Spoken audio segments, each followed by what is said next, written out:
Chapter 501, Stirring Up the Enforcement Hall. Monarch of Time.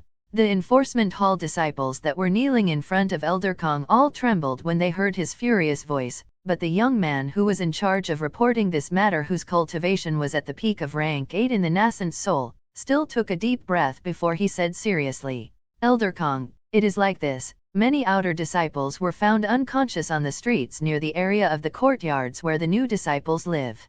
Although they have yet to wake up, none of those disciples seem to have been attacked, nor have they been poisoned, and it looks like they have simply lost consciousness for now."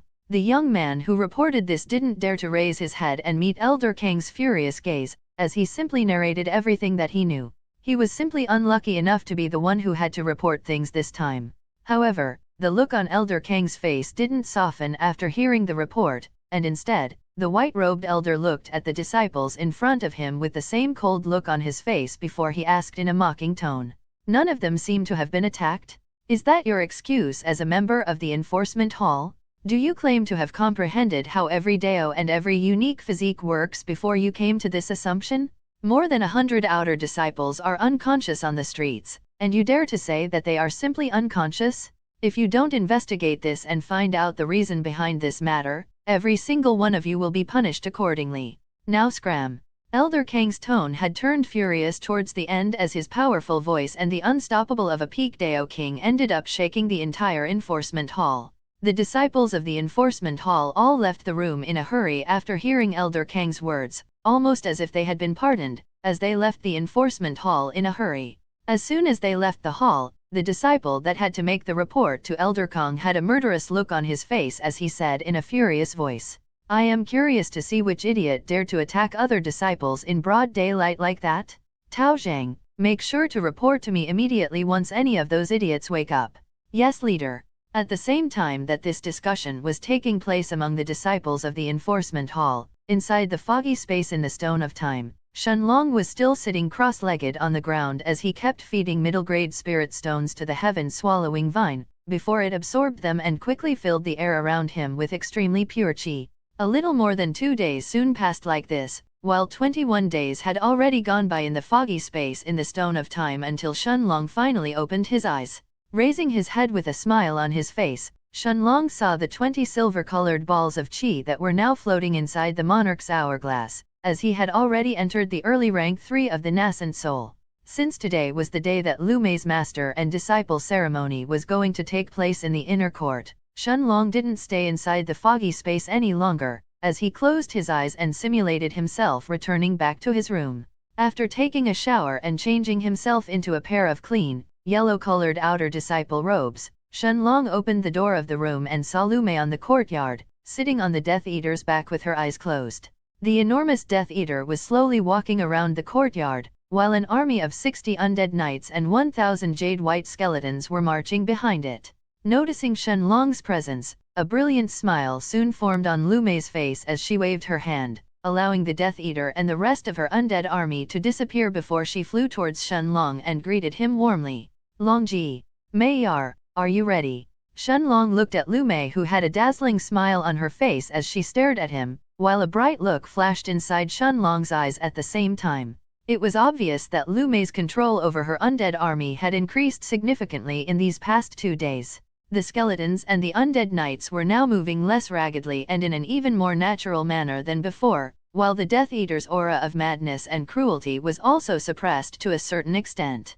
Of course, that didn't mean that the Death Eater was weaker or less mad than before. Instead, Lu Mei was intentionally suppressing it for now, in order to increase her control over her undead army even further. After all, with her breakthrough to the nascent soul stage, Lu Mei no longer treated her undead creatures as inanimate objects that she simply used to fight. Every single one of them felt no different than actual living creatures, even though they were obviously undead. Nodding her head, Lu Mei took a step forward and hugged Shenlong before she gave him a kiss that was filled with love and joy as she then said, "Longji, thank you." Shenlong simply smiled in response as he used his right hand to gently brush Lu Mei's hair. He knew that the reason why Lu Mei was thanking him was because of the Guqin song that he had played for her 2 days ago. It was obvious that a large part of the discomfort that Lu Mei was feeling in the past from her blood absorption art had already disappeared as the Guqin's sound had cleansed her mind. Without wasting any more time, Shenlong and Lu Mei then left the courtyard as they headed directly towards the north of the sect where the inner court was located. Shenlong had already learned that the holy sect was divided between the outer court where the outer disciples and the outer court elders lived, and the inner court where the inner disciples and the inner court elders stayed. Normally, outer disciples wouldn't set foot into the inner court unless there were some special circumstances. Of course, an inner court elder like Elder Shen Jiao accepting a personal disciple was precisely one of those special circumstances. Chapter 502, Intercepted? Monarch of Time. However, the moment that he and Lu Mei stepped out of his courtyard and started to walk towards the inner court, Shenlong heard discussions among some of the surrounding outer disciples that made him suddenly stop into place, while even Lu Mei's expression changed into one of disbelief. Hey, did you hear about it? The enforcement hall disciples have already verified that the person who attacked the disciples on the streets 3 days ago was an expert who played the guqin. Every single disciple who heard his guqin had fallen asleep, and they only woke up almost a full day later. That's all you know? I heard that it's not just the disciples that were walking on the streets during that time that they were affected by the guqin, but even some people who were cultivating inside their own courtyards. Every single one of them fell asleep, completely unable to resist that feeling. The second outer disciple had lowered his voice when he said this, almost as if this was something that not many people knew of just yet. What? How is this possible? The protective formations around the courtyards in this place, even if they are the weakest among the entirety of the holy sect, can even take on the full-powered attack of an early-stage Dao King without any problem. Are you saying that the person who attacked those disciples has already exceeded the level of a Dao King? The second outer disciple shook his head with an uncertain expression on his face before he replied. I am not sure. I actually heard that the protective formations around the courtyards weren't even triggered by the sound of that guqin. I don't know how that's possible, but it's the truth.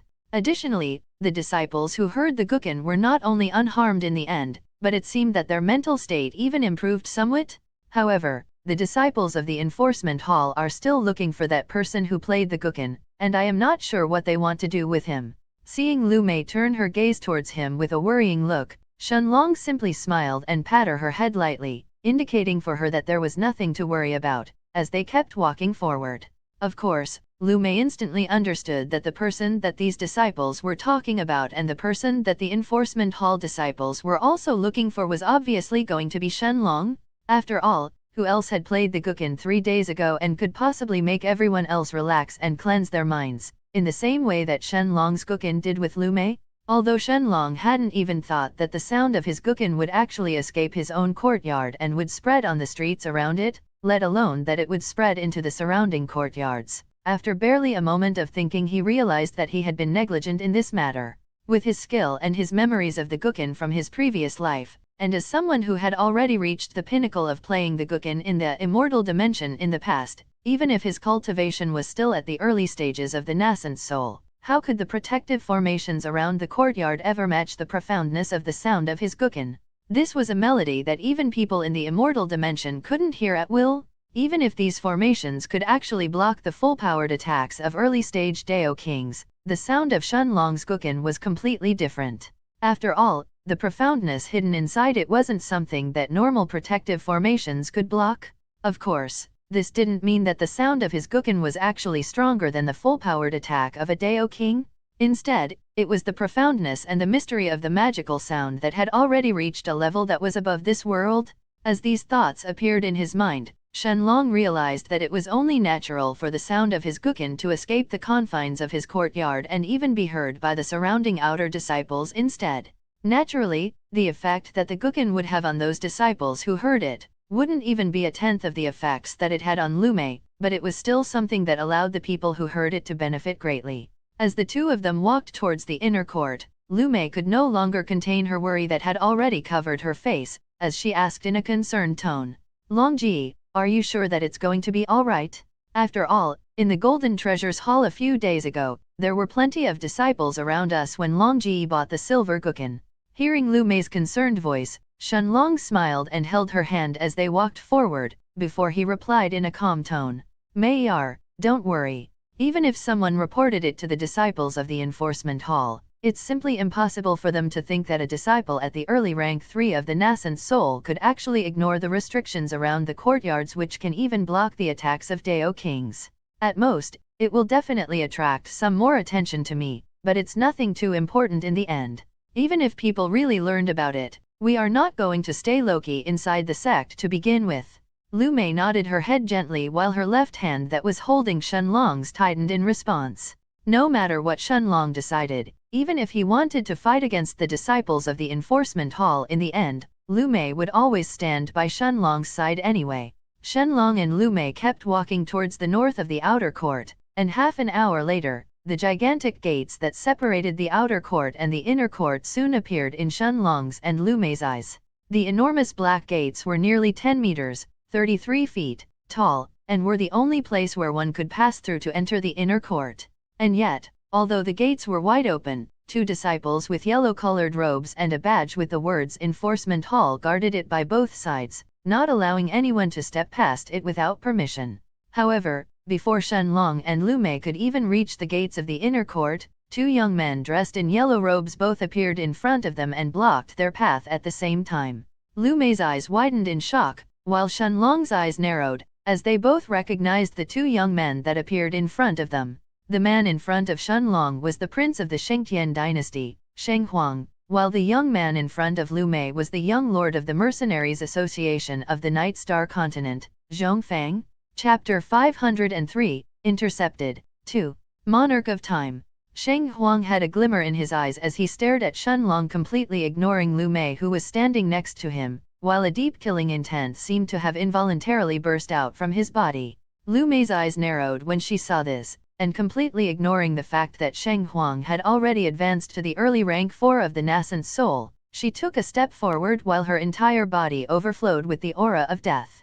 It was obvious that as long as Sheng Huang wanted to start a fight here, Lu Mei would happily oblige and take him on, even if her cultivation was 2 minor ranks lower than his. Shenlong however simply shook his head and pulled Lu Mei back, and ignoring the silver-haired young lord of the Mercenaries Association that was standing by the side and was looking at him with a scornful look on his face, he focused his eyes on Sheng Huang as he asked coldly, "Sheng Huang, what do you want? Don't you know that a good dog doesn't block the way?" Of course, Shenlong wasn't planning on being polite with Sheng Huang.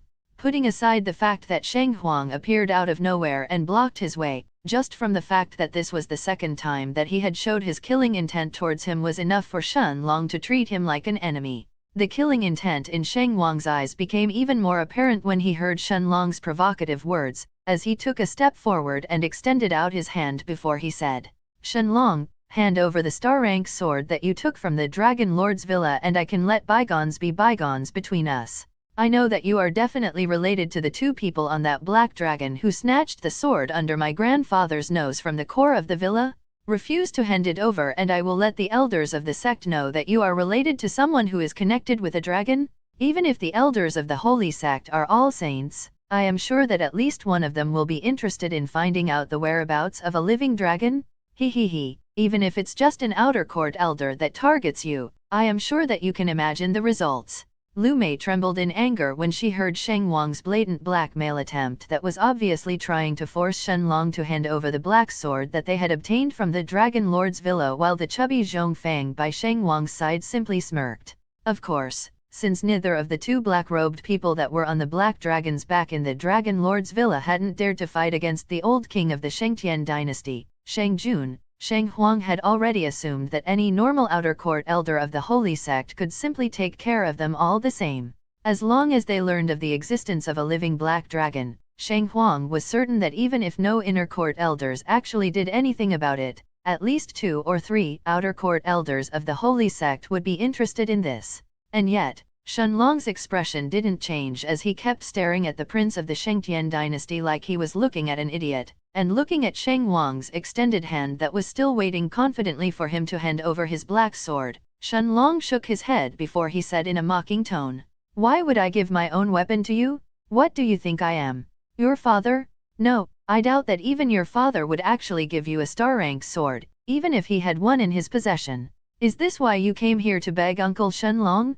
Stop begging and scram out of my way. Do you think I have so much time to waste on an idiot like you? Sheng Wang's eyes widened like saucers, while even Zhong Fang could no longer help but have his expression change when he heard Shen Long's mocking words that were obviously trying to anger Sheng Huang even further. As for Lu Mei, although the aura of death around her didn't dissipate, a brilliant smile was formed on her lips as she couldn't hold her laughter back any longer. Taking a step forward, Sheng Huang furiously took out his bronze-plated rank 3 gold-grade warhammer from his spatial ring and held it in front of him almost as if he was ready to attack as long as Shen Long said another word, while at the same time, his body was covered with the aura from his Dao of Destruction. Barely managing to suppress himself from killing Shen Long on the spot, Sheng Huang took a deep breath before he asked coldly, "Shen Long, do you really dare to refuse? Do you think I won't inform the elders of the sect about it? Hand over the star-rank sword or your life in the holy sect will become more miserable than you can imagine. Idiot, let alone that it's useless to even dream of taking away something that belongs to me. Even if I gave you the sword, do you think I would trust you with keeping your mouth shut? Besides, you are not the only one who knows that there is a living black dragon somewhere in the Night Star continent. The Hallmaster from the Demon Emperor Palace also knows it. Even if the elders of the sect hear about it, do you think that they would come and bother me instead? What are the chances that a normal outer court disciple would know about the whereabouts of a dragon in the first place? Do you really think that a dragon would stay in the same place if it senses danger? Instead of bothering me, the elders would go directly to the Night Star continent and search for him." Chapter 504, Intercepted. 3. Monarch of Time. Sheng Wang's expression finally changed as he seemed to have realized that Shen Long's words were probably correct. Indeed, as long as those elders who were interested in a dragon heard that there is a living, breathing dragon somewhere in the Night Star continent, they wouldn't even bother with a small early-stage nascent soul outer disciple of the sect and would depend on their own resources to find his location. Besides, the chances that Shen Long really knew the actual location of the dragon were most likely going to be non-existent in the elders' eyes. Taking a step forward, Shen Long appeared next to Sheng Huang, who could barely hold himself back from attacking him with his warhammer and killing him in an instant, but Shen Long simply muttered a single word, as he and Lu Mei walked past the golden-robed prince of the Shentian dynasty and the young lord of the Mercenaries Association that were blocking his way, and towards the inner court gates in the distance. Idiots. Sheng Wang's face instantly turned bright red with anger, while even Zhong Feng's chubby face had a murderous expression inside it, but in the end, they both allowed Shen Long and Lu Mei to keep walking forward while they stared at his back with a murderous look in their eyes. Taking a deep breath, Zhong Feng looked at Sheng Huang before he said seriously, "Brother Huang, there is no reason for us to be rash and fight against that brat. Right now, although he is definitely unable to use his bloodline, his cultivation has most likely advanced to the to the middle of rank 2 in the nascent soul already. Although I don't want to admit it, but even with your cultivation at the early rank 4 of the nascent soul, you may not necessarily be able to defeat him. Besides, that kid may not accept a deathmatch challenge in the arena in the first place. What are you trying to say?" It was obvious that Sheng Huang was still irritated, as his tone held no trace of politeness when he responded to Zhong Feng, while his eyes were still glued on Shen Long's and Lu Mei's disappearing backs. Zhong Feng's eyes narrowed when he saw Sheng Huang snapping at him, but a smile was still formed on his lips barely a moment later as he shook his head and continued. "Brother Huang seems to have misunderstood me. Although you may not be able to defeat that brat now, it doesn't mean that you won't be able to defeat him in the future either. As long as you manage to break through to the middle of the 5th stage in body refinement, with your Dao of Destruction you will definitely be able to kill him without any issue. Even though Shen Long seems to also be a body refiner, he is still only at the peak of the 4th stage, making his body refinement cultivation essentially useless. Even if he breaks through to the early 5th stage in the future, he will still not be a match for Brother Huang, who will have definitely broken through again by then." Sheng Wang's eyes lit up with a bright light, while the murderous intentions inside his eyes only became even stronger. Indeed, as long as he broke through to the middle of the 5th stage in body refinement, Shen Long was as good as dead. Of course, he wouldn't tell Shen Long about his breakthrough beforehand, and would simply kill him in one strike. With both his body refinement cultivation and his Dao of Destruction, even Shen Long with his Dao of Space and his star-rank sword won't be able to withstand a few strikes against him. After all, Sheng Wang's strongest attribute was his offensive ability. As long as the two of them were trapped inside the arena in a deathmatch, Shenlong's death would practically be assured.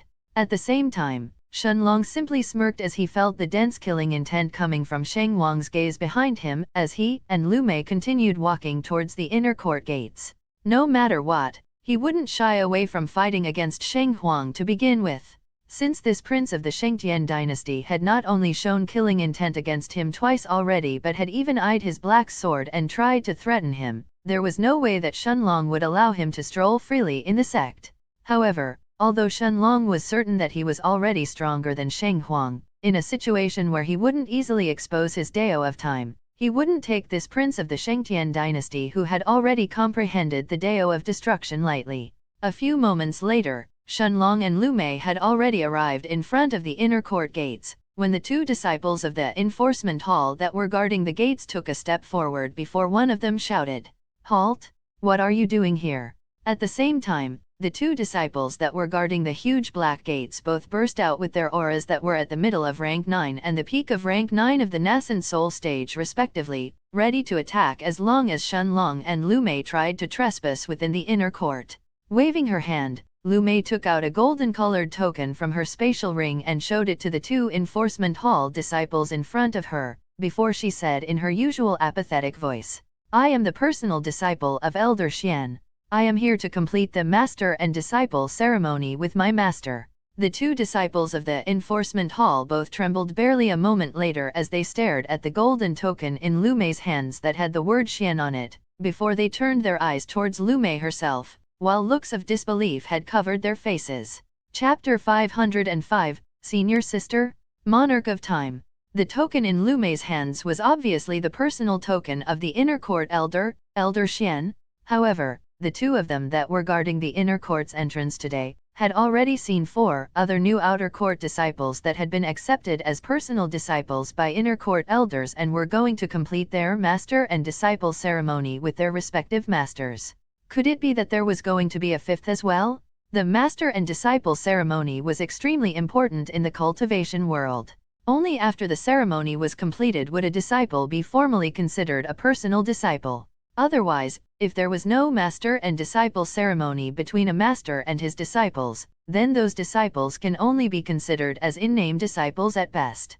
Although in-name disciples usually received decent treatment from their masters and they would more often than not get some pointers in their cultivation as well, guiding them on how to progress in the future, they simply couldn't be compared to the treatment that a personal disciple received.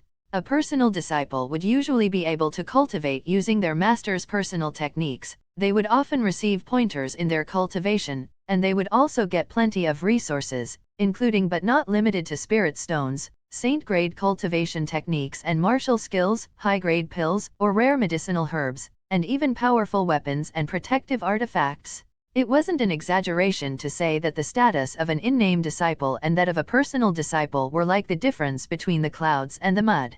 After staying silent for a few moments, the two disciples of the enforcement hall both nodded their heads towards Lu Mei as they opened up a path for her, but the young man on the left looked at Shenlong and said seriously, "Only the person who holds the personal token of an inner court elder is allowed to enter the inner court?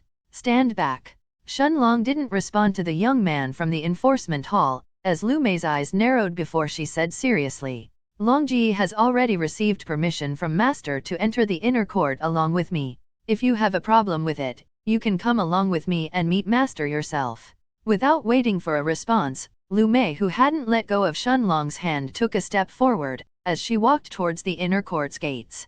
The two young men from the enforcement hall were both troubled when they heard this, as they turned to look at each other with uncertain looks on their faces. Normally, they would never allow someone who didn't hold the token of an elder to enter the inner court, but if it was something that was personally allowed by an inner court elder, they would be offending that elder themselves. Besides, although the disciples of the enforcement hall usually enjoyed a lofty status in the outer court, their status was still lower than that of a personal disciple of an inner court elder. It was practically guaranteed that the personal disciples of the inner court elders would also become inner court disciples in the future as well. Thus, although the two of them wanted to stop Lu Mei, in the end, the young man on the right, whose cultivation was at the middle of rank 9 in the nascent soul, looked at the young man next to him, as he gritted his teeth and said in a low voice, "If a problem really occurs, we will blame that girl instead."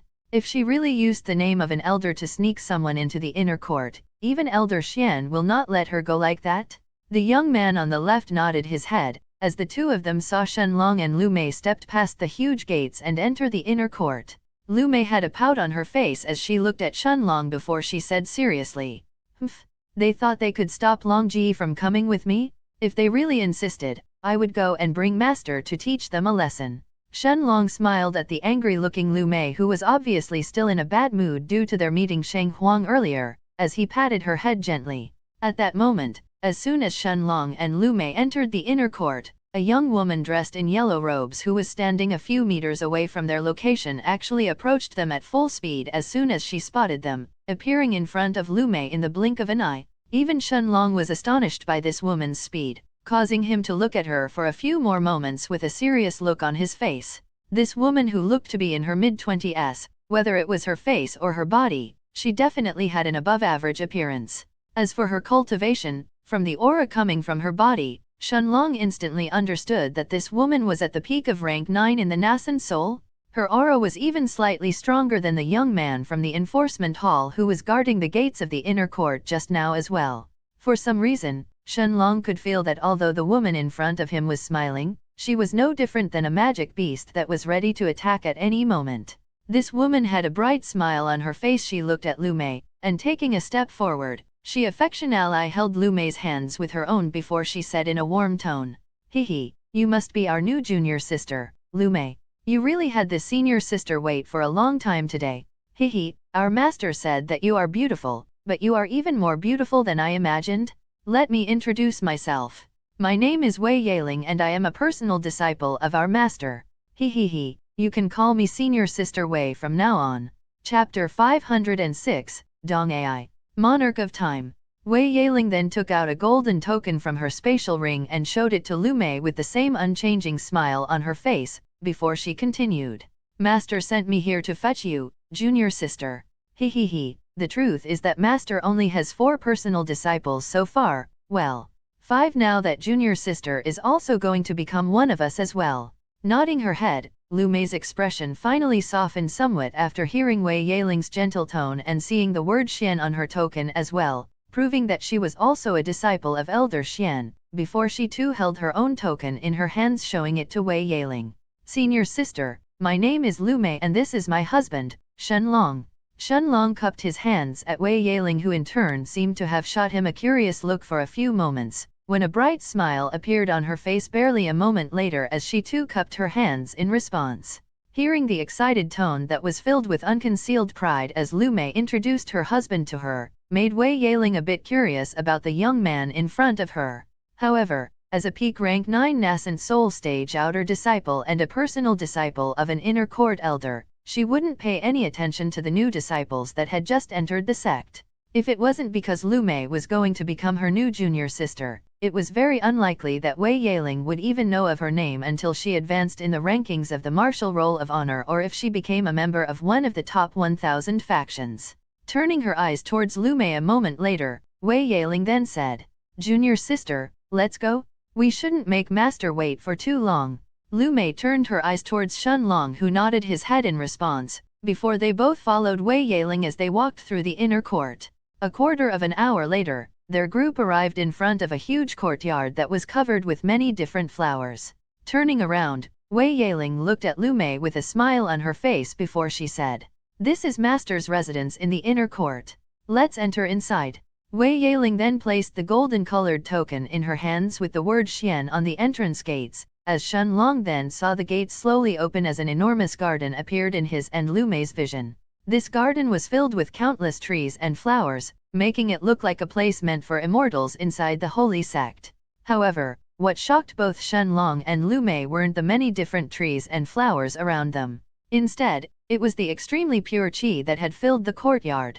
Shenlong's eyes widened when he realized that the pure qi in this place was barely inferior to the pure qi inside his foggy space in the Stone of Time when he fed the heaven-swallowing vine with middle-grade spirit stones. With a proud smile on her face, Wei Yaling turned around to look at Lu Mei and Shenlong before she asked, "Surprised? Master's residence is indeed one of the best places in the entire holy sect. The pure qi in this place is simply incomparable to anything else I have ever seen as well. Even my own grandfather's residence doesn't have pure qi like Master's residence. As she finished speaking, Wei Yaling didn't look like she intended to explain anything else, as she led Lu Mei and Shenlong deeper inside Elder Xian's residence. A few minutes later, the three of them arrived in front of a large tree that seemed to have extended for hundreds of meters into the sky. On top of the huge tree, a small but luxurious mansion that was covered with beautiful flowers seemed to have been built there, instantly attracting everyone's attention. Seeing Wei Yaling fly towards the flowery mansion, Lu Mei and Shenlong both followed after her as they appeared outside the mansion's entrance. Taking a deep breath, Wei Yaling had a solemn look on her face as she said in a serious voice, "Master, disciple has returned. I have brought junior sister Lu with me as well. Hehe, come inside then." Elder Xian's gentle voice resounded in Shenlong's ears, before Shenlong suddenly felt himself being covered by countless flower petals. Shenlong noticed that the flower petals did not only block his vision, but even his soul sense was completely suppressed.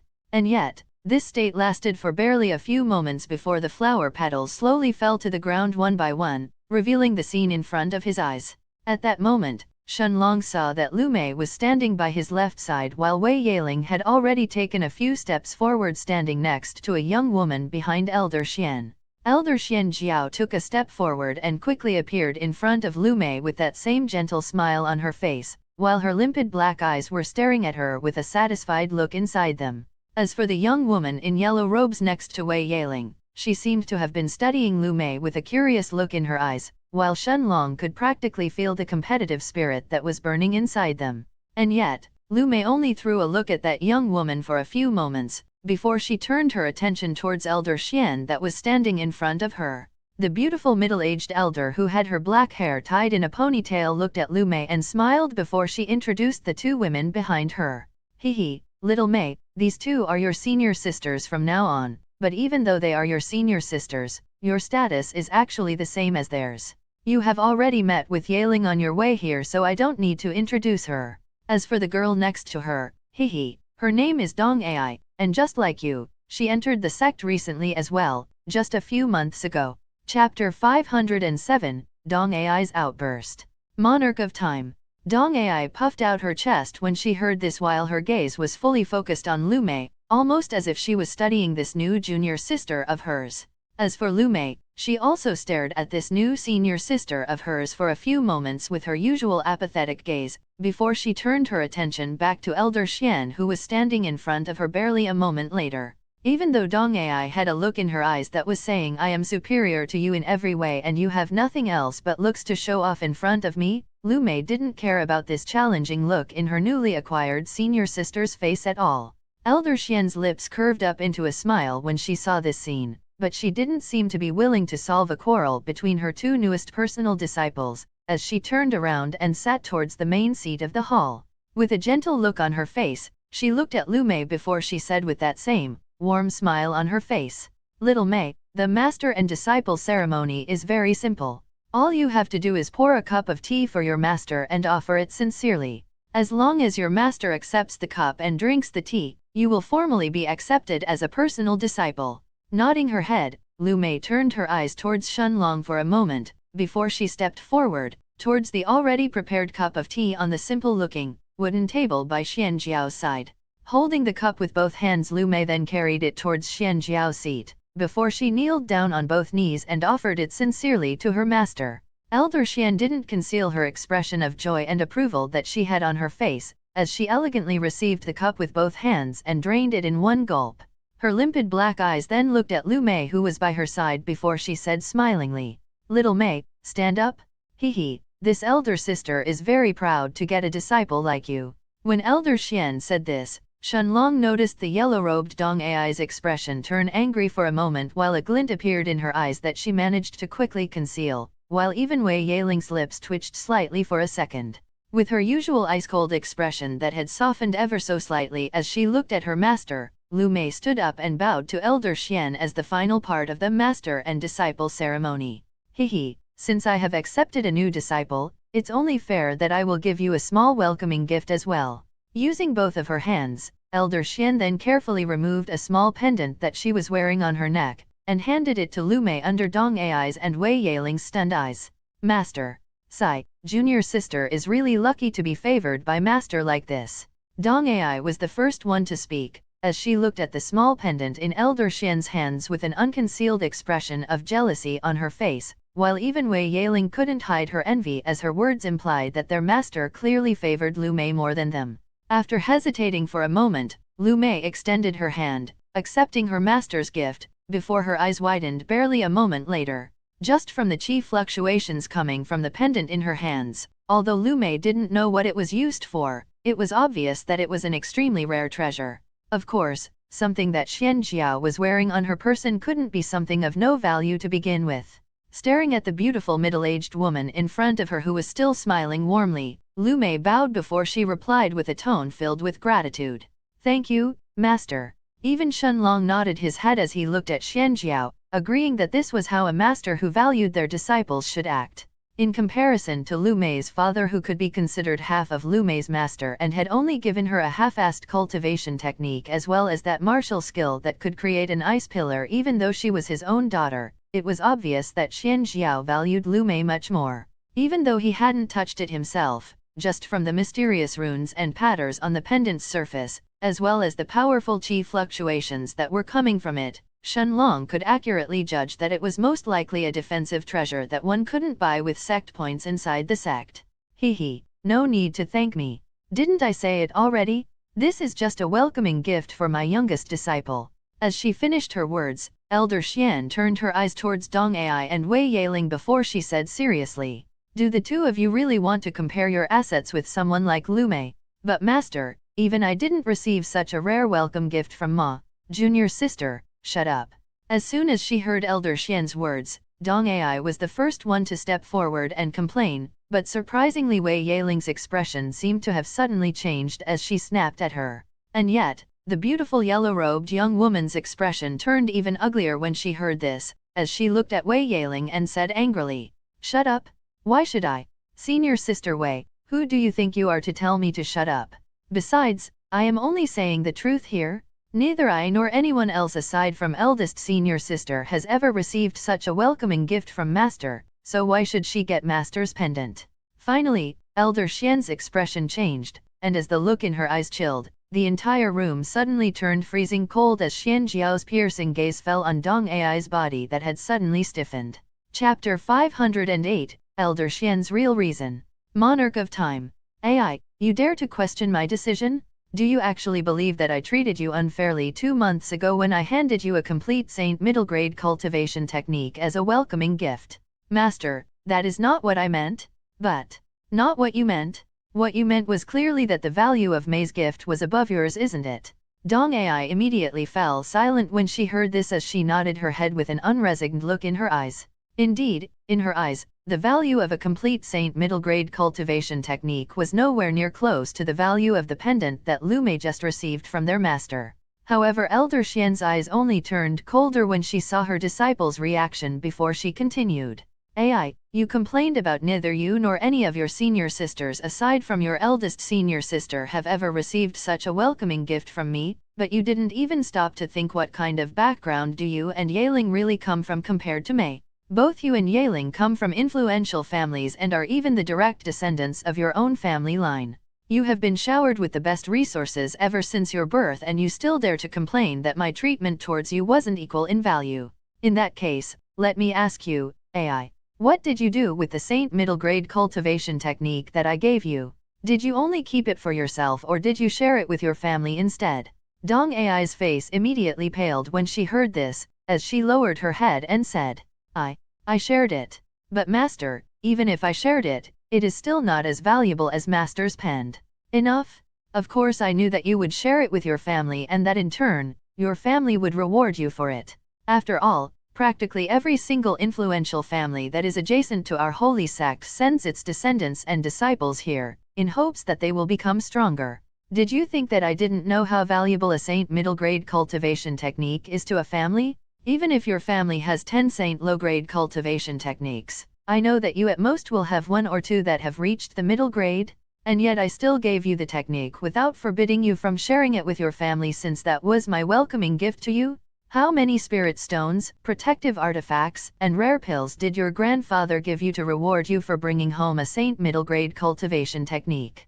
Even if it wasn't at the value of May's pendant, it's still not too far off either. Seeing the regretful look that slowly appeared on Dong Ai's face, Elder Xian's cold expression slowly softened as she shook her head and said, "Questioning your master is not something that is taken lightly, even more so when you feel jealousy for your junior sister."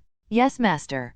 Dong Ai lowered her gaze as she responded, not daring to meet Elder Xian's eyes any longer. "Master, I apologize.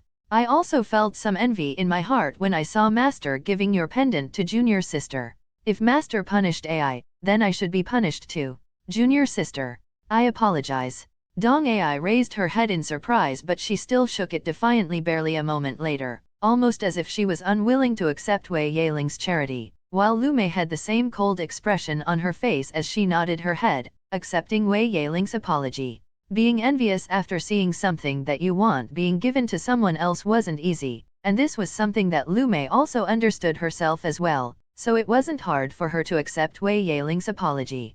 At the same time, however, Elder Xian's cold expression hadn't disappeared from her face after hearing Wei Yaling's words, as she replied seriously, "Since I accepted Mei as my disciple today and I also don't want a chasm to be formed among yourselves for such a reason, there will be no punishment this time. However, I want you to remember that being senior and junior sisters should be a relationship that goes beyond material needs.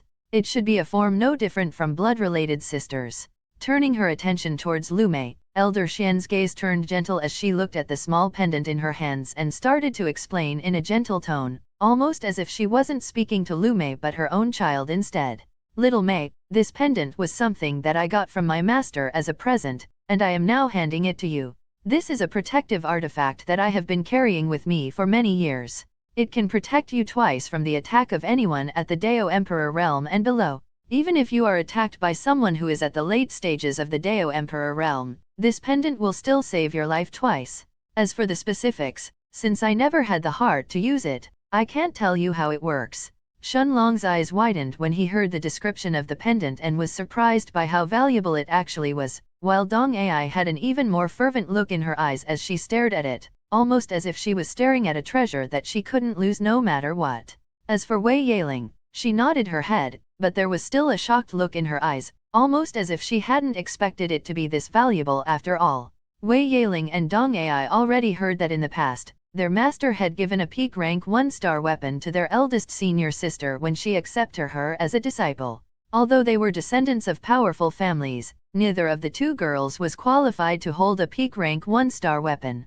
After all, the difference between a normal rank 1-star weapon and a peak rank 1 was much bigger than one could imagine. As for Lu Mei, she bowed deeply, accepting her master's gift while thanking her. However, Elder Xian Jiao simply shook her head and waved her hand before she continued. "Little Mei, do you remember what I told you 3 days ago? I said I am the only elder in the entire sect that can help you with your control of your Dao of Death, and that there was a reason behind that? Although I haven't comprehended the Dao of Death, I know that it is an extremely dangerous Dao, one that is practically impossible to be traversed fully. I know that because my master had also comprehended the Dao of Death herself." Chapter 509, Xian Jiao's Master. Monarch of Time. Elder Xian's words were like a bolt of lightning that shocked even Wei Yaling and Dong Ai, who were obviously unaware of this piece of news as well. However, the most shocked out of everyone else was clearly Shenlong, followed by Lu Mei. He already knew from Little Black that the difficulty in comprehending the Dao of Death, regardless of one's cultivation level, was extremely tough. One had to practically enter a state that was almost dead and yet not dead, while they managed to survive being grabbed by the hand of death as they peered through the death abyss. Only after those conditions were successfully met would one be able to truly start comprehending the Dao of Death. Even in the immortal dimension, the Dao of Death was considered an extremely special Dao due to its mortality rate and the difficulty that one needed to have in comprehending it. After all, regardless of whether one was a heaven stage cultivator or an expert that had reached the Dao Emperor realm, the danger in comprehending the Dao of Death was the same. In front of death, everyone was equal. Thus, hearing that Xian Jiao's master had actually comprehended this Dao made Shenlong stare at the beautiful middle-aged woman with a stunned look on his face. Although he knew that Lu Mei wasn't the only person in this world who had comprehended the Dao of Death, hearing that Xian Jiao's master was similar to her was really too big of a coincidence. No, perhaps it's not a coincidence. After all, Elder Xian clearly approached Meier because she knew that she has comprehended the Dao of Death. As he reached this conclusion, Shenlong stared at the white-robed elder who was standing in front of Lu Mei with a curious look in his eyes as he waited for her to continue explaining. Indeed, Elder Xian didn't let him down, as she stared at him for a moment and smiled before she turned her attention towards Lu Mei and spoke with a gentle smile on her face, one that was clearly reminiscing of certain scenes in her mind. My master was an expert that had reached the very pinnacle of the Dao Emperor realm, someone who could walk through the land unafraid of nearly every other Dao Emperor realm expert. In front of Master and her undead army, only the strongest Dao Emperor realm experts even dared to raise their heads. Even the martial skill that you obtained from the barrier of knowledge, the Death's Chant, it's a martial skill that Master created herself after a lot of pain and effort. Hehe, Master would surely have been very happy if she knew that I obtained a disciple who has comprehended the same Dao as her. Shenlong and Lu Mei, and even Wei Yaling and Dong Ai all clearly understood that Elder Xian's tone was one filled with many complicated emotions, including sadness, grief, melancholy, regret, and yet also longing, admiration, respect, and familial love. At that moment, they also understood from Elder Xian's words that her master had most likely already perished. Without bothering to mask any of her emotions, Elder Xian looked at Lu Mei as if she was looking at her own child as she continued. However, although Master had reached the peak of the Dao Emperor realm, like every other cultivator she couldn't remain stranded to her level forever as she longed to reach the peak of the world. After all, even after knowing how tough every subsequent breakthrough becomes in the future, cultivators are attracted like moths to a flame, as they do their best to become even stronger and live forever.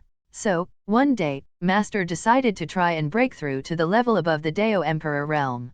However, as fate would have it, Master failed her breakthrough, causing her soul to scatter in the end.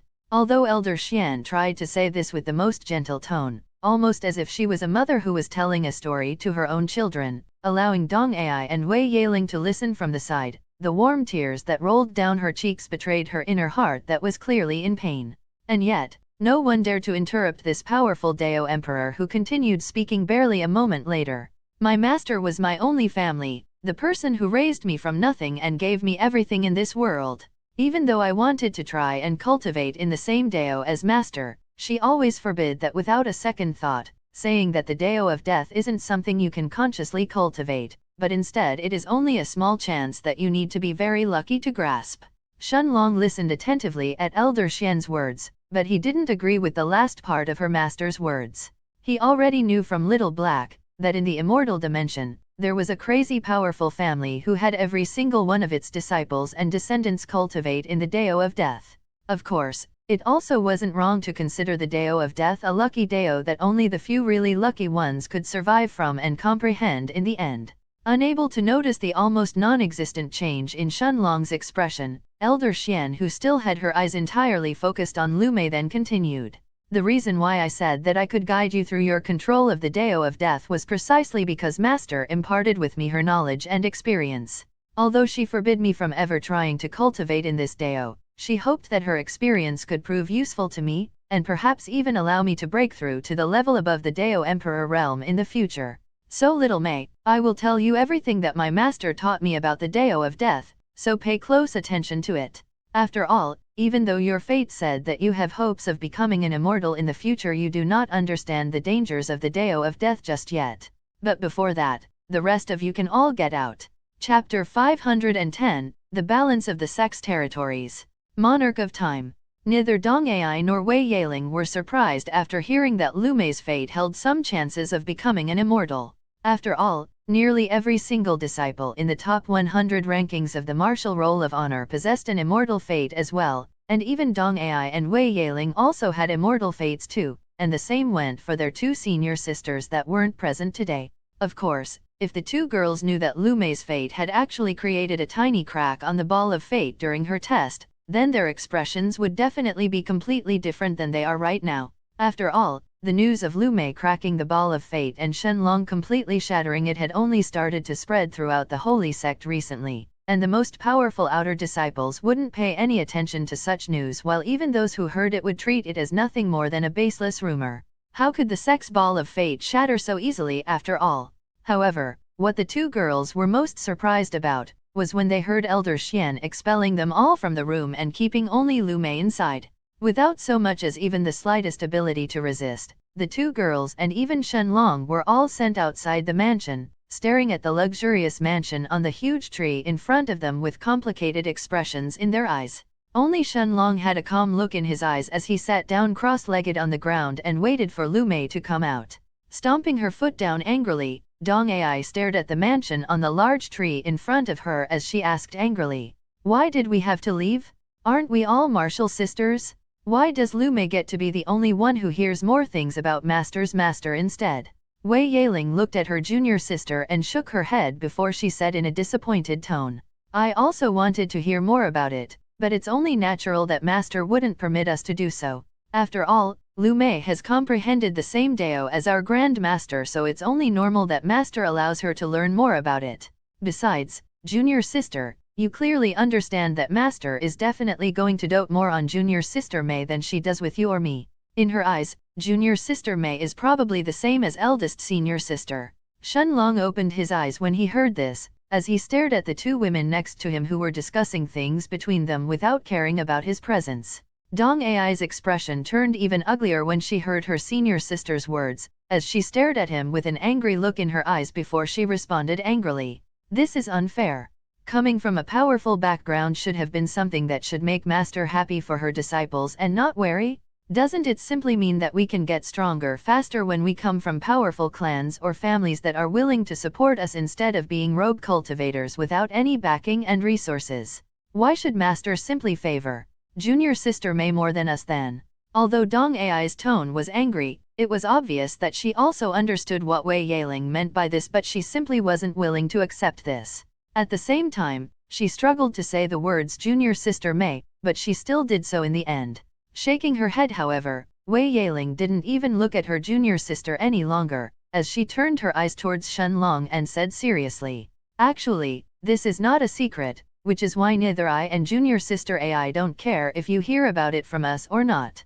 The reason why Master is so happy to take on junior sister Mei as her disciple isn't only because junior sister has comprehended the same Dao as our Grand Master. Although that was definitely important for Master's decision, I believe that Master would still try to take junior sister Mei as a disciple even without her having comprehended the Dao of death either. The reason behind that is because the elders of the sect will always prefer to take on talented disciples that don't have a powerful background rather than those who come from powerful forces. Of course, it's not because the elders are looking down on those disciples who come from powerful clans or families like junior sister Ai's Dong clan or my Wei family. Instead, it's because those clans and families are already part of the holy sect and are under the direct influence of the sect as well. So if an inner court elder like Master ends up favoring me or junior sister Ai more, I am sure you can imagine how the balance of power would change among the powers that are governed by the holy sect if one family has the support of an inner court elder. However, that is also extremely hard for the elders as well, as the disciples who belong to the powerful families are almost always the most talented ones as well, so the inner court elders end up taking them as disciples in the end regardless of them being part of a powerful family or not. Shen Long seemed to have just realized a huge part of the internal situation of the holy sect after hearing Wei Yaling's words, as many thoughts flashed through his mind at the same time. So this is why Mayor, Xing'ai, Zhang Chen, and Long Tian were all accepted by the elders so quickly. Since their talents are exceptional and they don't come from any powerful families or clans of the central region, it's only natural that the elders will look to snatch them away and take them as personal disciples. After all, if they were too late to make their move, it's possible that some of the clans or families adjacent to the sect would do so as well. What about me though? Is it because I destroyed the ball of fate that I wasn't approached by any elder? Regardless, the elders should still think of me as a potential seedling that they should be willing to nurture as well. Chapter 511, Dong Ai's Provocation. Monarch of Time. Shen Long was baffled by the elders' decision to not approach him just yet and try to take him as a personal disciple, especially considering the fighting prowess that he had showed during the fourth test and his immortal grade bloodline that he had also revealed. At the same time, he also managed to guess another thing that caused his eyes to widen in realization. If even the inner court elders of the sect need to be wary of the powers that are under the sect's influence and don't want to favor any of them blatantly, then the strength behind those powers is definitely nothing to scoff at. Even if those clans and families can't match the strength of the entire holy sect, they are definitely strong enough to rival the power of some inner court elders. Otherwise the elders wouldn't be so wary to accept disciples of those powers in the first place. As he came to this conclusion, Shenlong stared at the two young women next to him, only to hear Dong Ai's mocking voice resound in his ears at the same time. Hehe, since you haven't gotten picked by an elder like your wife, it can only mean that you are a weakling, or at the very least, not someone who deserves the elder's attention. I am curious what junior sister Mei sees in you. Maybe she will leave you now that she became apprenticed to master and won't look to carry a dead weight with her any longer. Hehehe. How tragic would it be to have such a beautiful wife only to have her leave you in the end? Shenlong understood that Dong Ai's spiteful words were only trying to create a chasm between himself and Lu Mei, as her venomous tongue tried to put the seeds of doubt in his heart. However, what Dong Ai didn't know was that it was useless to try and shake Shenlong's confidence in the first place. Putting aside the fact that Dong Ai was simply unaware of his talent and real strength, even if he was a weakling and a dead weight, Shenlong was still certain that Lu Mei wouldn't leave him even if that was the case. If Lu Mei was really someone like that, both himself and Little Black would have realized that long before they met Dong Ai. Spending the last 4 years of his life with Lu Mei and going through countless life and death experiences, wasn't something that Dong Ai could simply come and destroy with her ignorant words. Shenlong simply shot Dong Ai a mocking look in response, making her narrow her eyes in the process as she looked at him. As for Wei Yaling, although she heard this as well, she wasn't going to get into a fight with her junior sister over her insulting Shenlong. Even though Shenlong was Lu Mei's husband, it wasn't worth getting into a fight with her junior sister for his sake to begin with. And yet, the mocking look on Shenlong's face only caused an evil smirk to form itself on Dong Ai's lips as she then continued. Do you really think that junior sister would be willing to be with you just because of your barely passable face? Hehe, although I don't want to admit it, junior sister Mei is indeed extremely beautiful. Do yourself a favor and give up on her and walk away. Now that she is a disciple of an inner court elder, you two don't belong in the same world anymore. Hehe, perhaps some powerful senior brother will be interested in her and take her as his wife instead. At that moment, Shenlong's eyes suddenly narrowed as he stared at the woman in front of him with a cold gaze, before he shook his head and responded in a frosty, yet mocking tone. Don't judge everyone by your own low standards and don't try to provoke me either, otherwise the moment that I step into the late stages of the nascent soul, I will squash you like a bug. Wei Yaling's eyes widened at Shenlong's arrogant words that held no hints of politeness even when he was facing a personal disciple of an inner court elder inside her own master's residence, while Dong Ai suddenly burst out laughing as she said mockingly, "Ha ha ha ha, you, an early rank 3 nascent soul stage rookie will squash me like a bug? I wonder how you even managed to pass the sex test with such a trash cultivation level in the first place. By the time you step into the late stages of the nascent soul, I may have even reached the peak of the nascent soul stage instead. Fool! I don't even put an idiot like you in my eyes in the first place." Wei Yaling also shook her head as she realized that Shenlong's words that were obviously trying to gain back some face in her eyes, were actually nothing more than a joke in reality. He had obviously sensed Dong Ai's cultivation at the early rank 8 of the nascent soul, and yet he still dared to say something like that. Just from the fact that junior sister Ai is a personal disciple of an inner elder should have made him realize the difference between them from the beginning. Challenging someone like junior sister Ai is no different than courting death. Humph, I suppose he is really counting on junior sister Mei's strength in the end. As she came to this conclusion, Wei Yaling simply closed her eyes, not bothering to care about the two of them any longer. And yet, Shenlong simply refused to entertain Dong Ai either, as he turned his gaze towards the luxurious mansion in the end. Although Shenlong was originally not going to respond to Dong Ai even though she was obviously trying to provoke him since he didn't want to worsen Lu Mei's relationship with this senior sister of his, it was obvious that Dong Ai didn't care about Lu Mei at all and only had feelings of jealousy towards her, from the moment that Lu Mei received her master's pendant. Elder Xian kicking them out from the room and only allowing Lu Mei to stay inside as she shared her information regarding the Dao of Death with her, only made the negative feelings in Dong Ai's heart unable to find an outlet, as she immediately set her sights on Shenlong and decided to make him her target and force him to leave Lumei. Time passed like this as absolute silence filled Shenlong's and the two women's surroundings, until an hour later, a white-robed elder Xian along with Lumei finally appeared in front of the mansion's gates. Chapter 512, Nipping in the Bud. Monarch of Time. Longji. Lumei exclaimed with a smile on her face as she landed on the ground and ran towards Shenlong's direction. Master. Master. Wei Yaling and Dong Ai spoke at the same time as they turned their attention towards Elder Xian in the sky, who was covered by many colorful flower petals as she stared at Lumei with a doting look in her eyes. Sigh. Little Mei, it looks like even your master isn't anything in your heart compared to her Longji. Master. Hee. Don't worry my cute disciple, I was just joking with you. Of course it's normal for someone to place their Dao companion above everyone else. Elder Xian then turned her attention towards Dong Ai and Wei Yaling before she said seriously. Remember that no matter what, all 5 of you are martial sisters right now and you share the same master. If one of you needs help in the future, the rest of you should do everything you can to help her. Also, feeling envy towards your junior sister when you are descendants of the Dong clan and the Wei family, 2 of the strongest clans and families in the territory of the sect, is not something that I will tolerate. It was obvious that Elder Xian's words were mostly aimed towards Dong Ai, who was still feeling aggrieved that Lumei got the pendant instead of her. Thus, she wanted her to understand that, as her master, she was not willing to tolerate this spoiled behavior of hers. After all, whether it was her current strength, background, or even her influence in the outer court right now, Dong Ai simply exceeded Lumei in every aspect. However, even though she was a member of the Dong clan and her cultivation had already reached the late stages of the nascent soul, it didn't necessarily mean that Dong Ai would certainly be stronger than Lumei in the future even if she had more resources than her on hand right now. After all, Lumei was someone who had comprehended the same Dao as her own master, the Dao of Death.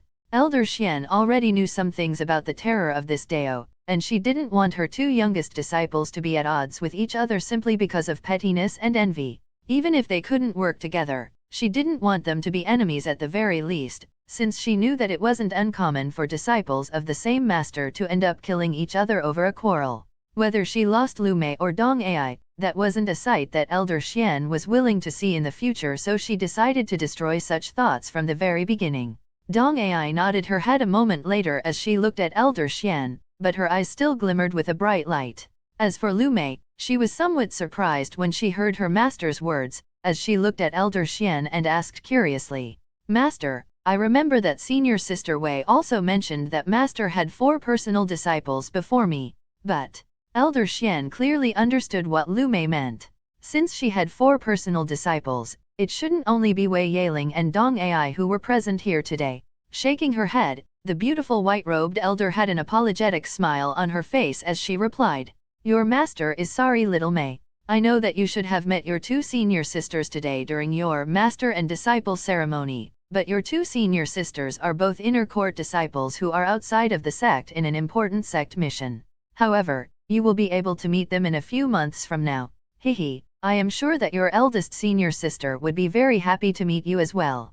With a deep look in her eyes, Elder Xian then turned her attention towards Shenlong before she said with a mesmerizing smile forming on her lips, Little brother, you can stay and cultivate here for the next few days along with little Mei if you want to. There is plenty of qi in my courtyard for everyone, and all of it is directly extracted from high-grade spirit stones using a special formation. Hehe, if you want to spend some time and chat with this elder sister, I may also agree to it as well. Elder Xian winked seductively at Shenlong when she said the last part, before her body turned into countless flower petals as she disappeared from everyone's vision. And yet, Shenlong simply cupped her hands towards her direction as a look of realization had dawned in his eyes. So this is why the qi here is almost as pure as the qi from my heaven-swallowing vine when I use middle-grade spirit stones to cultivate. The elders here use high-grade spirit stones for their cultivation. The simple notion of constantly using high-grade spirit stones to fill their courtyards with qi made Shenlong's heart bleed as his greedy nature resurfaced. After all, Shenlong had only heard of the existence of high-grade spirit stones and had yet to see one with his own eyes. And yet, he knew that a single high-grade spirit stone was worth as much as 1,000 middle-grade ones. Even if Shenlong exchanged all of his current 1,210,000 middle-grade spirit stones with high-grade ones, he would only be able to obtain 1,210 high-grade spirit stones in the end. Of course, no one was dumb enough to exchange their high-grade spirit stones for middle-grade ones in the first place. And yet the Holy Sect's elders were able to constantly burn high-grade spirit stones to fuel their own courtyards with qi. This showed the difference in wealth between a rich Dao emperor and himself. Shenlong had originally thought that even average late-stage Dao kings would drool at the sight of his wealth, but he finally realized that this was simply the difference of the experts residing in the central region and those in the Night Star continent. Indeed, although he could be considered a rich tycoon in the Night Star continent, it was very likely that Shenlong's wealth could only rival some weak middle-stage Dao kings from the central region right now. And yet, this didn't make him feel discouraged but instead elated that there were so many resources in the central region for him to snazzy cough, borrow. After throwing another look at Elder Xian who had already disappeared, Shenlong turned his eyes towards Lu Mei who was smiling brightly as she stood by his side before he said gently, "Mei Yar, let's go back." Chapter 513, Wei Yaling's Goodwill. Monarch of Time. There was only a week until Shenlong and the rest left the Holy Sect to go and complete their own personal missions, so returning to his room to cultivate without wasting time was the most important thing. After all, Shenlong didn't know what unexpected issues may pop up during his sect missions. Wei Yaling and Dong Ai both stared at Shenlong and Lu Mei who turned around to leave with eyes filled with disbelief. They were unable to understand why Shenlong and Lu Mei would both give up the opportunity to cultivate in their master's courtyard and would instead choose to return back to their courtyard in the outer sect. Of course, the two girls had no idea that Lu Mei couldn't absorb the qi in the air in the first place, while the qi inside Shenlong's foggy space was even purer than the qi in Elder Xian Jiao's courtyard. Although Shenlong wouldn't have to spend any of his own spirit stones if he decided to cultivate here, his cultivation speed would drastically reduce while the fact that he could absorb qi in huge amounts like a monster would also be revealed. Risking to expose his secrets simply wasn't worth it. And yet, at that moment, Wei Yaling was actually the first one to take a step forward as she shouted loudly, "Wait." Seeing Shenlong and Lu Mei both turn around, she then asked curiously, "Do you really intend to leave? Master has already allowed for the both of you to stay here and cultivate." Shaking his head, Shenlong cupped his hands at Wei Yaling who was clearly asking them without any ulterior motives, before he replied seriously, "No matter what, I am not Elder Xian's disciple so I wouldn't stay in this place or it would become weird. Besides, a man shouldn't cultivate in the same courtyard with 4 other women, 3 of whom he has no relationship with, or rumors may start spreading." Wei Yaling and Dong Ai both nodded their heads when they heard this, almost as if they had just realized this problem, as Dong Ai then said, "At least you are not as shameless as I thought." Lu Mei's eyes narrowed dangerously as she immediately turned her attention towards this senior sister of hers, while the aura of death started to swirl around her body. She would never allow anyone to insult Shenlong in front of her, even if that person is her senior sister or even her own master. And yet, Shenlong simply held Lu Mei back with a smile on his face indicating that he didn't care about her, as he looked at Wei Yaling and said without a care, "If there is nothing else, I am going to take my leave."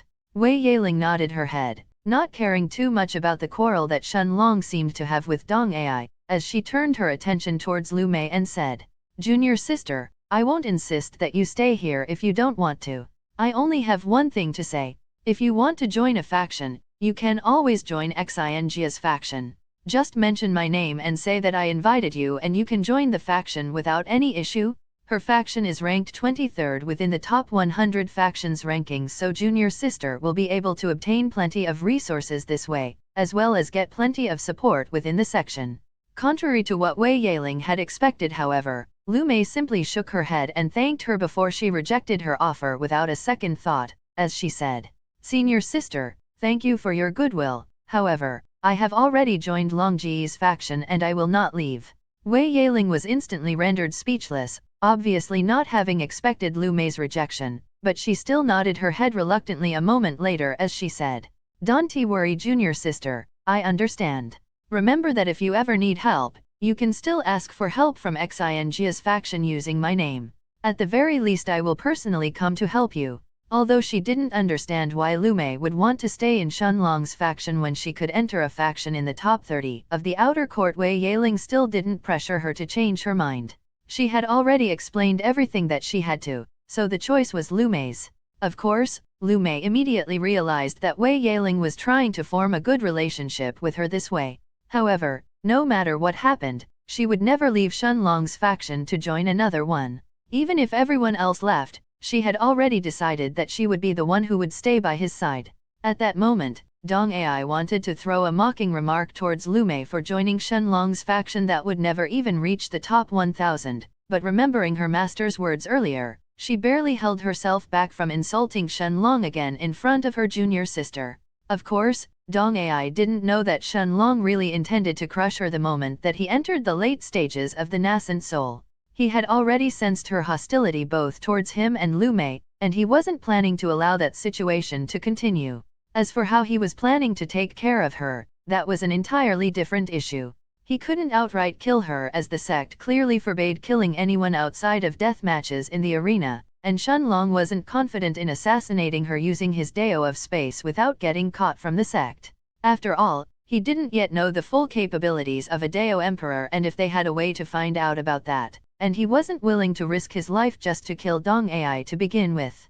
Nodding her head, Lu Mei thanked Wei Yaling before she and Shenlong both left Elder Xian's courtyard. Turning her head to the side, Wei Yaling then looked at Dong Ai before she said seriously, "Junior sister, you heard master already. It's better for you to have a good relationship with junior sister Mei rather than brood over something that wasn't meant to be yours from the beginning. I know that you really wanted master's pendant, but you should see things more clearly. Master will definitely pamper junior sister Mei, and even eldest senior sister will probably like her a lot. Even if second senior sister doesn't like her, she won't be at odds with her either, so your attitude right now is the only problem. If you keep fighting with her husband, it's certain that junior sister Mei and you will end up fighting each other." Staring at the disappearing figures of Lu Mei and Shenlong, Dong Ai simply smiled mockingly before she replied coldly, "Fight each other? So what? Don't make me laugh, senior sister. Even if she has comprehended the same Dao as our Grand Master, it doesn't mean she will be as proficient in it as her either. Senior sister should know this better than me, that even two people who have comprehended the same Dao may have entirely different powers in the end. As for two rogue cultivators who have just entered the sect and will definitely have to struggle for resources right now, so what if I am at odds with them? With how arrogant that piece of trash actually was, I will make sure to crush him in the future as well. Even if master forbids martial sisters from fighting with each other, she can't say anything if I happen to have enmity with junior sister's husband.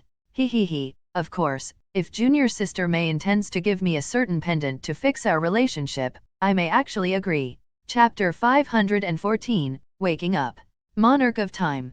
With a serious look on her face, Wei Yaling looked at Dong Ai before she asked coldly, "What about eldest senior sister?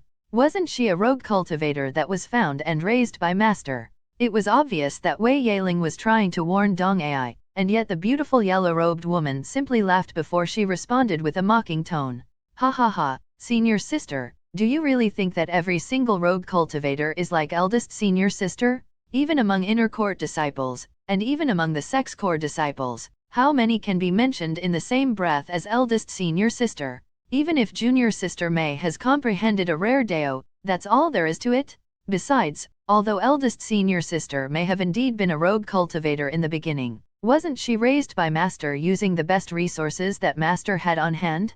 Can you really call her a rogue cultivator in that case? Whether it is her talent or background, by being the eldest disciple of master, how can you compare her to any other rogue cultivator? I am sure that eldest senior sister was raised at the very least with the same resources that the top clans and families use on their direct heirs. Wei Yaling shook her head as she looked at her junior sister, finally giving up on trying to persuade her to fix her relationship with Lu Mei. After all, her words weren't wrong either. Wei Yaling also didn't believe that there was anyone else in the sect who could rise through the rankings and become a core disciple of the sect, like their eldest senior sister.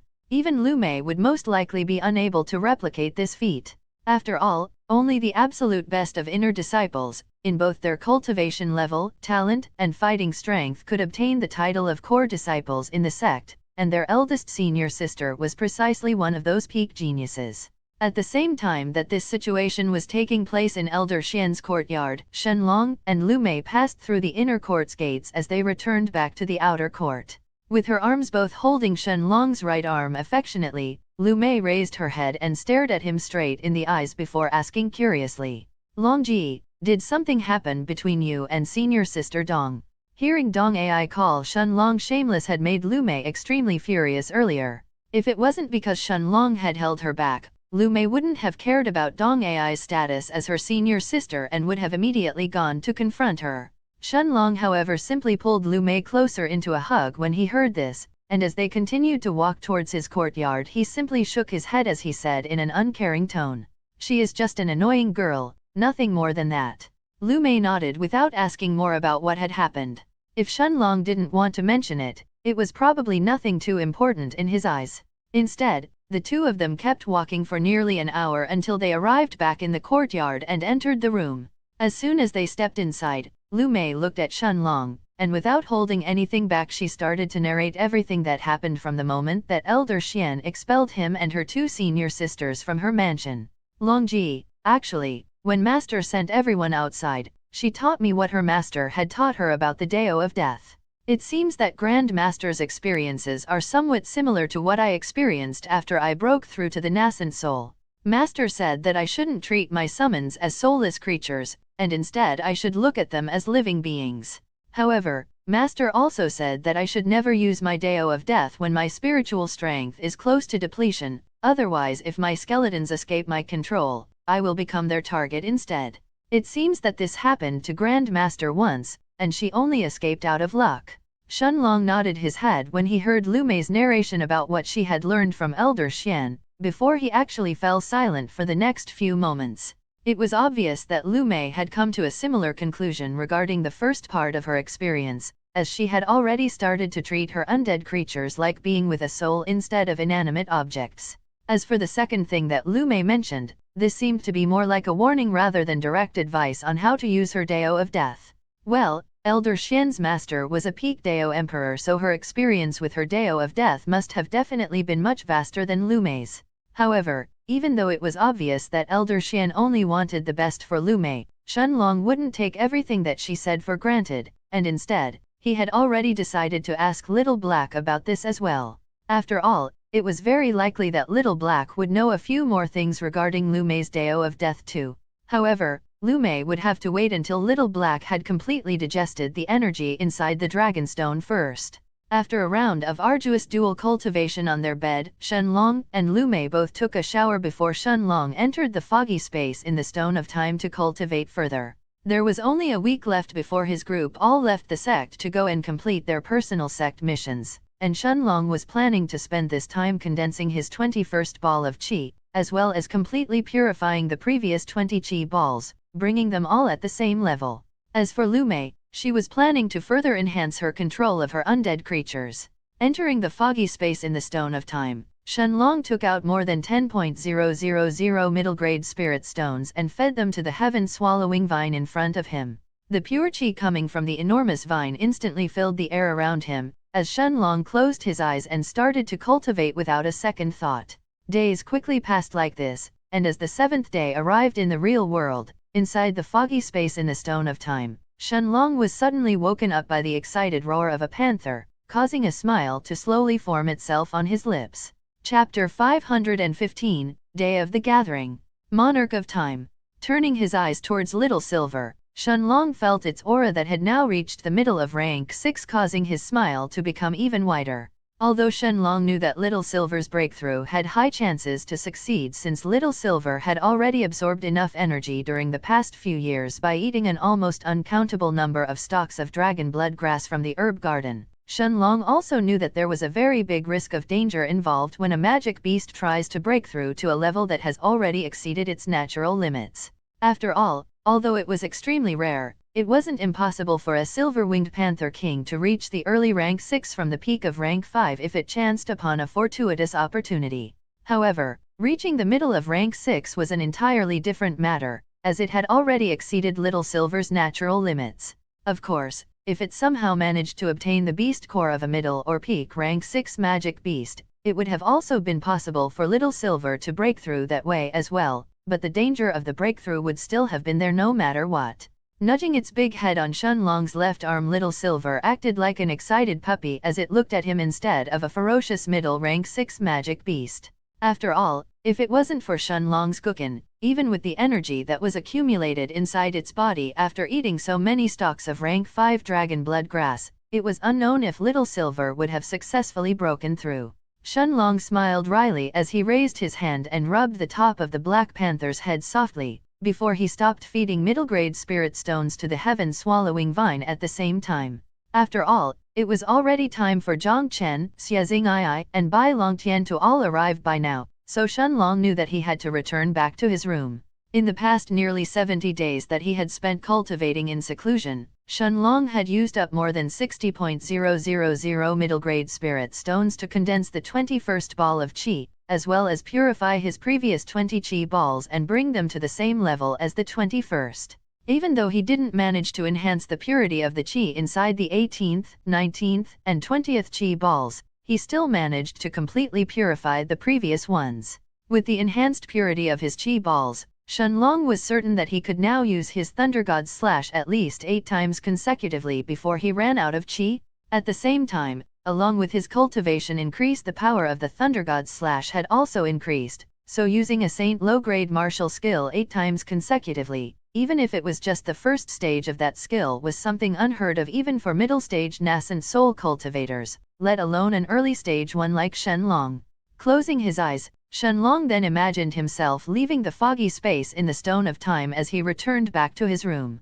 Opening his eyes barely a moment later, he noticed that just like the last time, he was the only one inside the room.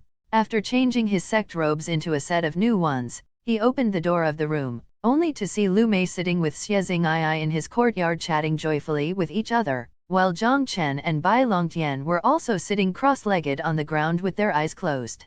Although they were in Shenlong's courtyard, as long as Lu Mei wanted to, she could allow anyone to enter while she was inside. As soon as the door of the room opened, everyone turned their attention towards it at the same time, as they saw Shenlong's figure walking towards them. Longji, brother Long. Lu Mei's and Xie Xing'ai's voices sounded in his ears as they greeted him joyously, while Zhang Chen and Bai Longtian had also opened their eyes at the same time and stood up, as they turned their eyes towards him as well. It was obvious that all 4 of them were waiting for Shenlong to exit seclusion.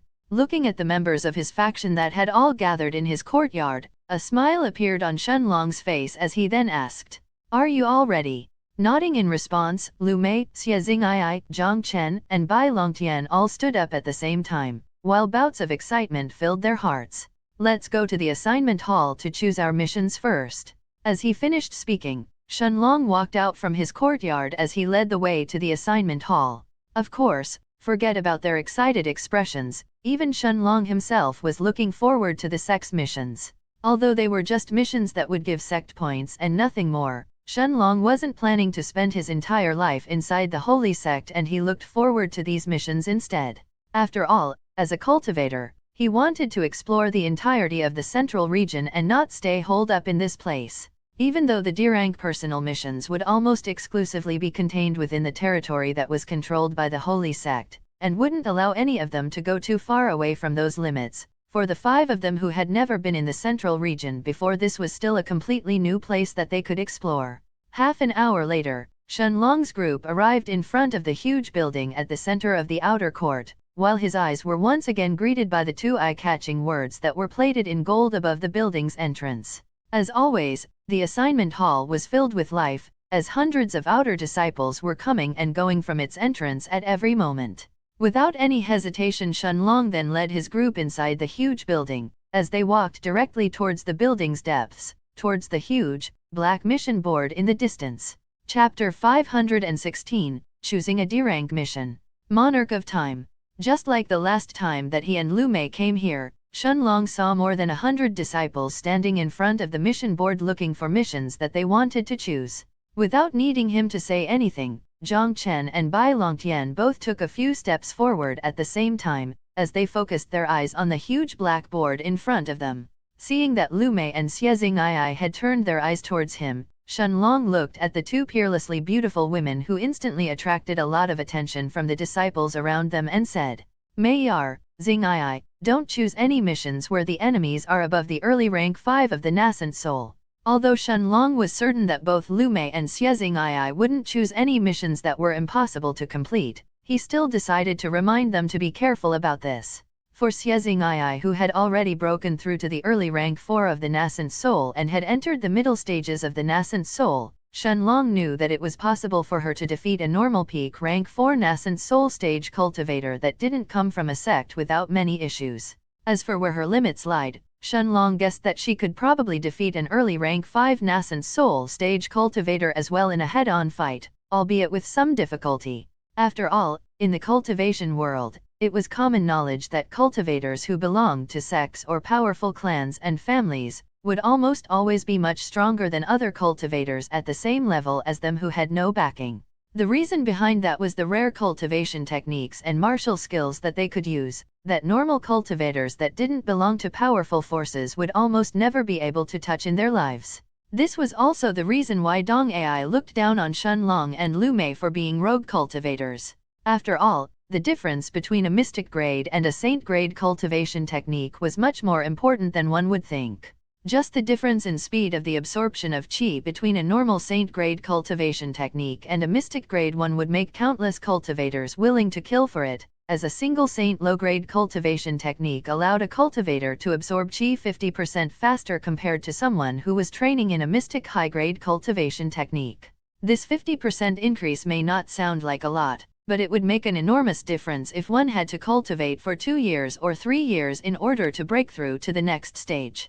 And yet, it wasn't just the speed of advancement that made saint-grade cultivation techniques so valuable. The purity from the qi that a saint low-grade cultivation technique allowed a cultivator to absorb was also more than 50% purer compared to the qi that a mystic high-grade technique. This increase in the purity of the qi may not allow a cultivator to advance faster, but it directly affected their combat strength, making them even stronger. This was why, every time that a saint low-grade cultivation technique appeared in an auction or a place that wasn't controlled by a huge power, cultivators who didn't belong to huge powers would do everything they could to get their hands on it. Of course, even saint low-grade techniques had their own differences as well. For example, a saint low-grade cultivation technique like the Moonlight Sigil that Shenlong had obtained from Kui Kuliang's collection back in the Vermilion Realm, was actually at the absolute bottom among saint low-grade cultivation techniques and would at most be categorized as a mystic high-grade cultivation technique in the central region. The reason behind that was both its slow qi absorption speed compared to other saint low-grade cultivation techniques, as well as a huge flaw that this technique actually had, that whoever trained in it could only practice at night since they had to absorb the moonlight. As for the saint middle-grade cultivation technique that Dong Ai obtained from Elder Xian as her gift, its effects, whether it was in the speed of qi absorption or the purity of the qi, were more than 2 times better compared to a saint low-grade cultivation technique. This was why Shenlong believed that someone like Xing Ai who belonged to the Xie family and was most likely training in a saint low-grade cultivation technique, could fight against a weak early rank 5 nascent soul stage cultivator who didn't come from a peak power head-on, albeit most likely with a lot of difficulty. Of course, if by some crazy scenario, Xing Ai's opponent was not only cultivating a saint low-grade cultivation technique but he even knew a saint low-grade martial skill as well, then forget about an early rank 5 nascent soul stage opponent. Xing Ai would even have trouble fighting against a peak rank 4 nascent soul stage cultivator, even with her unique physique. After all, even most outer disciples of the holy sect were at that level as well. And yet, Shenlong knew that the chances of something like that happening were practically zero. Additionally, he also knew that Xing Ai's real strength didn't lie in head-on fights, but instead in assassinations. Her Vanishing Shadow's unique physique was practically the perfect physique for an assassin who wanted to lie in the shadows and wait to strike. If Xing Ai really went all out to assassinate someone, Shenlong couldn't estimate how high her killing potential could reach. Perhaps even peak rank 5 nascent soul stage cultivators would die in her hands before they realized what was going on. However, assassinations were always risky, both for the victim as well as the assassin. In case that an assassination attempt failed, the assassin would then be in a vulnerable spot, and in that case, Xing Ai would be the one who would be risking her life. At the same time, Shenlong's words were also a hint to Lu Mei as well, for her to not try and choose any missions that were impossible either. Lu Mei and Xie Ai both nodded their heads as they looked at him before their eyes started to scan the huge mission board in front of them. Smiling slightly, Shenlong also did the same, as his gaze focused on the personal D-rank missions while he looked for a suitable one. At that moment, Shenlong's eyes suddenly fell on a single mission that seemed perfect for him to test his current strength. D-rank personal mission: kill the peak rank 5 nascent soul stage slave traders Dai Lim and Dai Hao and destroy their shop in the Yanzhou city. Reward: 190 sect points. Chapter 517, Memory Recording Formation. Monarch of Time. Shenlong's eyes instantly brightened upon seeing this mission and decided to choose it without any hesitation. Although fighting against 2 peak rank 5 nascent soul stage cultivators with a cultivation at the early rank 3 of the nascent soul may seem impossible for most people, Shenlong didn't think much about it. After all, when he had just broken through to the early rank 1 of the nascent soul, he could actually kill peak rank 3 nascent soul stage opponents like the golden-robed young man during the 4th test. Now that he had broken through to the early rank 3 of the nascent soul, even though he had to fight against 2 nascent soul cultivators who had already reached the middle stages of the nascent soul, he was still confident that he could complete this mission effortlessly unless something unexpected actually happened. At the same time, since he hadn't been able to fight even once ever since he had entered seclusion to advance his cultivation, he was actually itching to stretch his limbs and fight without holding back. As for the Yanzhou city that Shenlong had to travel to, it was actually located on the small map along with the mission's description, showing this city that was less than 2,000 miles away from the holy sect. After choosing this mission, Shenlong didn't leave just yet, as his eyes kept roaming around the huge black board in front of him, staring at the rest of the D-rank personal missions while looking for a second mission to accept. A few minutes later, Shenlong's eyes eventually landed on another D-rank mission, as he nodded his head and mumbled to himself. This will do for now. Unlike the previous one, the second mission didn't need Shenlong to fight or kill someone to complete it. Instead, the mission's description was even simpler than that. D-rank personal mission: join Merchant Yinggui's group in the Holy City 3 days from now, and help his caravan reach Yanzhou City successfully. Reward: 80 sect points. Seeing that this mission simply required him to act as a bodyguard and help a merchant transport his caravan to Yanzhou City, which he was intending to go to in the first place since he had to complete his mission, made Shenlong choose this as his second mission after a moment of thinking. Turning his gaze towards Lu Mei and the rest, Shenlong noticed that they were all almost finished choosing their own missions as well. A few minutes later, seeing that everyone had stopped looking at the missions and had now gathered around him, Shenlong nodded his head before he said, "Let's go to the mission counter." Shenlong already knew that in the Holy Sect, more than one disciple could accept the same mission if they wanted to. After all a disciple had to do was report the mission that they chose in the mission counter, and the first one who completed it could claim the rewards. Thus, the missions on the mission board always remained there until they were completed. Queuing up in front of the second busiest counter aside from the exchange hall, Shenlong's group had to wait for 20 minutes until it was their turn.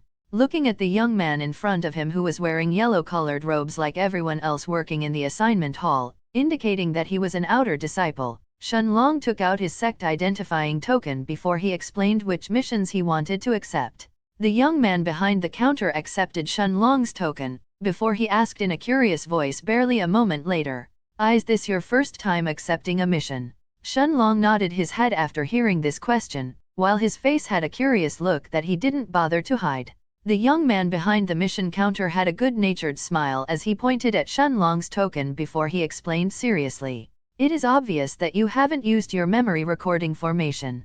Since it's your first time accepting a sect mission, I am obligated to inform you that every time you are completing a mission, regardless of whether it's a personal mission or a faction mission, you must record the entire process of how you completed it through your sect-identifying token. Every single sect-identifying token in the sect is embedded with special memory recording formations that you can activate by infusing a small part of your chi inside them. Of course, this is done to ensure that you didn't receive any external help during the mission and completed it on your own, as well as serve as deterrent so no one can claim a mission without being the one to complete them." Although Shenlong had no idea that there was such a formation in his sect-identifying token, He didn't mind it that much as he simply cupped his hands and thanked the disciple in front of him. The thought of using Little Silver or Little Black to complete higher-leveled missions hadn't crossed his mind from the beginning, since he was planning to complete everything by himself. After all, only this way would he truly hone himself as well as become even stronger, since staying in seclusion to cultivate was useless. If he didn't exercise, he would be unable to bring himself to his full potential and would instead hinder his advancement. The only problem that this memory recording formation could cause was exposing his Dao of Time, but after some thought, he realized that there was no reason to be afraid of something like that happening. The reason why he didn't mind was because Shenlong knew that unless an elder of the sect was present right next to him when he used his Dao of Time and sensed it personally, it would be simply impossible for them to realize what Dao he was using. Even if they had some questions and they would start to get suspicious, Shenlong still wouldn't care, and in a worst-case scenario, he would simply look to bullshit his way out of it. In any case, even the elders of the sect wouldn't be able to force him to spit out what Dao he has comprehended. After all, as high-leveled experts, even peak Dao kings wouldn't risk losing face by personally asking a junior which Dao they had comprehended, let alone Dao emperors. Chapter 518, Everyone's Missions. Monarch of Time. After cupping his hands and thanking the young man in front of him, Shenlong walked away from the mission counter while he waited for Lu Mei and the rest to register the missions that they wanted to take. Although every disciple in the sect could choose any level of mission that they wanted to regardless of their status or cultivation level, even inner disciples couldn't avoid the process of registering which missions they wanted to accept. Fortunately, his wait wasn't for too long, as in just a couple of minutes, everyone else had also registered their missions as well before they turned their attention towards him. At that moment, the look on Shenlong's face turned serious as he said in a solemn voice, "Remember that no matter what happens, always place your safety above everything else while you are alone." Seeing Shenlong speaking solemnly for the first time in a while instead of having his usual non-caring, laid-back attitude, made Lu Mei, Zhang Chen, Xie Xing'ai, and Bai Longtian all nod their heads at the same time. They all understood what Shenlong meant. Since this was their first time venturing out alone in the central region, they all had to be careful. Zhang Chen knew this as well, as his father had already told him to not underestimate anyone in the central region regardless of their strength. Even though he was a genius with an immortal-grade bloodline, Zhang Chen knew that his bloodline had a 3-month cooldown from the day he used it until he could use it again, so that wasn't something that he could count on. Hell, if it wasn't for the fact that he had to fight against a middle-rank 5 nascent soul outer disciple while his cultivation was still at the early rank 4 of the nascent soul, he wouldn't have used his bloodline in the first place, and would have at most exposed only his eternal darkness physique instead. Seeing that everyone had understood his words, Shenlong simply smiled and said, "Let's go then." Turning around, he then walked out of the assignment hall, as he led his group towards the entrance of the sect. While they walked, Shenlong didn't ask any of them about the missions that they had chosen. He had already seen that Lu Mei had picked 2 personal D-rank missions that required her to hunt down 2 criminals at the middle and the peak of rank 4 of the nascent soul respectively, while Xie Xing'ai had chosen a mission to act as a bodyguard for a caravan, just like him, as well as an assassination mission to kill a bandit head whose cultivation had reached the early rank 5 of the nascent soul. Missions that asked for protection were extremely popular, as the merchants wouldn't miss a chance to get the powerful disciples of the holy sect to act as their bodyguards, while many disciples who didn't enjoy putting themselves into danger seemed to like them as well. As for Xie Xing'ai, the reason she chose this mission was the same as Shenlong. Since the caravan was heading towards the city where the target of her main mission was located, she didn't mind completing this one as well. As for Zhang Chen and Bai Longtian, their missions were completely different. Zhang Chen had first chosen a mission that required him to fight against a middle rank 5 nascent soul stage evil cultivator, who kidnapped infants and used them to increase his own cultivation stage, while his second mission required him to take care of a small gang in a city, as the gang leader who was at the early rank 5 of the nascent soul had already destroyed a small village and raped every single woman while he personally beheaded everyone at the spirit realm and above. Of course, although Zhang Chen's first mission required him to fight against a middle rank 5 nascent soul stage cultivator, the same as the young woman whom he had to face during the 4th test, Zhang Chen wasn't worried in the slightest even though he was unable to use his bloodline this time. After all, How could normal cultivators who had to steal and kill to live be compared to the geniuses of the holy sect who cultivated insane low-grade cultivation techniques? Even if the young woman he had to fight during the fourth test was one of the 1,000 weakest disciples of the sect, she would still be considered a powerful genius in nearly every single city that she was placed within the holy sect's territory. Otherwise, how could she pass the holy sect's test in the first place?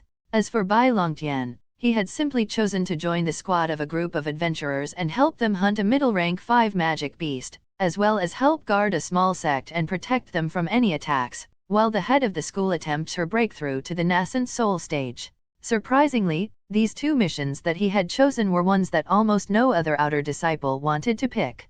Especially the last mission, since the location was more than 5 days away from the holy sect even if Bai Longtian rushed there at full speed, and most outer disciples either didn't want to spend their time guarding a small peak rank 9 spirit realm cultivator in her breakthrough, or they simply weren't interested in the measly 60 sect points that this mission offered since they would have to spend at least 10 days just to come and go from there.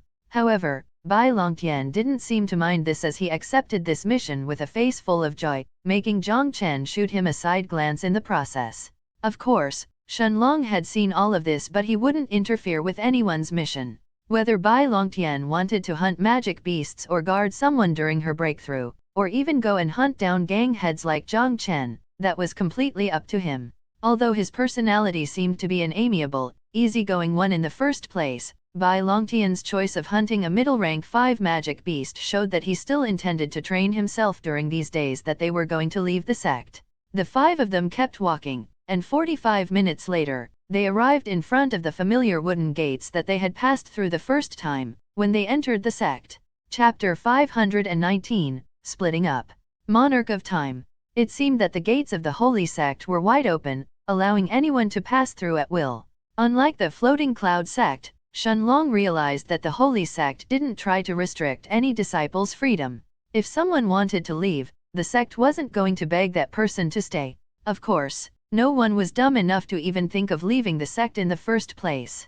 Putting aside the protection and the status that the sect offered to all of its disciples, just the fact that they could obtain complete saint-grade cultivation techniques and martial skills, as well as countless other things that one would be unable to find outside of the sect while they could simply obtain them using their own sect points, was enough to make those disciples stay in the sect and even fight against anyone who tried to kick them out. It was common knowledge that the holy sect was practically the overlord of the region that they governed, so why would those disciples want to stop hugging such a strong thigh in the first place?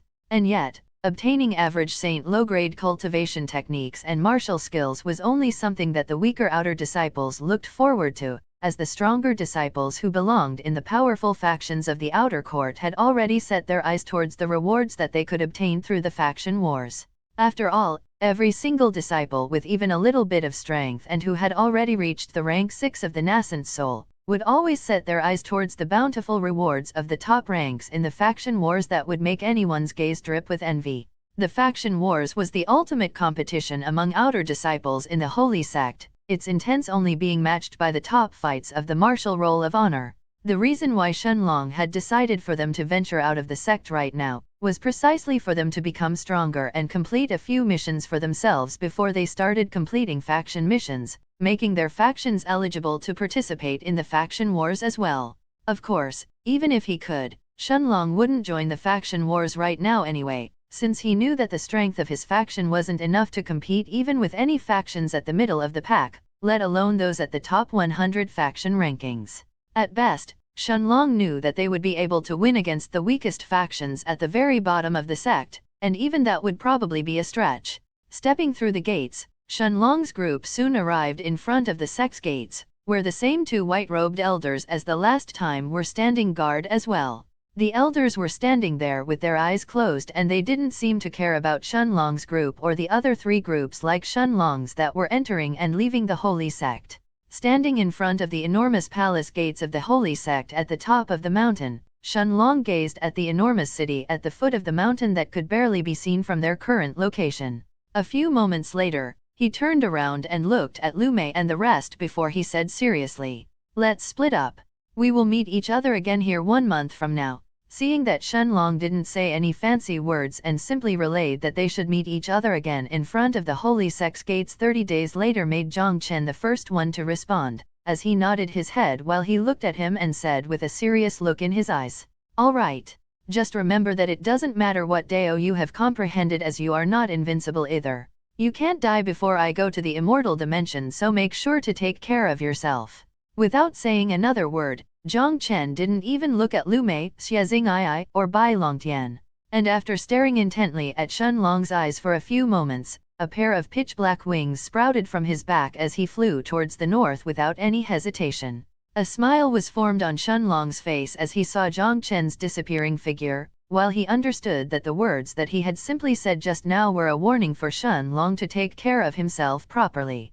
Indeed, it didn't matter if he had comprehended the Dao of Time, the Dao of Space, or even if he was a disciple of the Holy Sect, Zhang Chen was still right.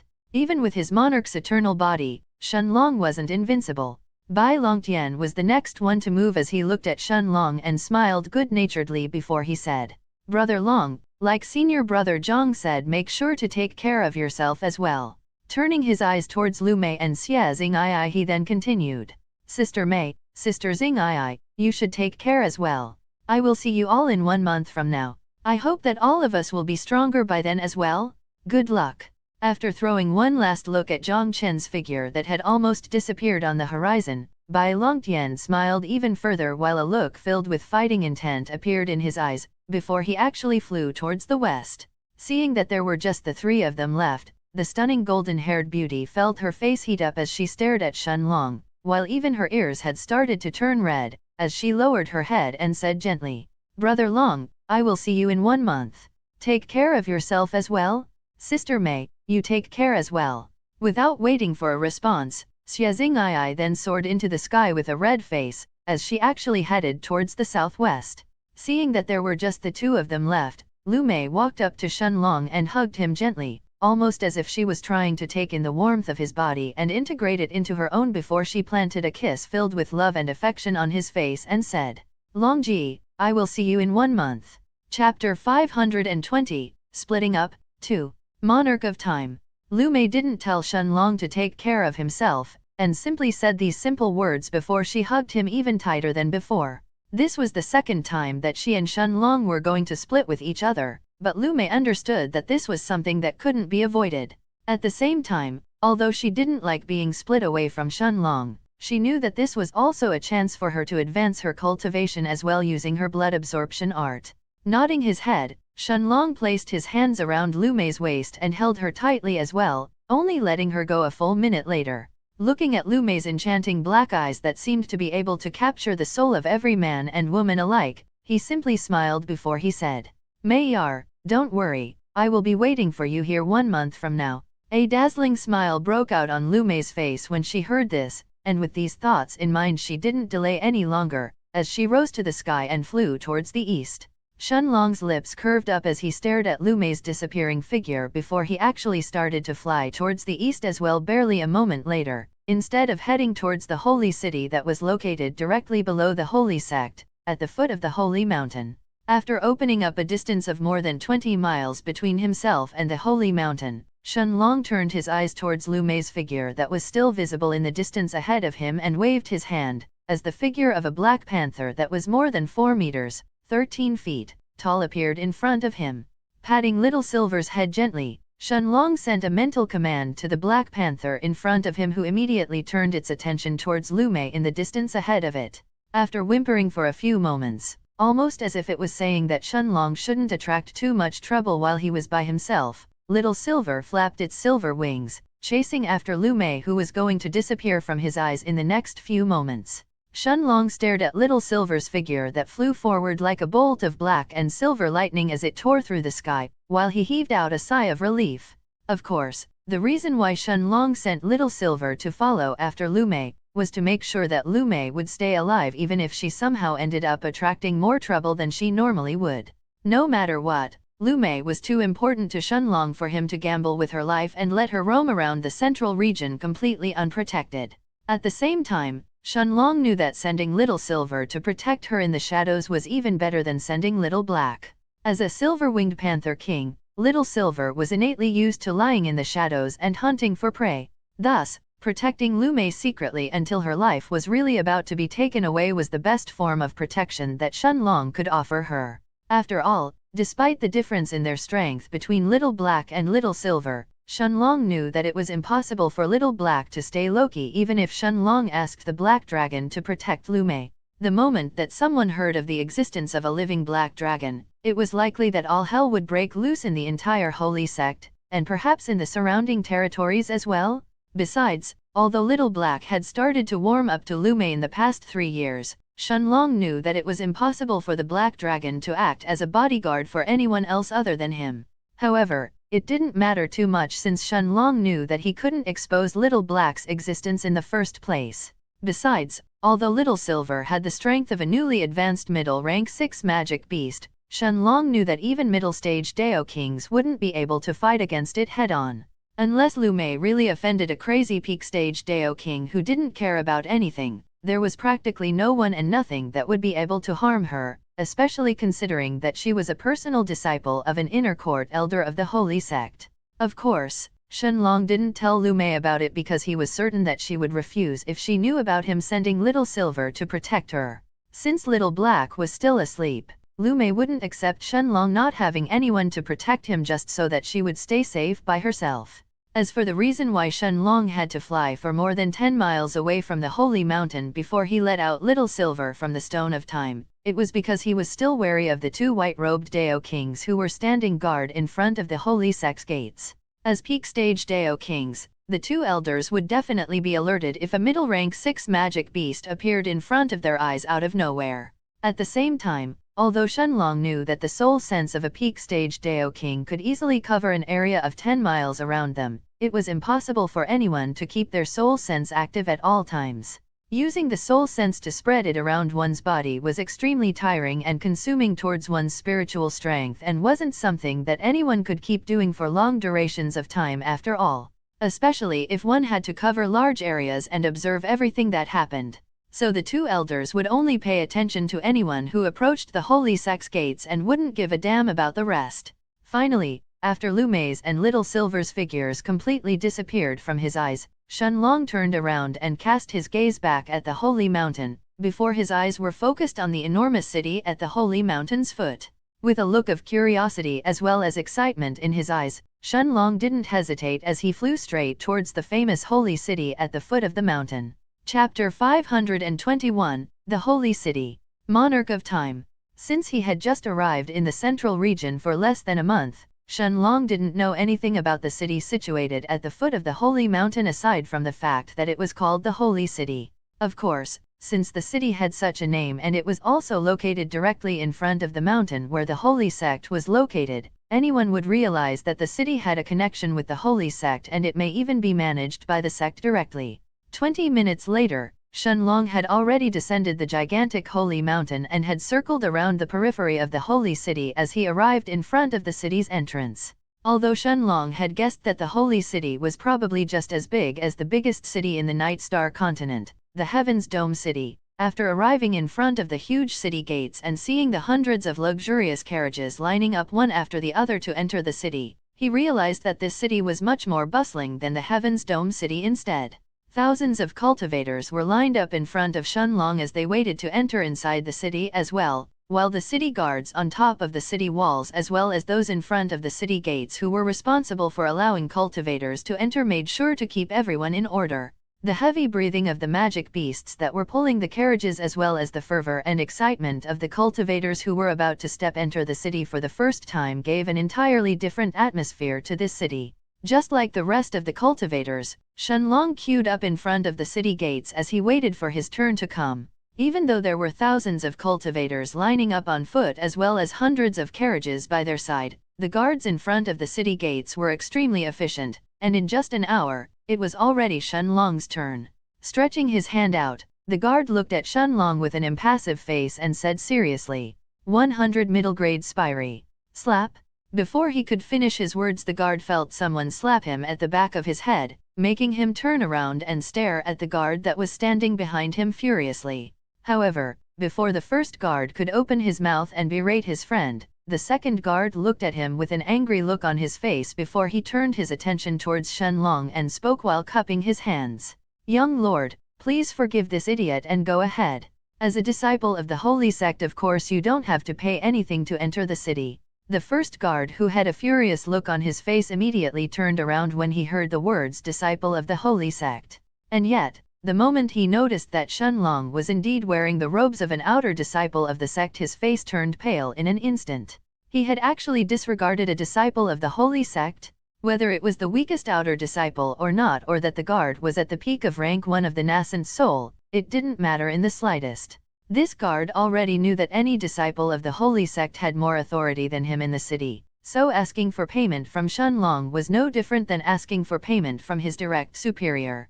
Even his own superior only had a status where he could look at Shenlong and the rest of the disciples of the holy sect as equals within the city. At the same time, it was only now that the remaining cultivators around him looked at Shenlong's robes with hints of envy in their eyes. An outer disciple of the holy sect? How many of them wished that they could enter the sect only to be mercilessly slapped by the difficulty of the trials? Of course, no one could blame the first guard for not paying attention to Shenlong's robes and realizing that he was an outer disciple, as most outer disciples of the holy sect wouldn't line up here and would directly skip the queue and enter the city as soon as they arrived. After all, this was their own city, the holy sect's city. Why would they voluntarily line up and wait along with the rest of the commoners? Additionally, most outer disciples of the sect came from the huge families and clans, as well as the rest of the big powers who lived in the territory of the holy sect, so this sentiment was even further ingrained in their minds. Of course, the guard who had explained this to Shenlong had already guessed that Shenlong didn't belong to any of the powerful families or clans in the territory of the holy sect, otherwise he would have already known about this. Nodding his head, Shenlong thanked the second guard, and without paying any attention to the first guard, whose face had turned even paler during this time, he stepped past the city gates and entered the holy city. The moment that he stepped inside the city, luxurious homes and mansions, as well as big shops that spanned further than the eye could see, filled Shenlong's vision, bringing along with them the vitality of an extremely bustling city. Knowing that there were still 3 days until Merchant Yingui and his caravan left the holy city, Shenlong decided to first take a look around and see what the holy city had to offer. After all, there was no way that the city wouldn't possibly have anything that would catch his attention. Indeed, after leisurely walking around the city for 2 hours while taking in the sights around him, Shenlong finally stopped in front of an enormous tower more than 3.000 meters, 9,850 feet, tall near the heart of the city. The 2 words on the tower's entrance immediately attracted Shenlong's attention, while his eyes were quickly filled with a look of curiosity as well, as he mumbled to himself. Dao Tower. Chapter 522, Dao Tower. Monarch of Time. Staring at the colossal black tower in front of him that had more than 100 cultivators queued up in front of its entrance, Shenlong walked towards it as well after a few moments of deliberation. He still had 3 days until his first mission begun, so he wasn't in a hurry in the first place. Waiting in the queue along with the rest of the 100 cultivators, Shenlong looked around him while he stared at the expressions of the people who were also waiting to enter the tower as well. He saw looks of hope and longing in their eyes as well as gazes that were filled with fighting intent, making Shenlong even more curious about the tower in front of him. The reason why this tower had attracted Shenlong's attention, aside from its colossal size, was the words Dao Tower that Shenlong had never heard of before, as well as the fact that it didn't matter whether one was a heaven-grade cultivator or a Dao king, as they were all queued up and waited for their turn. For a building to have both heaven-grade cultivators and Dao kings enter inside it, as long as it wasn't a shop, then there must definitely be something extraordinary about it. Turning his attention towards the young man who was standing right in front of him while waiting in line as well, Shenlong looked at him and cupped his hands before asking in a voice that didn't conceal his curiosity. "Friend, I just arrived in the holy city and I am still new here. Can you tell me what the purpose of this Dao Tower is?" The young man in front of Shenlong had a disdainful look on his face the moment that he heard his ignorant question, but as soon as he turned around and saw the yellow robes with the insignia of the holy sect on them, his expression quickly changed as he stared at Shenlong's face with some doubt in his eyes. "A disciple of the holy sect?" the young man asked Shenlong with suspicion evident in his voice, unable to understand how it was possible for a disciple of the holy sect to not know about the Dao Tower. Even those disciples who didn't belong to any powerful forces in the holy sect's territory still knew about the Dao Tower in the holy city. Did the guy in front of him just come out from a cave? Regardless, after a moment of deliberation, the young man nodded his head and decided to answer seriously. After all, Shenlong still seemed to be an outer disciple of the holy sect, and the young man knew that he wouldn't lose anything by answering his question. Pointing at the enormous black tower in front of them, the young man looked at Shenlong and said seriously, "The Dao Tower is one of the most important buildings in the entire holy city. It is a mystical place that every cultivator can enter to test their Dao, and all you have to do to enter is pay some middle-grade spirit stones. It doesn't matter if one is a heaven-grade newbie or a Dao King realm expert, the two of them can fight and the person who utilizes their Dao better will win. Cultivation ranks don't matter at all when two people fight inside the Dao Tower, and it is not too uncommon for the person with the lowest cultivation to actually win a fight. Of course, it's not possible for a heaven-grade rookie to compete against a Dao King expert in the first place. I am simply using it as an example."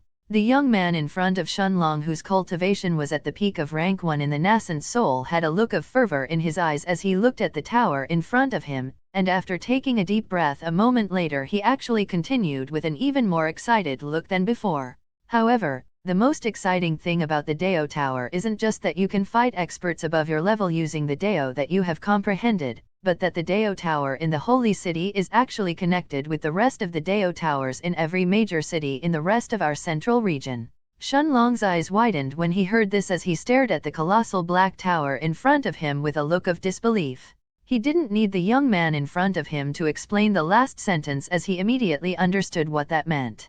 The Dao Tower could allow you to fight other people all around the central region as well? A tower where cultivation didn't matter while only the Dao did? Shenlong had never heard of something like this in his life. Of course, his knowledge and memories of his previous life were still sealed for the most part, but the Dao Tower still made his eyes burn with fighting intent. Almost as if he had guessed what Shenlong was thinking, the young man in front of him smiled and said, "Hehe, even though you are an outer disciple of the holy sect, don't think that you will be able to fight against the best geniuses around the central region only because you managed to pass the sex tests.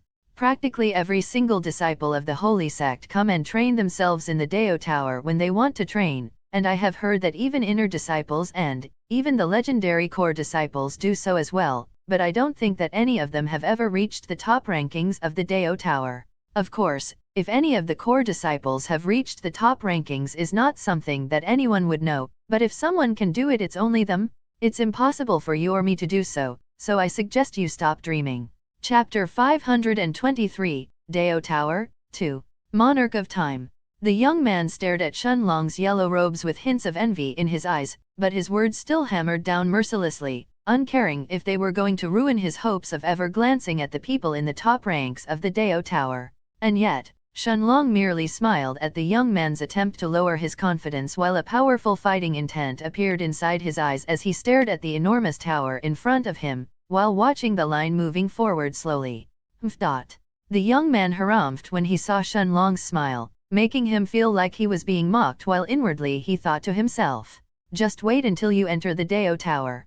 Outer disciple of the holy sect or not, no one will give a damn about your identity in there." Without another word, the young man angrily turned around and stared at the Dao Tower as he eagerly waited for his turn to come. 2 hours later, after the young man in front of him entered inside, it was Shenlong's turn to enter the Dao Tower. As he stepped forward, Shenlong saw that the huge gates of the tower were wide open, allowing him to enter without any obstruction. A luxurious hall appeared in Shenlong's eyes the moment that he stepped foot inside the Dao Tower, as well as 2 beautiful receptionists standing who were behind a large counter. Seeing the handsome yellow-robed young man who was approaching them caused the eyes of the 2 receptionists to light up at the same time, as both of them flashed the sweetest smiles they could muster and greeted him gently. "Hello, young master. Welcome to the Dao Tower. How may I assist you?"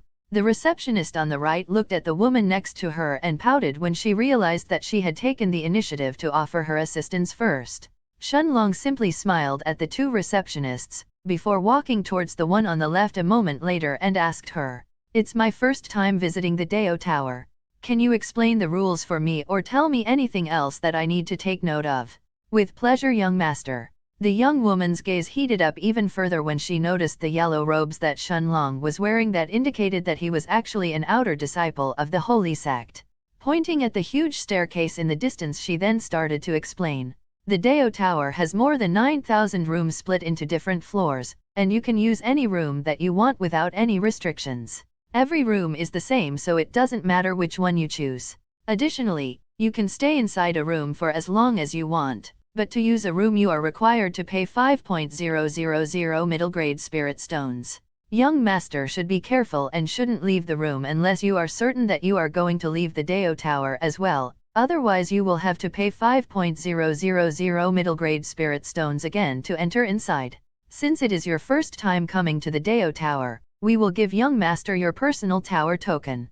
Of course, since young master hasn't participated in any battles just yet, your tower token will be the lowest white rank token. However, as you fight and win more of your fights, your rank will rise as well. The first and also the lowest rank is the white rank, followed by the yellow rank and then the orange rank. After the orange is the red rank, followed by the purple rank and the silver rank, and then finally the legendary gold rank. Since young master is an outer disciple of the holy sect, I am sure that you will be able to reach the orange rank in no time, so I wouldn't worry about it. Now to the rules. When you enter inside the room, it will only take a few moments for the Dao Tower to connect young master with someone else. During the fights there are actually no rules. You can do whatever you want. Of course, you cannot use your chi and will only be allowed to use your Dao, but you are free to torture or kill your opponent without any restraints. Naturally, there is nothing to be afraid about even if the fights look real, since it will only be your mind and your opponent's mind that will be connected. So, even if you die during a fight, your consciousness will return to normal soon, but you will feel an intense pain every time you die. As she said the last part, the receptionist's voice was lowered significantly, almost as if she remembered the intense pain every time she died inside the tower's fights as well. This was why most people couldn't handle dying more than 3 times before they left the Dao Tower. After all, the tower wouldn't wait for you to rest every time you finished a fight, regardless of whether you won or lost, and would at most give you 15 minutes to rest before the next fight began. After taking a deep breath and expelled the bad memories of death inside the tower, the receptionist looked at Shenlong and handed him a small, white-colored token before she continued. As long as young master lets a drop of blood fall onto the token will connect with your consciousness every time that you enter a room. As long as you want to stop the challenges or give up a fight, all you have to do is cut off the connection with the token and you can leave the room. Your face will also not be shown to your opponent during the fights, so there is nothing to worry about. I wish you good luck, young master.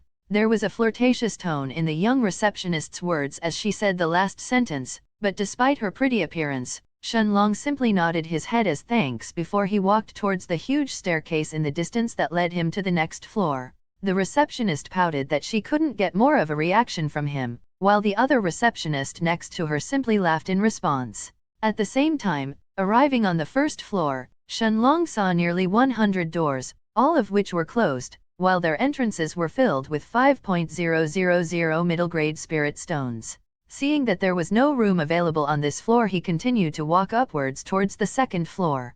Noticing that there were a handful of rooms available, Shenlong picked one at random and stood in front of its entrance. Waving his hand, 5,000 middle grade spirit stones appeared in front of him, before Shenlong sent them towards the small holes on the door. As soon as the middle grade spirit stones embedded themselves on the door, a deep rumbling could be heard as the door slowly opened. Chapter 524, Dao Tower, 3. Monarch of Time. The room behind the door was filled with nothing but darkness, without a piece of furniture or anything else in sight. After a moment of deliberation, Shenlong took a step forward and entered inside a moment later. However, the moment that he stepped foot inside the room, Shenlong heard another loud rumbling sound coming from behind him, as the heavy door of the room automatically closed by itself, blocking off what little light tried to enter the room from the outside. Inside the darkness that had now almost completely filled the room, Shenlong wasn't even able to see his own fingers. There was only a very dim light coming from the door itself, which Shenlong assumed was thanks to his 5,000 middle grade spirit stones. Of course, Even if he couldn't see anything using his eyes, he knew that he could still use his soul sense to sense his surroundings. As expected, after scanning the room with his soul sense, he noticed that it was indeed empty. Sitting cross-legged on the ground and closing his eyes, Shenlong then fell into deep thought a moment later. I wonder how the Dao Tower can force two people to fight using only their Dao without utilizing their cultivation. Regardless, if this Dao Tower can really allow one to do so, then this will truly be the perfect place for me to advance my comprehension of my Dao of space. Shenlong knew that he was just a step away from advancing to the early 5th stage of his monarch's eternal body and that the only thing he required was to break through in his comprehension of the Dao of space. However, unlike his Dao of time, even with the increased affinity that he had for the Dao of space thanks to his monarch's eternal body, Shenlong was still unable to break through in the past 2 years that he had spent in the 10,000 Beasts mountain range and step into the early 5th stage. Holding the white-colored token that he had received from the receptionist in his left hand, he no longer hesitated as he bit his own finger, causing a bright red droplet of blood to appear and fall on the white token. Shenlong could instantly feel the token in his hands trying to establish a connection with his own consciousness the moment that it absorbed his drop of blood, but sensing that it was a connection which he could cut off at any moment, Shenlong gritted his teeth before deciding to allow it a moment later. The moment that the connection was established, he could sense that his pitch-black surroundings had started to change, while a feeling as if he had started to lose control of his own body had also sprouted in his heart. No, it wasn't that he had lost control of his body. Instead, it was his consciousness that had established the connection with the white token that was making him unable to control his body at this moment. However, Shenlong quickly calmed down a moment later, as he could still feel that he could simply cut off the connection between himself and his white token any moment that he wished to do so, and everything would instantly go back to normal. A few moments later, as he opened his eyes, he noticed that his surroundings had completely changed as he found himself standing in the center of a large palace hall. Looking at his own hands as well as the rest of his body, Shenlong understood that this wasn't his real body but a body made by motes of light instead. In front of him, he also saw the silhouette of a young man that had started to materialize at the same time. And yet, Shenlong didn't pay too much attention to the man who had started to appear in front of him, as he stared at his own hands with a look filled with disbelief. His cultivation seemed to have returned to the early rank 1 of the heaven grade, but this wasn't the biggest change that he sensed. Instead, it was the qi inside him that felt completely different from the qi in his body back in the real world. Shenlong sensed that the qi inside this body that was made by motes of light, was much weaker and circulated much slower compared to his real qi. When you and your opponent both have your cultivation base restricted at the early rank 1 of the nascent soul, while having the same amount of qi inside your bodies as well as the same qi purity, the only difference between the two of you would be the martial skills that you know and the Dao that you have comprehended. However, due to how slowly the qi inside his body was now circulating, Shenlong instantly realized that it was impossible for him to use even yellow grade martial skills, let alone mystic grade and saint grade ones. It was only at this moment that Shenlong truly realized why the Dao Tower was rumored to test nothing but the Dao that a cultivator has comprehended, while a complicated feeling started to rise in his heart at the same time. After all, fighting like this was indeed no different than fighting with shackles around your entire body. And yet, a moment later, Shenlong quickly shook his head, as a look filled with fighting intent appeared inside his eyes before he mumbled to himself. This is good as well. This place is truly perfect for me to advance my Dao of space. As he came to this conclusion, Shenlong stared at the figure of the young man in front of him that had fully materialized itself as well. It was a young man dressed in brown robes, with short black hair and a solidly built body. However, Shenlong was unable to discern any details from his face. Indeed, this was the protection that the Dao Tower offered to its participants. As long as one wanted to keep their identity hidden, no one could force that person to reveal it. At that moment, Shenlong saw the young man in front of him take a look at the hall around them before he turned his attention towards him. Taking a step forward, the young man's foot suddenly stomped on the ground, actually creating a small fissure on the floor of the palace hall. The fissure rapidly expanded as it moved towards Shenlong, and from the palace's depths, tree branches of various sizes, some of them as thin as a person's finger while some of them as thick as a human's thigh, emerged from the fissure, as they moved to surround Shenlong, blocking all paths of retreat. Chapter 525, Dao Fight. Monarch of Time. Staring at the tree branches that were moving towards him, Shenlong wasn't flustered in the slightest, as he stretched out his right hand before an illusionary purple-colored blade appeared on it. Although martial skills couldn't be used inside the Dao Tower, anything related to his own comprehension of their Dao could be utilized as long as Shenlong was willing to spend some of his chi.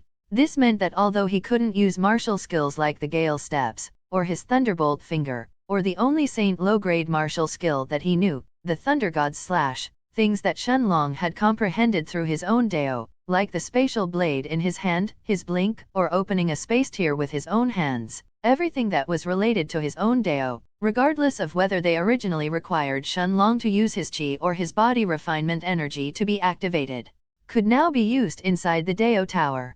Of course, Shenlong wasn't planning to use any of his moves that required him to use his Dao of Time, and was planning to completely rely on his Dao of Space instead.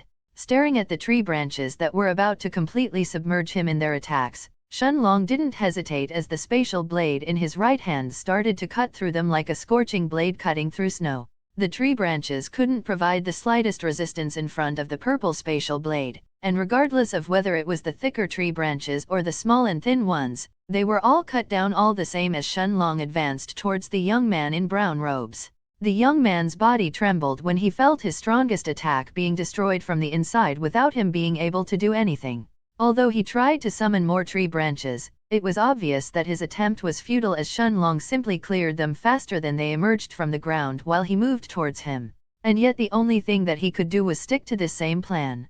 As he kept attacking Shenlong, the young man had started to step backwards at the same time, opening up the distance between them as he wasn't willing to allow Shenlong to get too close to him, but in just a few moments, he realized that he had ended up reaching the end of the hall with his back against the wall. At the same time, Shenlong finally cut through the last of the tree branches that was blocking his way a few moments later, before he stared at the young man in front of him who was clearly trembling in fright. Shenlong wasn't certain if this was the young man's first fight in the Dao Tower as well or his first time coming so close to death which made him so afraid, but it was obvious that his comprehension of his Dao was more than lackluster, to say the least. Although the attribute of his Dao of Space was really terrifying, being able to cut through practically anything at will, Shenlong knew that as long as he met someone whose comprehension of their Dao was higher than his comprehension of his Dao of Space, he wouldn't be able to win effortlessly like this. As for the young man in front of him, Shenlong guessed that his comprehension of his Dao was at the level of someone who had just broken through to the heaven grade. Slashing the air in front of him with his right hand, Shenlong then opened a space tier and stepped inside it, closing the distance between them and appearing in front of the brown-robed young man in practically an instant before he swept his right hand horizontally before the young man could even open his mouth to say anything. A small wound appeared on the place where the brown-robed young man's heart was supposed to be, and a few moments later, his body started to break down into motes of light as he began to disappear in front of Shenlong. The young man didn't know why he had been so unlucky to face a monster like Shenlong so early in the Dao Tower. He had won his previous fight almost effortlessly, but just in his second fight, he had to fight against this monster who had destroyed him in less than a minute. He was still in the white rank? What the hell was this guy doing in the white rank as well? Shenlong had also guessed that the young man would probably feel aggrieved about his loss, since this previous fight was no different than bullying. He didn't really care about it since there was nothing he could do about it either. As he was still in the white rank, Shenlong had guessed that he would probably have to fight against the weaker cultivators before rising in the ranks, causing most of his opponents in the beginning to only have a comprehension at the heaven grade level, but as he rose to the yellow grade, Shenlong guessed that he would start fighting against peak heaven grade opponents or even spirit realm cultivators, making the battles tougher as he rose through the ranks. The moment that the brown-robed young man disappeared, Shenlong noticed that some of the motes of light around his body didn't disperse in the surroundings, but instead, they were being absorbed by his white rank token. His token that had a pure white color didn't change externally, but Shenlong could sense that there was a small difference as he held it. After looking at it seriously for a few more moments, a smile broke out on his face before he sat cross-legged on the ground on the now dead silent palace hall and closed his eyes. The cracks on the ground created by the fissure of the young man's attack were quickly repaired in less than a minute, restoring the palace's appearance to its original state before Shenlong's first fight. Finally, 15 minutes later, after the period for everyone to rest had ended, a new silhouette started to materialize in front of Shenlong, causing him to slowly open his eyes as well. Chapter 526, Dao Fight, 2. Monarch of Time. This second silhouette that appeared in front of him belonged to a young woman who was dressed in pure white robes, and had long silver hair that reached down to her waist. Even though her facial features couldn't be discerned, from the way she carried herself and how she wasn't in a rush to make the first move, Shenlong could guess that this woman had a calm and collected look on her face as she looked at him, before her gaze inspected the rest of the palace hall around her. Of course, just like Shenlong and the brown-robed young man that Shenlong had faced a few minutes ago, this young woman's cultivation was naturally at the early rank 1 of the heaven grade as well. After all, the rules of the Dao Tower were the same for everyone. After inspecting the young man in front of her for a few seconds, the white-robed young woman's body was suddenly surrounded by a gust of wind as she lifted herself in the air, and as she looked at the yellow-robed young man who was still sitting cross-legged on the floor without moving, she said in a calm but frigid tone, her voice resounding throughout the entire palace hall. "Prepare yourself or die." Without waiting for a response, the silver-haired young woman pointed her hand towards him before tens of wind blades appeared in the air around her. After staying still in the air for a few moments, the wind blades all flew towards Shenlong at the same time, barraging him at once.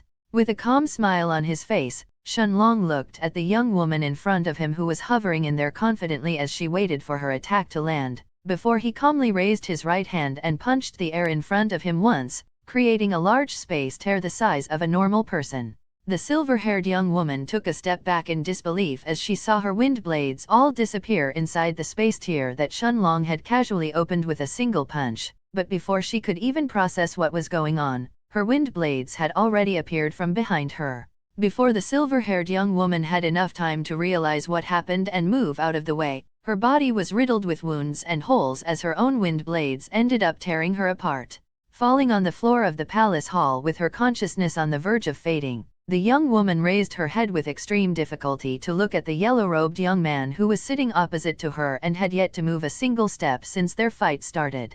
She was simply unwilling to accept that she had really lost just like this, but she only managed to see Shenlong sit casually at the center of the hall for a single moment, before her body finally broke apart into countless motes of light.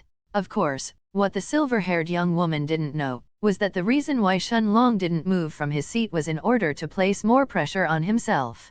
Fighting against the brown-robed young man had made him realize that using his spatial blade wasn't really helping him increase his comprehension in his Dao of space. Thus, he decided against using it, or his blink, unless he really faced a powerful opponent. As for the space tier that he had created during the fight that sucked in the young woman's wind blades, Shenlong could only use it when he was fighting opponents whose comprehension of their Dao was at the same level as his Dao of space at most. Otherwise, if the young woman's comprehension of her Dao of wind actually exceeded his comprehension of his Dao of space, Shenlong guessed that his space tier wouldn't be able to absorb every single wind blade, and would most likely end up crumbling halfway after absorbing around 40% of the wind blades instead. After all, the space tiers could only absorb an enemy's attacks, depending on Shenlong's strength and his own Dao comprehension. No Dao was omnipotent. Everything relied on a cultivator's own strength in the end. Of course, in situations where his comprehension of his Dao of space and his opponents were at the same level, Shenlong was confident that he could win every single fight. He had yet to meet someone who was strong enough to fight him head-on. The only exception so far was when Shenlong fought against Zhang Chen, but to match Shenlong's power when he was utilizing his Dao of space, Zhang Chen needed to use his demonic Dao, as well as his rank 1 star rank weapon and a saint low-grade martial skill. Of course, Zhang Chen could also fight Shenlong even without his demonic wings when Shenlong was only using his Dao of space, but in that case, he wouldn't be the one who had the advantage during the fight and could only be placed in a passive position instead, where he would only be able to defend himself. As for the silver-haired young woman whose comprehension of her Dao was still at the heaven grade, it was impossible for her to last for even a few seconds against Shenlong when he fought seriously. Nevertheless, if Shenlong had to compare her with the brown-robed young man from before, Shenlong believed that the young woman would most likely emerge as the victor if the two of them fought against each other, and she wouldn't need more than 15 minutes to do so. As the young woman's body turned into motes of light, a portion of that light didn't disperse, but instead, it was absorbed in Shenlong's white token instead. Shenlong continued to sit cross-legged on the ground without moving, as he waited for his next fight to begin. In the blink of an eye, a day soon passed, as Shenlong stared at the body of a robust middle-aged man in front of him, that had started to turn into motes of light before it slowly disappeared from the palace hall. Chapter 527, Consecutive Wins. Monarch of Time. This middle-aged man was Shenlong's 48th opponent. During the past 24 hours, Shenlong had actually managed to win 48 battles in a row. This was a terrifying number that very few people could achieve in the Dao Tower in one go. In these past 24 hours, his token had also changed from the original white color to a deep orange one, and it seemed to be just a few fights away from having its color turn red. After reaching the yellow rank, Shenlong had to fight against opponents whose Dao comprehension had reached the level of an average peak heaven-grade cultivator or a newly advanced spirit realm.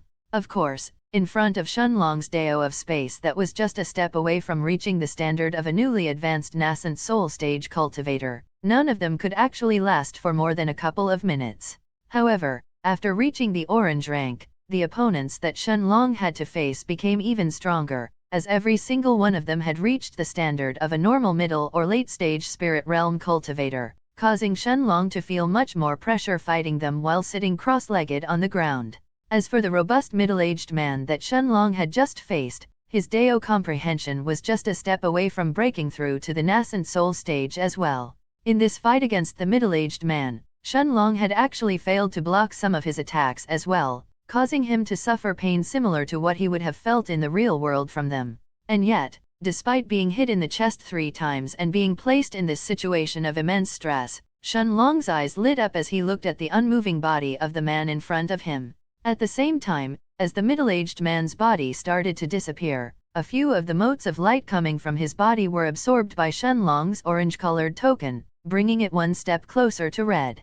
After a moment of hesitation, Shenlong closed his eyes and cut off the connection between himself and his orange-colored token.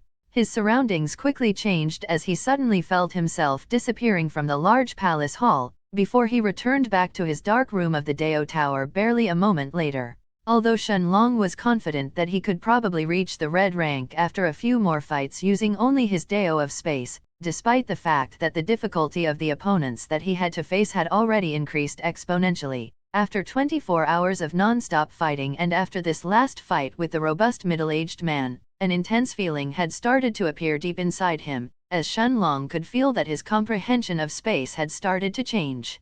He knew that this was his chance to break through to the early 5th stage in his monarch's eternal body. The moment that he cut off the connection between himself and his orange token and felt himself returning back to the room, Shenlong heard the familiar rumbling sound coming from behind him, as the heavy black door started to open by itself. Without wasting any time, Shenlong walked out of the room directly, as he returned back to the ground floor of the Dao Tower a few moments later. Walking past the enormous building's entrance, Shenlong wandered around the holy city as he started to look for an inn. Thankfully, he didn't have to search for a long time, as the holy city was actually filled with plenty of inns, most of them belonging to the powerful clans and families that resided in the city. After all, as the city located directly below the holy mountain, it was only natural that many of the powerful clans and families that lived in the holy sect's territories would not only have their own businesses in the holy city such as pill shops, formation master shops, and inns and restaurants, but some of them would even choose to relocate their entire clan in the city as well. Of course, only the strongest families and clans would dare to do something like that, since the holy city was a huge pie that everyone wanted to share, but only the strongest would do so in the end. Additionally, those families and clans who dared to send their main forces in the holy city didn't mean that they wouldn't control any other cities either. After all, the more cities they have under their control, the more businesses they will also have, meaning the bigger their profits would be. After choosing a random inn near the center of the city that belonged to the Chiao clan and paying 200 middle-grade spirit stones to rent a courtyard for the next 2 days, Shenlong entered his room and without wasting any time, he sat cross-legged on his bed and closed his eyes, as he simulated himself returning to the foggy space in the Stone of Time. Sitting in his usual seat, Shenlong waved his hand, causing a single bottle filled with bright red pills to appear in front of him, as well as 100 stalks of rank 5 dragon blood grass. This was the last bottle of top-grade dragon blood tempering pills that Shen Long still had, and he had kept it for himself instead of selling it to Wanzio in the Golden Treasures Hall for sect points because he was preparing for this breakthrough to the 5th stage of body refinement. The moment that he opened the bottle, the sweet fragrance of the 5 dragon blood tempering pills instantly filled the air around him with their intoxicating scent. After taking a few breaths to calm himself down, Shen Long held the 5 red pills in his hands, before placing them all in his mouth at the same time. The 5 top-grade rank 5 dragon blood tempering pills instantly turned into a gentle stream of energy that melted in his mouth, but as soon as the energy went down his throat, a familiar pain assaulted Shen Long, causing his eyes to widen in the process under the extreme pain, while his spiritual sea inside his spiritual space had started to split apart. Chapter 528, Breaking Through to the 5th Stage of Body Refinement. Monarch of Time. As his spiritual sea began to churn and split into 2 parts, the sudden pain of his soul splitting once again assaulted Shen Long, making him grind his teeth and try his best to endure it while his eyes suddenly turned bloodshot.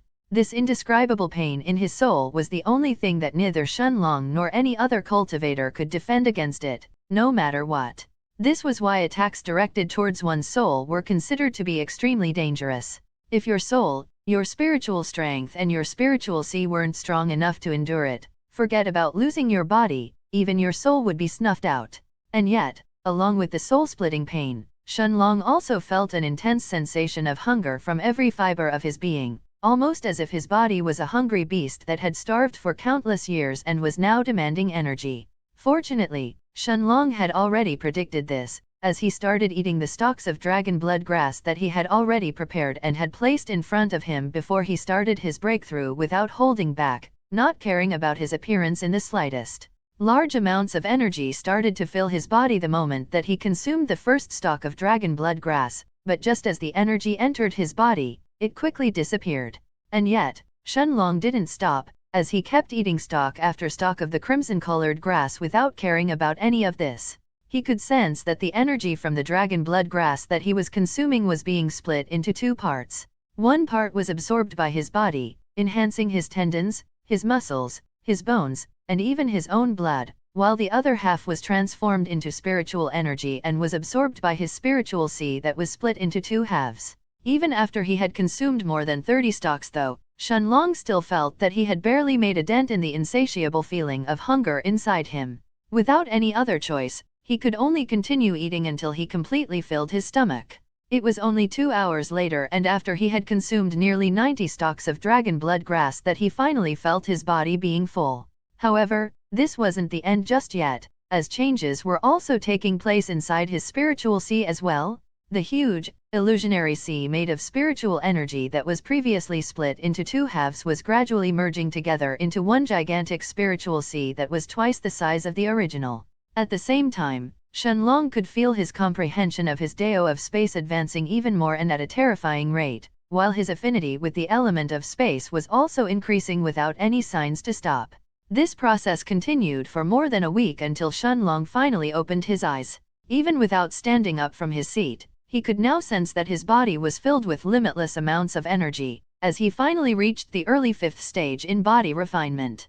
And yet, the moment that he opened his eyes, before he could actually rejoice in his breakthrough, Shen Long realized that the golden steel inside the foggy space that hadn't shown any changes during the past 2 years, was now emitting a white light that was many times stronger than before. After staring at it seriously for a moment, Shen Long stood up from his seat and approached the golden steel with a serious look in his eyes.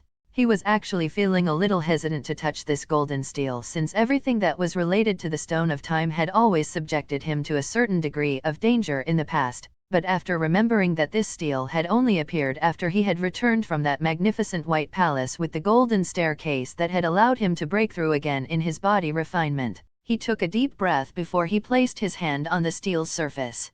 However, even after waiting for a few moments, Shen Long noticed that there were no changes on the golden steel. Even after injecting his qi or his soul sense inside it hoping that there would be any changes, there was still no reaction. Maybe it needs a bit more time. This was the only conclusion that Shen Long could come to, causing him to temporarily give up for now. After all, no matter what, it was obvious that the white light that was coming from the steel now was much brighter than the dim and almost non-existent light that the golden steel was previously emitting. Shenlong guessed that he either had to wait for some more time, or he had to advance his body cultivation to the middle of the 5th stage or maybe even the peak of the 5th stage before the steel actually reacted again. Of course, he wasn't certain whether the steel would really take him back to that golden staircase in front of the White Palace with the 2 angel statues guarding in front of it, but if he could advance his monarch's eternal body further, then this was a risk that he was willing to take. After all, Shenlong hadn't forgotten how he had been abducted by the Stone of Time twice after breaking through in his cultivation in the past, and he wasn't certain what kind of enemies he would have to face in the future if that happened again. Thus, advancing his cultivation in both his qi and his body refinement were of utmost importance to him. Regardless, even if the steel didn't respond right now, Shenlong now knew that it would do so again in the future. Closing his eyes, he quickly calmed down as he tried to sense the changes around him. A moment later, however, he snapped his eyes open with a surprised look on his face, as he realized that as long as he closed his eyes and focused, he could clearly sense the different layers of space present around him, meaning that his affinity with the element of space had increased even more than what he had originally thought. Chapter 529, One with the World. Monarch of Time.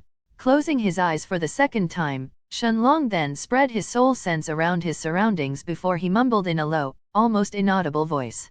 Let's try this. Spatial fluctuations started to ripple out around his body as soon as the words left his mouth, before he suddenly vanished from the spot he was standing on barely a moment later, almost as if his figure had faded into nothingness. A full minute later, Shenlong's body reappeared back inside the foggy space in the Stone of Time, in the same spot that he was standing on before he disappeared. It was too bad that Little Black was still asleep, otherwise his reaction would have definitely been extremely interesting to look at, after seeing this scene in front of him. After all, Shenlong hadn't left the foggy space in the Stone of Time just now, but he had really disappeared. As soon as he reappeared on the same spot as before, a bright smile appeared on Shenlong's face as he mumbled to himself thoughtfully. Space has so many different uses, that its uniqueness is almost at the same level as my Dao of Time. Since I can completely conceal myself with this technique, I will name this, One with the World. As he came to this decision, Shenlong decided to spend the next couple of hours testing this new technique that he had comprehended after breaking through to the early 5th stage of his monarch's eternal body. Indeed, after his breakthrough and since his affinity with the element of space had increased even further, he could now clearly feel the space around him even better than before, allowing him to hide his body inside it. Of course, although it looked like he had actually vanished and even one's soul sense would be hard-pressed to spot him while he used this technique, Shenlong knew that his one with the world wasn't perfect since he couldn't move while he activated this technique. He could only stay still and observe his surroundings, but as long as he tried to move around, the technique would instantly break. And yet, despite this limitation, Shenlong was extremely happy with this technique. The only thing that he didn't have was such a protective technique to conceal himself. Although he wasn't certain if he would be able to hide successfully in front of powerful Dao kings, Shenlong's intuition told him that there was a high chance for him to succeed. A few hours later, after consuming 5 stalks of dragon blood grass to replenish his energy, he closed his eyes and imagined himself leaving this Stone of Time, returning back to his room at the inn. Thankfully, his breakthrough had only lasted for a little more than a week inside the foggy space, meaning that barely one day had passed in the outside world.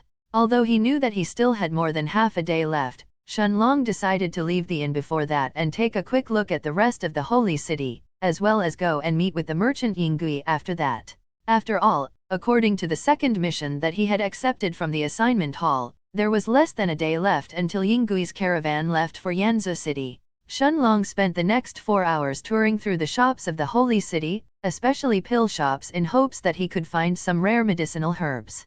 However, Shenlong didn't know whether it was because he simply was unlucky or if the pill shops that he visited just happened to be like that, but most of them didn't sell almost any rank 6 medicinal herbs, but only sold their pills directly. Of course, Shenlong wanted to take a look at the rest of the holy city as well and see if the other pill shops really worked like that, but he knew that it was time to meet with Yingui as well. After remembering the details of the mission, he decided that he would take a look at the rest of the shops in the holy city after completing his 2 missions, so without any hesitation, He then started walking towards the east of the holy city. As he walked towards the east of the city looking for the inn that he was supposed to meet Yingui, Shenlong thought back to the things that he had seen in the holy city in the last 4 hours and realized that he was truly much poorer than he thought. Although his current wealth could most likely rival that of an average early-stage Dao king from the central region, this was as far as it could go. Shenlong simply couldn't compare yet to even middle-stage Dao kings, let alone the truly rich heirs and families that lived in the holy city. He had already seen that an average early rank 6 magic beast actually costed anywhere from 1 to 1.5 million middle-grade spirit stones.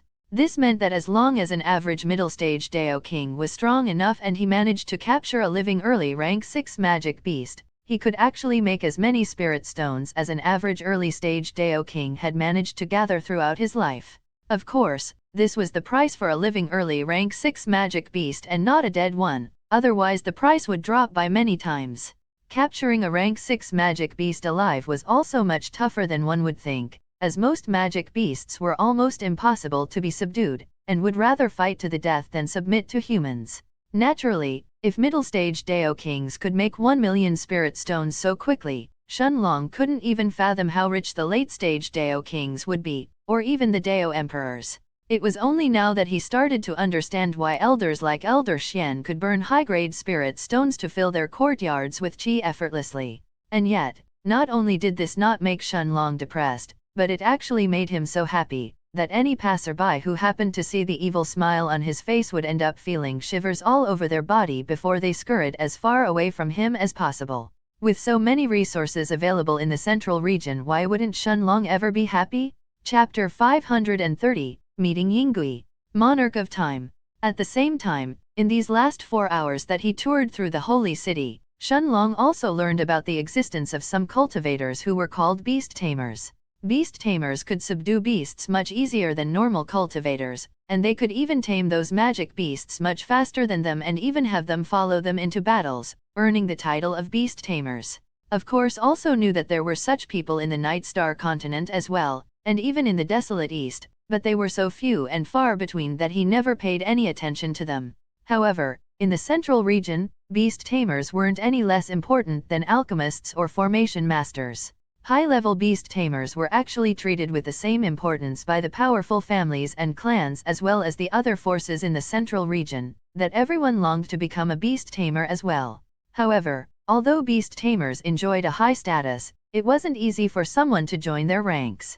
Every beast tamer needed to have extensive knowledge of the magic beasts they have to deal with, including the magic beasts' personality traits and how aggressive or docile the beasts were, their natural habitat that they preferred to live, as well as the internal structure of the magic beast and even the prey that they liked to hunt the most, as well as the natural enemies that the magic beasts had. At the same time, although alchemists also needed to have extensive knowledge of the magic beasts as well, the difference between them and beast tamers was that alchemists also needed to learn the traits of countless medicinal herbs as well as have a powerful spiritual strength that allowed them to mix the ingredients together and concoct their pills. In comparison, although beast tamers didn't need a powerful spiritual strength, they needed a high combat strength if they wanted to subdue a magic beast. And yet, although being an alchemist was considered to be a lot harder than being a beast tamer due to the amount of knowledge that the alchemists needed to know, being a beast tamer and having to deal with terrifying and powerful magic beasts was more dangerous in the end, making both professions enjoy an extremely high status throughout the central region. Thus, it was extremely common for powerful families and clans to vie with each other in order to obtain the favor of powerful alchemists, formation masters, and beast tamers alike. After arriving at the eastern part of the city, Shenlong noticed that even if the inns and the shops weren't as luxurious as the shops that were closer to the center, they didn't seem to have much fewer customers than the top shops. Finally, an hour later, he stopped in front of the entrance of a medium-sized inn named Blue Heaven Inn.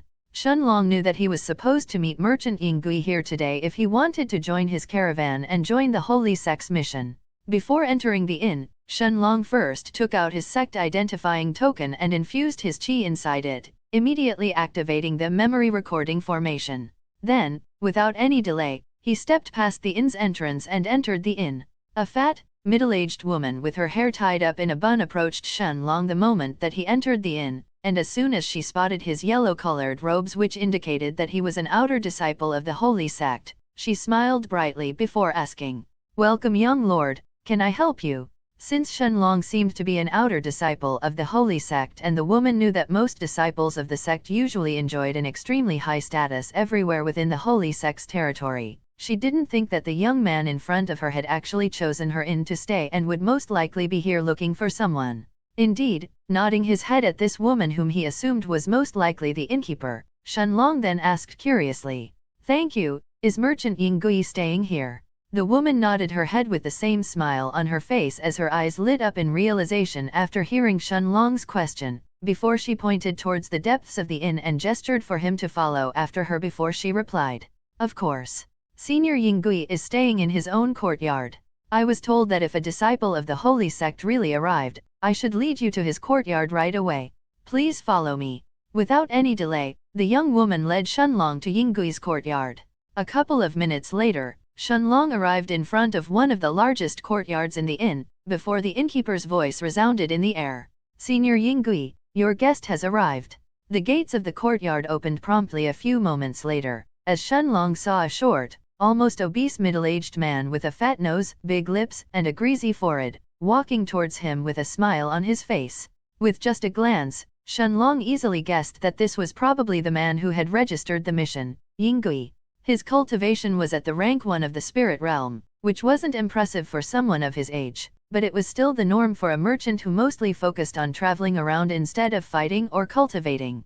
Behind him was a huge middle-aged man, whose height probably exceeded 2.5 meters, 8.2 feet, dressed in battle armor while a big, silver axe was strapped on his back.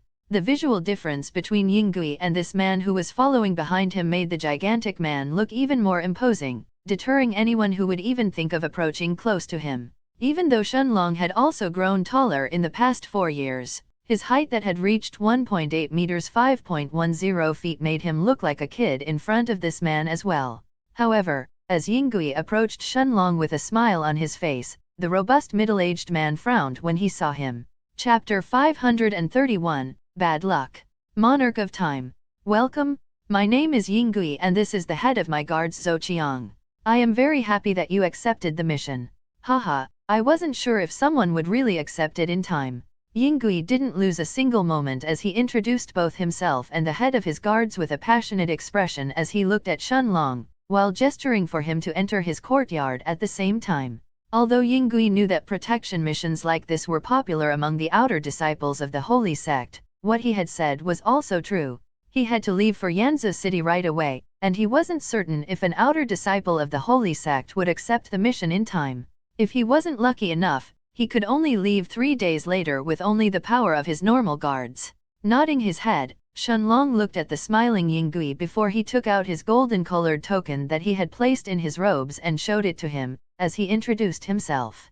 "My name is Shenlong, and I am a disciple of the holy section." After he finished his simple introduction, Shenlong stopped looking at Yinggui and turned his gaze towards the giant Zhou, who was standing behind him and was staring at him with the same frown on his face. Noticing that Shenlong hadn't entered his courtyard and was looking at his head of guards instead, Yinggui turned around and stared at the man behind him before he asked with the same professional smile of a merchant that he always used, "Zhou, is everything okay?" Zhou shook his head after hearing his boss voice, before answering with a serious look, "No problem boss. Haha, that's good. Young Master Shenlong, how about you enter my courtyard for a drink?" Although Shenlong didn't have a problem having a drink with Yinggui, he wasn't really in the mood to drink after seeing Zhou gaze. Despite having said that there was no problem, how could Shenlong not realize that this head of guards was clearly looking at him as if he was staring at an ant?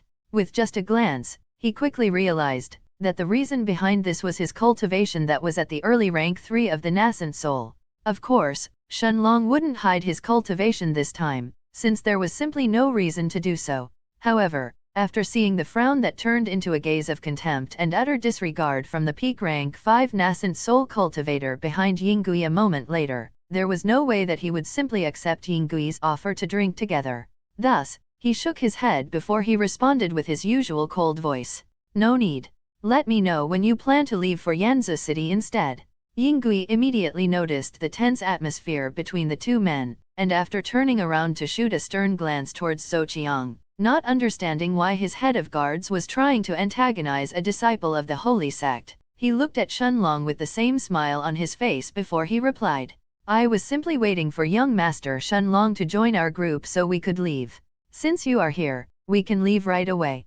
Turning around, Yingui looked at Zhou before he ordered seriously, his usual easygoing smile having already disappeared from his face.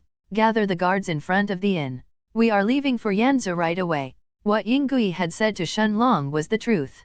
He had been waiting for a disciple of the holy sect to join them before they left for Yanzi city. Since Shenlong had now joined his group, why would Yingui wait any longer?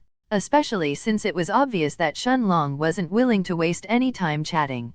Zhou simply shook his head before he left his boss' courtyard and headed elsewhere inside the inn. Even though his boss couldn't ascertain Shenlong's exact cultivation since he was just at the rank 1 of the spirit realm and could only understand that the young man in front of him had simply entered the nascent soul, how could Zhou not realize that this outer disciple of the holy sect was merely an early rank 3 nascent soul stage cultivator? Although he didn't know how someone like that had passed the holy sect's test, as even the weakest outer disciples had a cultivation at the peak of rank 3 in the nascent soul, Zhou simply accepted his bad luck, realizing that they would have no extra protection during this journey. He and his team would simply have to face any danger that showed up without any help.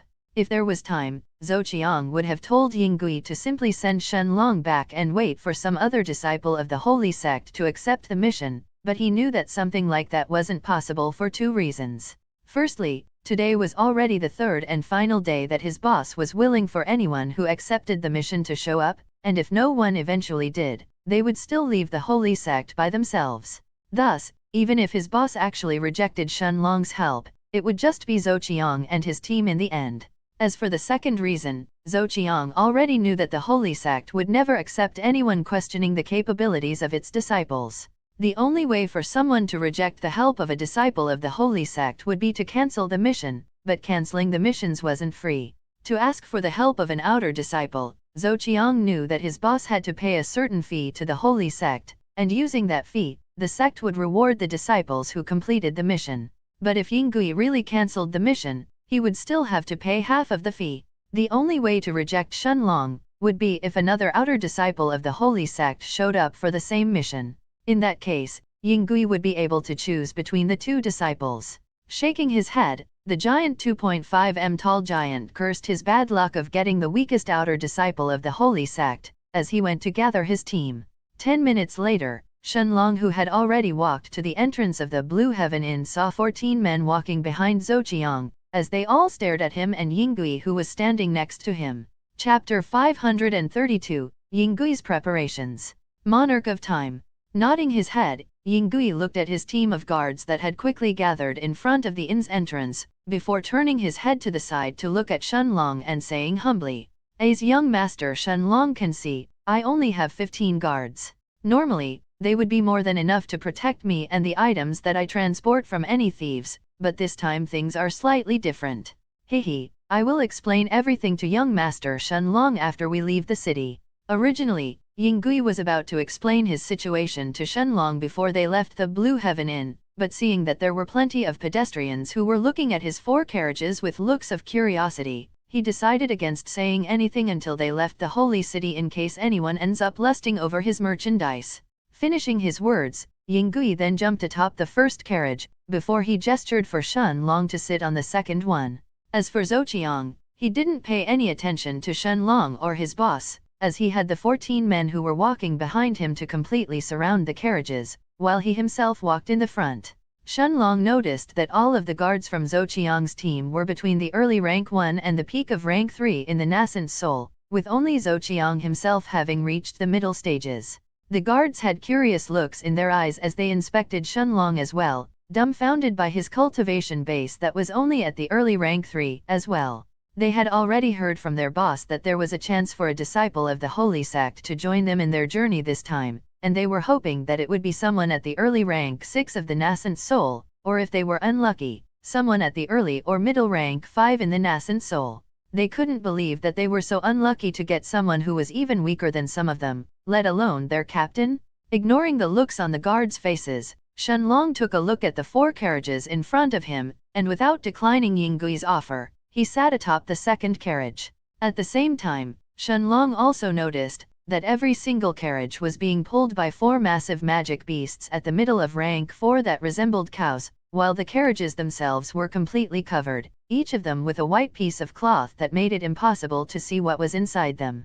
With just a glance, Shenlong instantly recognized the middle rank 4 magic beasts that were pulling the 4 carriages as ironhide cows. He knew that these weren't normal cows, but instead, resilient magic beasts with very high natural defensive abilities. Their hide was as tough as iron and it could absorb the attacks of other middle rank 4 magic beasts without suffering too much damage. Although the ironhide cows didn't have any offensive abilities, their ability to defend themselves was extremely strong, and they could even take on the attacks of some late-stage spirit realm cultivators. Just like Yingui had said, his guards were indeed strong enough to protect him from normal bandits. Even an early rank 6 nascent soul bandit wouldn't necessarily try to rob him with Zouqiang on the front and 14 early-stage nascent soul guards protecting the rest of the carriages, making Shenlong curious as to why Yingui felt the need to ask for the help of a disciple from the holy sect. Closing his eyes, Shenlong then sent his soul sense past the white cloth below his feet, but a moment later he realized that he had failed to pass through it. As expected. He actually wasn't surprised by this as he had already expected the carriages to be filled with protective formations that blocked out any attempts of soul sense. Otherwise, anyone could simply send his soul sense and see past the white cloth of the carriage to find out what was being transported. The reason why Shenlong tried this in the first place was simply to verify the importance that Yingui had placed on the merchandise that he was transporting this time. Indeed, it seemed to be something beyond what he normally dealt with. Otherwise he wouldn't be so cautious as to ask for the help of the holy sect on top of all of the normal measures that he had taken. An hour later, Yingui's caravan had already arrived at the gates of the holy city before they passed right through it without any obstruction. After all, there was no need to pay a fee of any spirit stones to leave the city as one only had to pay when they entered. As soon as they left the holy city, Zouqiang turned around and looked at his guards before he shouted. From now on and until we reach Yanzhou City, be on full alert.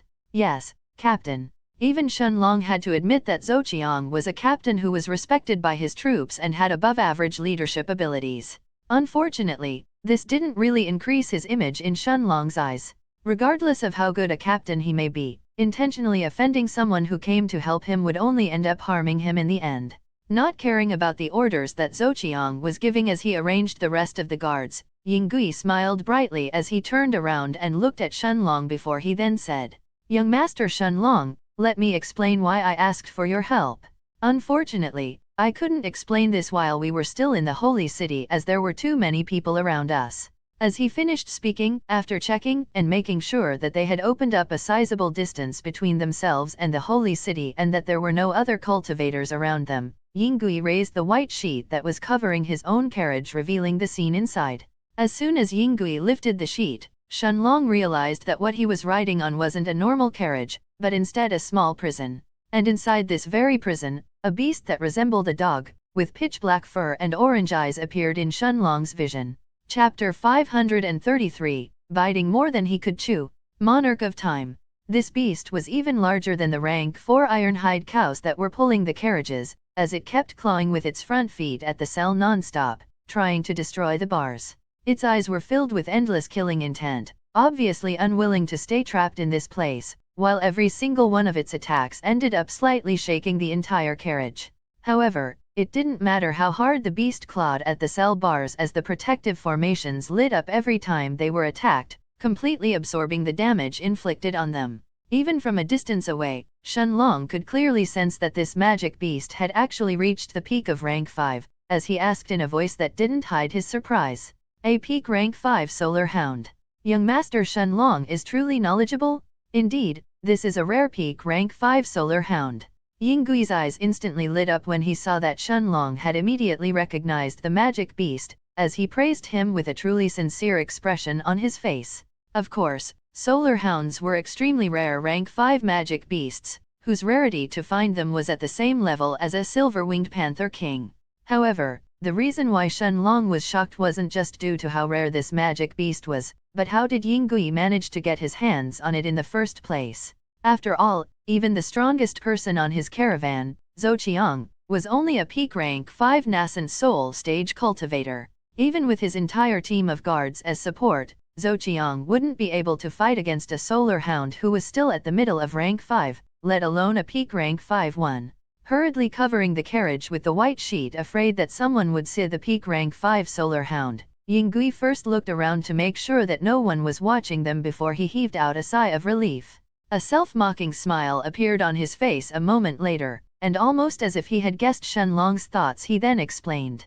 As young master Shenlong can guess, it is impossible for me to hunt a peak rank 5 magic beast, especially one as powerful as the solar hound. Even if I asked Zhou Qiang and the rest to risk their lives for me, I still know that it would be impossible to achieve something like this, and that we would all end up dying in the end. The truth is that these 4 magic beasts that we are transporting today don't belong to me, but to a relatively powerful family of Yanzhou City who purchased them from a large shop in the Holy City. Of course, the person who gave me this mission didn't want to use the channels of his family lest their family's enemies found out about this and stopped them on the way. Otherwise, how could I ever get my hands on 4 peak rank 5 magic beasts? I was simply asked to transport them from the Holy City to Yanzhou City. Normally I would reject such a mission since I don't know what dangers await us and we are simply incapable of handling even a single peak rank 5 magic beast by ourselves, let alone 4 of them. However, the reward for this mission was too big and we only have to transport them from the Holy City to Yanzhou City in the end, so I couldn't refuse. Shenlong's eyes instantly turned serious when he heard this, as he realized that Yingui had probably bitten more than he could chew this time. Without a moment to waste, Shenlong's eyes started to scan his surroundings to see if anyone from the Holy City was following after their caravan, but even after a full minute had passed, he noticed that there wasn't anyone coming after them. And yet, this didn't make Shenlong feel at ease, but instead, it made him even more certain that something was going to happen. Yingui had indeed been too greedy this time, and he didn't wait to think of the repercussions that his actions may cause to him and his guards. A family that could afford to buy 4 peak rank 5 magic beasts, especially rare magic beasts like the solar hound, it was certain that they must have at least a couple of early-stage Dao Kings backing them. If that family was truly afraid of transporting the magic beasts that they had purchased from the Holy City using their own channels, it could only mean that their family's enemies were at least at the same level as them, if not even stronger. Shenlong wasn't certain if Yingui hadn't realized this point or if he had simply been too blinded due to his greed for the reward that he had been promised, but from his last sentence, Shenlong assumed that it was the latter. However, could such a huge transaction really go unnoticed? Shenlong had already seen in the Holy City that a single peak rank 5 magic beast was usually sold for 200.000 to 250.000 middle grade spirit stones. As for rare magic beasts like the solar hound, it wasn't impossible for their price to exceed the 300.000 middle grade spirit stones mark. Naturally, he also knew that it was impossible for the family that had assigned this mission to Yingui to simply allow him to be robbed by their enemies' Dao Kings. If any Dao Kings from either side really meddled in this fight, Shenlong believed that the other family wouldn't stay still either and watch that scene unfold. Thus this was most likely going to be a fight between nascent soul stage experts. Unfortunately, neither Shenlong nor Yingui had any idea of the enemy's forces that they would have to face, but if Yingui really believed that he could safely arrive in Yanzhou City and easily transport 4 peak rank 5 magic beasts to that family, Shenlong knew that was definitely going to be a fool's dream. Chapter 534, Traveling to Yanzhou City. Monarch of Time. Naturally, it wasn't just Shenlong who had such thoughts in his mind, as Zhou Qiang's expression had already turned ugly upon hearing Yingui mentioning the mission's details once again. Even before they left the Holy City, this captain of the guards was always on full alert, not allowing anyone to get so much as within a few meters of the 4 carriages. Aside from his boss and his subordinates, no one knew what they were transporting this time to Yanzhou City, and yet Zhou Qiang still didn't feel safe. As a veteran mercenary, he knew that his boss shouldn't have meddled in a transaction far above the level of what they could handle. After all, even he, the head of the guards, was just a peak rank 5 nascent soul stage cultivator in the end. Although Zhou Qiang was strong enough to defend himself against most dangers that he had faced so far, The reason behind him being still alive to this day while being ahead of the guards was that he was always prudent and never took risks that had a high risk of danger. Zhou Qiang clearly knew that even a normal early rank 6 bandit would make him have to go all out with the assistance of the rest of his guards just to fend him off. In the end, peak rank 5 nascent soul stage cultivators like him were far too common in powerful families, which had made him always put his life first. If there was a mission that he deemed too dangerous to handle, he would usually reject it without a second thought. And yet, Zhou Qiang only had himself to blame this time, since he had agreed to Yinggui's offer. Even though he knew that the danger of this mission was probably going to be off the charts, he still agreed upon hearing the reward that Yinggui had promised him. Naturally, Yinggui didn't fail to see Shenlong checking his surroundings after hearing the details of the mission, but he simply closed his eyes and hoped that Shenlong wouldn't abandon him after he had explained things. After all, it wasn't rare for disciples of the Holy Sect to do so if a mission exceeded the danger level that they had originally estimated. Besides, it was common knowledge that the disciples of the Holy Sect also didn't have to pay any fee if they gave up on a mission. Thankfully for Yinggui, Shenlong didn't decide to abandon him and head to Yanzi City by himself. Although he was certain that he would be much safer if he left the sinking ship and went forward alone, Shenlong already knew that being in tense situations like this was the best way to train himself. Even though he couldn't count on Little Silver who had now followed after Lu Mei, or Little Black who was still asleep inside the foggy space in the Stone of Time, from the beginning Shenlong wasn't planning on counting on anyone but himself during the sex missions, especially since the memory recording formation was still active. No matter what, he was already prepared for unexpected things to happen during the sex missions. Besides, in terms of survivability alone, Shenlong believed that there were very few cultivators at the middle stages of the nascent soul who could compare with him. Without paying any more attention to Yinggui, Shenlong then closed his eyes as the carriages continued to move forward. With the Ironhide cow's speed, the trip to Yanzi City would take at least a week. Yinggui heaved a sigh of relief when he saw that Shenlong didn't choose to leave in the end, but there was still a worried expression on the fat merchant's face as he turned around and watched his carriages move forward.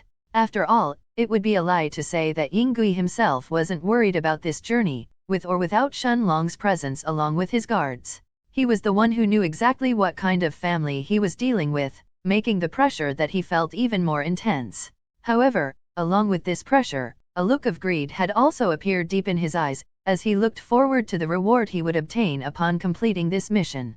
As for the 2.5 meters, 8.2 feet, tall head of guards, Zhou Qiang, he seemed like he didn't care in the slightest whether Shenlong stayed or left, as he kept walking forward, leading the way for the caravan to follow after him. 5 days quickly passed, and although Zhou Qiang's, Yinggui's, and the 14 guards' nerves were stretched taut during the entirety of these 5 days and nights, not a single mishap happened throughout their journey. At this point, both Yinggui as well as his 14 guards had all finally started to relax, knowing that they were less than a 2-day journey away from reaching their destination. As soon as they reached Yanzi City, it didn't matter if anyone found out about their caravan since they would be provided with protection from their employer no matter what happened. And yet, not only was Shenlong not feeling relieved that nothing had happened in these last 5 days, but the look in his eyes was even more serious than before. He understood that if they were going to be attacked, today was the most likely day for it to happen. Their enemies wouldn't be dumb enough to wait until they reached Yanzi City to do so. It seemed that Zhou Qiang had also realized this point as well, and after turning around and seeing that the expressions of his subordinates had started to soften, he then shouted in a serious voice that was filled with unconcealed anger. "Did we reach Yanzi City yet? Why the hell are you idiots acting relaxed? If we are going to be ambushed, it's definitely going to happen today. Those fuckers won't wait for us to deliver the magic beasts before they make their move." The relaxed expressions instantly disappeared from the guards' faces as they realized that their captain was correct. Indeed, they had been feeling relaxed today after walking on a thin line for the past 5 days that had made their minds mentally exhausted. Since they had been waiting to be attacked at any time during the past 5 days, only for nothing to end up happening in the end, it gave them a false sense of security that they were finally in the clear. However, Zhou Qiang's words quickly brought them back to the cruel reality of things. And yet, the guards didn't seem to despair as they also realized the hidden meaning behind their captain's words, making them feel invigorated and put aside their exhaustion as the 14 guards all shouted at the same time. Yes, Captain. Indeed, if they managed to pass the day safely, they would finally be clear of any danger. Chapter 535, Flame Lion's Canyon. Monarch of Time. Yingui also realized that Zhou Qiang's words were actually correct, instantly causing the easygoing expression to disappear from his face, as it was quickly replaced with a serious one. Of course, as a rank 1 spirit realm cultivator and someone who didn't even know a single martial skill, there was no way that Yingui could do anything but rely on the strength of his guards, as well as the young man who had come to support him from the holy sect. Turning his head to look at Shenlong, he noticed that the look on his face was serious as well, but thankfully he didn't seem afraid like his guards, causing Yingui to relax a bit as well. At the same time, Zhou Qiang turned around, and ignoring both Shenlong and Yingui, he looked at his subordinates that were still in defensive positions to protect the carriages and said in a serious voice, "In approximately 4 hours we will reach the Flame Lion's Canyon. As long as we manage to cross the canyon safely, Yanzhou City will only be half a day's journey away." The guards all nodded with solemn expressions on their faces, as they kept staring at their surroundings vigilantly. Indeed, before the 4-hour mark was crossed, Shenlong, who was still sitting on top of the second carriage, saw a large canyon appearing in the distance in front of them, before Yingui's serious voice sounded a moment later as he explained seriously. "Young Master Shenlong, we have almost reached the Flame Lion's Canyon. This is the most dangerous place that we have to cross to reach Yanzhou City, as there are many powerful magic beasts living inside the canyon. Of course, even though there are also rumors of a rank 6 flame lion living inside the canyon, they are most likely just rumors in the end, as very few people claimed to have truly seen it. The biggest danger in this canyon is actually the early rank 5 and middle rank 5 magic beasts that may attack us at any moment. Although the guards will probably be able to handle 1 or 2 early rank 5 magic beasts without any problems, if a middle rank 5 magic beast ends up attacking us, I hope that you can join hands with Zhou Qiang and protect me." Shenlong thought seriously for a moment upon hearing Yingui's request before he eventually nodded his head. After all, the point of the mission was to protect Yingui's caravan. Although hunting down a middle rank 5 magic beast would be normally considered a D-rank faction mission and not a personal mission based on the Holy Sect's rankings, as more than one rank 6 nascent soul stage cultivators were normally required to kill a middle rank 5 magic beast, Yingui didn't ask Shenlong to hunt the magic beast down if it appeared but simply protect him and his caravan. Shenlong wasn't certain if he could hunt down a middle rank 5 magic beast by himself, but he was actually eager to fight one and test his current limits, after enhancing his 21 chi balls and breaking through to the early 5th stage of his monarch's eternal body as well. It was too bad that Zhou Qiang's expression turned extremely ugly when he remembered that aside from being ambushed by their enemies, he would also have to be wary of the magic beasts inside the canyon, while a look of scorn had also appeared on his face at the same time when he saw Shenlong accepting Yingui's request to help him, while he thought to himself in a mocking tone, "Let's see how you intend to help me if a middle rank 5 magic beast really attacks us with your cultivation at the early rank 3 of the nascent soul." As this thought appeared in his mind, Zhou Qiang turned around and looked at the rest of his troops with a serious expression, certain that at least 1/3 of them would die if they were really unlucky enough to face a magic beast of that level. At the same time, the look in Shenlong's eyes had turned more serious when he heard that a rank 6 flame lion was actually living inside the canyon, and that this was where the canyon took its name from. Although Shenlong may not be afraid of middle rank 5 magic beasts, he knew that the flame lion was a completely different level of magic beast. Every single flame lion would always reach at least the middle of rank 6 upon reaching adulthood, while the powerful ones may even reach the peak of rank 6. That level had already exceeded even Little Silver's level, and even rank 9 Dao Kings may not be able to subdue such a magic beast. Shenlong would never try to fight against such a terrifying magic beast with his cultivation at the early rank 3 of the nascent soul, especially when Little Black was still asleep. Staring at the carriages that had almost reached the entrance of the canyon by now, he looked at the look on Yingui's face that was growing more solemn by the second before Shenlong actually heard a guard by his side asking, "Boss, is this the only path available to reach Yanzhou City?" Although most of the guards had followed Zhou Qiang for many years, some of them were still new and had to replace the position of the guards who had died in other missions. It was obvious that this guard was going to Yanzhou City for the first time as well. Shenlong, however, was also curious about this, since he didn't know if there was no other way to get to their destination or if Yingui was simply following the shortest path to get there. Shaking his head, the rank 1 spirit realm merchant had a pained look on his face as he looked at the young guard whose cultivation was a full major stage above him, at the peak of rank 1 in the nascent soul, before he answered seriously. Although the Flame Lion's Canyon is extremely dangerous to cross, for any merchant who wants to arrive in Yanzi City quickly, there is actually no other way but to pass through it. We could take the long way around to reach Yanzi City, but doing so would mean that our journey would be delayed by at least half a month. As Yingui finished his explanation, half the guards looked at him with furious looks in their eyes, while at the same time, the carriages also started to enter the canyon's entrance one by one. Chapter 536, Shocking Power. Monarch of Time. Of course, it was natural that these guards would be angry at their boss, since he had chosen the most dangerous path to simply shave off some time, without caring about their lives in the slightest. However, only half the guards were furious, as the other half had followed Zhou Qiang and Yingui for a long time and already knew about this. Yingui simply shook his head when he saw the angry looks on the guards' faces while they started to whisper among themselves, as he then continued with a helpless tone. With the things that we have to transport this time, I would have taken the safer path around the Flame Lion's Canyon if I could, since I cannot afford anything unexpected to happen. Unfortunately, I was told that I had to reach Yanzi City within 10 days, and if we take the long way around we will never make it in time. Just as Yingui finished his explanation, Zhou Qiang's angry voice sounded from the front as he roared to those guards. You idiots knew the risks of the mission before you joined, so you better shut your mouths. Stop complaining and pay attention to your surroundings, or you will only have yourselves to blame if you end inside the stomach of a magic beast. Although Zhou Qiang was also indignant about this mission since there seemed to be hidden dangers in every corner, he wasn't going to risk his own safety by having the guards complain to their boss when they were in the most dangerous period of their mission. If they were suddenly ambushed, as the strongest person here, he would end up taking the brunt of it. At that moment, before the guards could react upon hearing Zhou Qiang's angry voice, Shenlong's pupils instantly narrowed as he suddenly took a step forward and appeared next to Yingui, who was still sitting on the first carriage.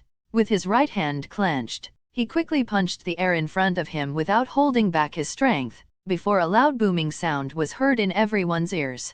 Boom! Zhou Qiang, the 14 guards, and the startled Yingui, all turned their heads to stare at Shenlong at the same time, only to see that his punch seemed to have actually stopped a small metal arrow mid-air. It was obvious that the arrow was heading directly towards Yingui's neck, causing the fat merchant to stand up in fear while his eyes had widened in disbelief. At the same time, the force of the arrow had ended up forcing Shenlong to take 2 steps back in order to stabilize himself, as he almost fell down from the carriage. Zhou Qiang was the first one to come back to his senses and realize what was going on, as he immediately recollected himself and shouted in a voice that was mixed with both shock and anger. Enemy attack! All of you, protect the boss! Naturally, the shock that Zhou Qiang felt was from Shenlong being able to react and block the arrow that even he hadn't noticed, while his anger was actually directed towards himself as he failed to react in time and save his boss.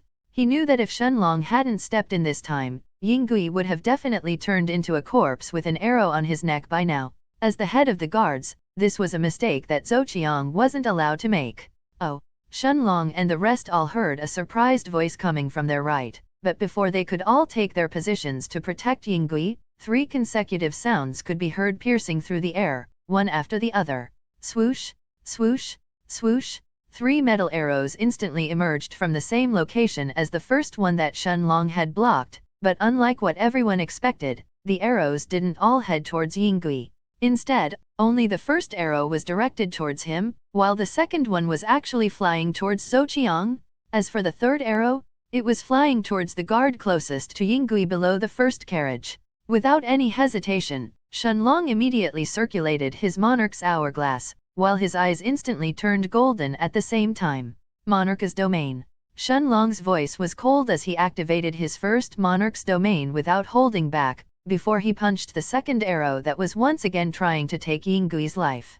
The moment that it entered inside the Monarch's domain, the arrow's speed dropped dramatically, but it didn't completely stop as it kept heading towards Yingui. However, the closer it approached towards Shenlong, the more the arrow's speed was reduced, before Shen Long clenched his right hand and sent another punch forward. The second arrow was blocked effortlessly, not causing Shen Long to even take a single step back this time, as his eyes stared towards the origin of the arrow. At the same time that Shen Long blocked the metal arrow, Zhou Qiang removed the silver axe that was strapped on his back and slashed the incoming arrow that was flying towards his head. At that moment, however, a scene that neither Yingui, the 14 guards, or even Zhou Qiang himself expected actually happened. The silver axe did indeed manage to block the metal arrow, stopping it from piercing his head, but Zhou Qiang was actually sent flying backwards from the overpowering force behind it, as he stumbled for more than 10 meters until he managed to regain his balance. His arms started to tremble as pain coursed all over them, causing the peak rank 5 nascent soul head of the guards to look at the origin of the arrows with a gaze filled with disbelief as well as fear. This wasn't the end, however, as Zhou Qiang suddenly remembered that there was a third arrow that was fired off this time. However, as soon as he turned his head to the side to look at his subordinate and order him to dodge out of the way, the sound of blood splattering was suddenly heard, as the guard's head exploded into a mist of blood. Chapter 537, Su Family. Monarch of Time. Zhou Qiang and the remaining 13 guards stared at the headless corpse next to them with eyes filled with shock and disbelief, while a look of extreme fear had appeared on Yinggui's face at the same time. If even Zhou Qiang himself could barely resist the attack of a single arrow, and if his own guard, who was at the peak of rank 2 in the nascent soul, couldn't even guard against it before dying in one shot, what kind of terrifying enemy were they facing? Shen Long's gaze was also focused at the origin of the arrow, while a serious look had also appeared on his face. Luckily, Yingui didn't have to wait for a long time to get an answer for the question in his mind, as 2 middle-aged men dressed in long black robes slowly appeared as they stood next to each other. One of the men held a long black bow in his hands while a quiver filled with metal arrows was strapped on his back, while the other man was holding a crimson sword.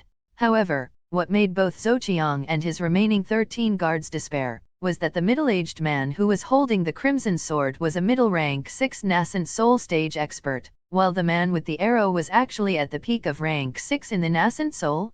Yinggui's body trembled when his eyes fell on the small emblems on the 2 men's chest, as he suddenly asked in a high-pitched voice, You are from the Su family." The 2 men inspected Zhou Qiang and Shen Long for a few moments, while an amused expression had appeared on both of their faces barely a moment later as they turned their attention towards Yingui. The middle-aged man with the black bow smiled warmly and nodded his head as he looked at Yingui before he asked in return, "Since you already know, why bother asking? Tell me, do you want to take your own lives or should I do it for you?" Although the man in front of him seemed to be smiling, the warm smile on his face looked no different than the cold smile of a demon in Yinggui's eyes. Even Zhou Qiang started to fall into despair as he stealthily took a few steps backwards, opening up the distance between himself and the 2 monsters that had appeared in front of them. There was no way that he could fight against even a middle-rank 6 nascent soul stage cultivator, let alone one who had already reached the peak of rank 6. Seeing the despair on Yinggui's face after he revealed his identity made the middle-aged man with the black bow to smile even wider, as he took another step forward towards Yingui and asked mockingly, "Hehe, who gave you, a small rank 1 spirit realm trash, the guts to meddle between the fight of our family and the Yao family? Did you really think that you could purchase 4 peak rank 5 magic beasts from the holy city for the Yaos and avoid being discovered by us? He, idiot. How could we not notice it when the Yaos used more than 1 million middle-grade spirit stones from their treasury for this?" Yinggui's face that had already started to turn pale in front of the middle-aged man's imposing presence, ended up turning even paler as the blood was all drained from his face. He had originally thought that even if this mission was leaked, the Su family wouldn't know the exact details of it. It was only now that he realized that they most likely had a spy among the higher echelons of the Yao family. Otherwise, how could they know it when the Yao family took out 1 million middle-grade spirit stones from their treasury? From the moment that he accepted this mission, he had already been noticed by the Su family. After all, even for a family backed by Dao kings like the Yao family, taking more than 1 million middle-grade spirit stones all at once from their treasury wasn't something that they could do at a whim, as it would definitely affect the family's financial ability to do anything else in the near future. Without any hesitation, Yingui suddenly fell on his knees as he begged with a face filled with snot and tears. "I am sorry. Please don't kill me. Take the Solar Hound and the other 3 peak rank 5 magic beasts if you want, but let me live. I don't want to die. More than half of the remaining 13 guards instantly fell on their knees as well when they saw Yingui doing so, as they too echoed out their pleas. Please don't kill us. We were only following orders. It was just the boss who spoke with Yao family. At the same time, the guards threw looks of hatred towards Yingui, both for making them take on this dangerous mission, as well as for choosing to go through the Flame Lion's Canyon instead of taking the long way around. After all, it was obvious that if they took the long way around, they wouldn't have met with these monsters who could so effortlessly kill them. Although Yingui couldn't understand how terrifying these people were, his guards who were all at the nascent soul stage could clearly sense that these people were just steps away from entering the late stages of the nascent soul. Even if they were willing to give up their lives, it was impossible for the guards to fight even one of them, let alone 2. The middle-aged man who was holding the red sword and had stayed silent for so long suddenly started to laugh mockingly before he said in a derisive tone as if he was looking at a group of idiots. Ha ha ha, let you live? You dared to meddle into our family's matters and now you want to ask for forgiveness? Keep dreaming, fools. As for the magic beasts, he, of course I'm going to take them all. Do you think that I need your permission? The middle-aged man then turned his gaze towards the guards who were pleading for mercy, and seeing that their thoughts were almost painted on their faces he didn't hesitate to mock them as he said, "Pathetic worms, do you regret entering the Flame Lion's Canyon? Too bad that it wouldn't have mattered whether you really entered it or not. Even if you decided to take the long way around to get to Yanzhou City, do you really think that you could escape so easily from our Su family?" Chapter 538, A Disciple of the Holy Sect, Monarch of Time. The guards all froze the moment they heard the middle-aged man's mocking words, while the despair in their faces became even more evident. Since every way towards Yanzhou City was blocked by the Su family, didn't this mean that they were doomed to fail from the moment that they accepted the mission? It wasn't just the 13 guards were feeling despair however, as Yingui and even the 2.5 meters 8.2 feet tall Zhou abruptly froze when they heard this, as they finally realized that they were nothing more than insects that had stepped into a deadly spider's web. However, Yingui couldn't just accept that he would die like this when he was less than 2 days away from reaching Yanzhou City. Looking around him with a hopeful expression, his eyes suddenly fell on Shenlong's yellow robes, as he saw him still stare at the 2 middle-aged men who had appeared with a serious look on his face. Unlike Zhou however, he didn't seem to be terrified of them. It was only at this moment that Yingui remembered which power Shenlong really came from. In front of the holy sect, what was a tiny Su family? Knowing that he wasn't going to get spared from the men of the Su family today if he didn't do something to save himself, the fat merchant gritted his teeth and stood up, before he pointed at Shenlong's robes and asked the 2 men of the Su family in a threatening manner. Do you see this? Don't tell me that you don't recognize the words on his robes? Young Master Shun is a disciple of the holy sect? Even if you come from the Su family, do you really think that you can mess with a disciple of the holy sect? I have personally asked for young Master Shun to help me today, so killing me will mean fighting against the holy sect itself? Do you think that you can afford to do something like that? Yingui then turned his attention towards Shenlong who was still standing a few meters next to him, before he said with the previous begging expression on his face, "Young Master Shun, please make sure to save me. I don't care if everything else is lost but I don't want to die." It was only at this moment that Yingui truly regretted taking on this mission from the Yao family. The Su and the Yao family were much more dangerous than he had originally expected. He knew that his only hope of escaping alive from this place was to ask the yellow-robed young man in front of him to save him and scare off the men of the Su family with Shenlong's status. It was too bad that Yingui's words not only failed to frighten the 2 men in black robes, but the middle-aged man with the crimson sword actually laughed mockingly as he looked at him, almost as if he was looking at an idiot, before his eyes inspected Shenlong with a smile on his face almost as if he was looking at his own toy. Yingui couldn't understand why the man in front of him didn't seem afraid of Shenlong's status as an outer disciple of the holy sect, but the middle-aged man didn't keep him waiting for long, as he spoke barely a moment later, his words echoing like thunder in Yingui's ears. "Hehe, a disciple of the holy sect? So what? Do you really think that the status of a disciple of the holy sect can really save you worms today, or are you counting on that kid's pitiful cultivation at the early rank 3 of the nascent soul to protect you? Ha ha ha ha, fool! Although the holy sect may be the overlord of this region, Do you really think that they will interfere every time someone fights against their disciples? How many missions has the holy sect issued, and how many times did its disciples have to fight with other families? Naturally, if we were inside the holy city, we wouldn't fight against a disciple of the holy sect, since their status there is the same as those descendants of the big families and clans. But here, why would I care, fool? The middle-aged man's words were like a bolt of thunder as it struck Yinggui's mind, making him tremble as if he was paralyzed. But the thing that kept reverberating in his mind over and over again were the words pitiful cultivation at the early rank 3 of the nascent soul. Yingui had always thought that Shenlong was at least at the same level, if not even stronger than Zhou Qiang, but this middle-aged man said that he was just at the early rank 3 of the nascent soul instead. Raising his eyes to look at the yellow-robed young man in front of him, Yingui didn't see him refute the words of the middle-aged man from the Su family, finally making his heart sink in despair. At that moment, however, the solemn voice of the middle-aged man who was holding the black bow in his hands resounded in Yinggui's ears, stunning both him and the black-robed middle-aged man next to him. Sabao, I will take care of those worms while you take care of that brat. You better not look down on him, however.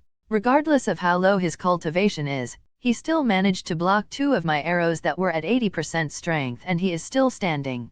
The middle-aged man named Sabao looked at the man next to him with a disbelieving look on his face, as the black-robed man's words were like a bomb that had exploded in his head, before he immediately turned his attention towards Shenlong barely a moment later. At this moment, Shenlong simply smiled as he noticed that Sabao's gaze was no longer a condescending one, but one that was actually dead serious. Chapter 539, Abandoned. Monarch of Time. Sabao had originally thought that the arrows that the black-robed middle-aged man next to him had fired previously were using at most around 20% of his strength. He had obviously never expected that the arrows that Shenlong had blocked were actually fired at almost full strength, and yet he was somehow still standing there unharmed. After all, the cultivation of the middle-aged man with the black bow was already at the peak of rank 6 in the nascent soul. Even if he wasn't as strong as a normal peak rank 6 nascent soul disciple of the holy sect, it shouldn't be possible for an early rank 3 nascent soul cultivator like Shenlong to take his attacks head-on, especially with his raw hands. Although others may not know about it, Sabao clearly knew that the black bow that the middle-aged man next to him was holding was actually a peak rank 1 gold grade weapon, while the metal arrows that he fired were all rank 2 silver grade weapons. Their lethality was able to harm even a body refinement cultivator who had reached the middle of the 5th stage in body refinement, let alone someone like Shenlong who was obviously still at the early 5th stage. Even if Shenlong combined both his qi and the strength of his body refinement, he shouldn't be able to even block a single arrow at 40% strength, let alone 2 of them that were actually at 80%. The shocks that he received one after the other made Sabao stand rooted in place, as he turned his head to look at the middle-aged man next to him and asked coldly, "Sudong, are you serious?" Of course, the shock that Sabao felt was only natural. Even before they began their ambush, the 2 of them had already noticed that Shenlong was wearing the robes of an outer disciple of the holy sect. They hadn't expected that Yingui would actually ask for help from the holy sect this time, nor that he would manage to find someone to help him in just the 3 days that he stayed in the holy city. Thankfully, after seeing that Shenlong was only an early rank 3 nascent soul stage cultivator who had only reached the early 5th stage in body refinement, Sabai and the middle-aged man with the black bow, Sudong, decided to continue with their ambush as planned. Only if they had to fight against a disciple of the holy sect who had reached the peak of rank 5 or the early rank 6 in the nascent soul, would they consider to back off from the fight and quickly return to the family and change their plans. After all, it was common knowledge that the disciples of the holy sect couldn't be compared with the normal cultivators who were living within the holy sect's territory. Even if Sabao and Sudong came from the Su family, they still wouldn't fight against an early rank 6 nascent soul disciple of the holy sect unless they absolutely had to, since even with their combined strength they wouldn't be absolutely certain that they could come out on top. As for Shenlong, although he wasn't even at the middle stages of the nascent soul, to be able to block Sudong's arrows, his strength was definitely abnormal. This made Sabao uncertain of whether he should continue or not. And yet, Sudong didn't sit there and wait for him to react, as he started firing arrows from his quiver one by one, heading towards the guards who were either kneeling or they were still standing and staring at him. Ah! Help!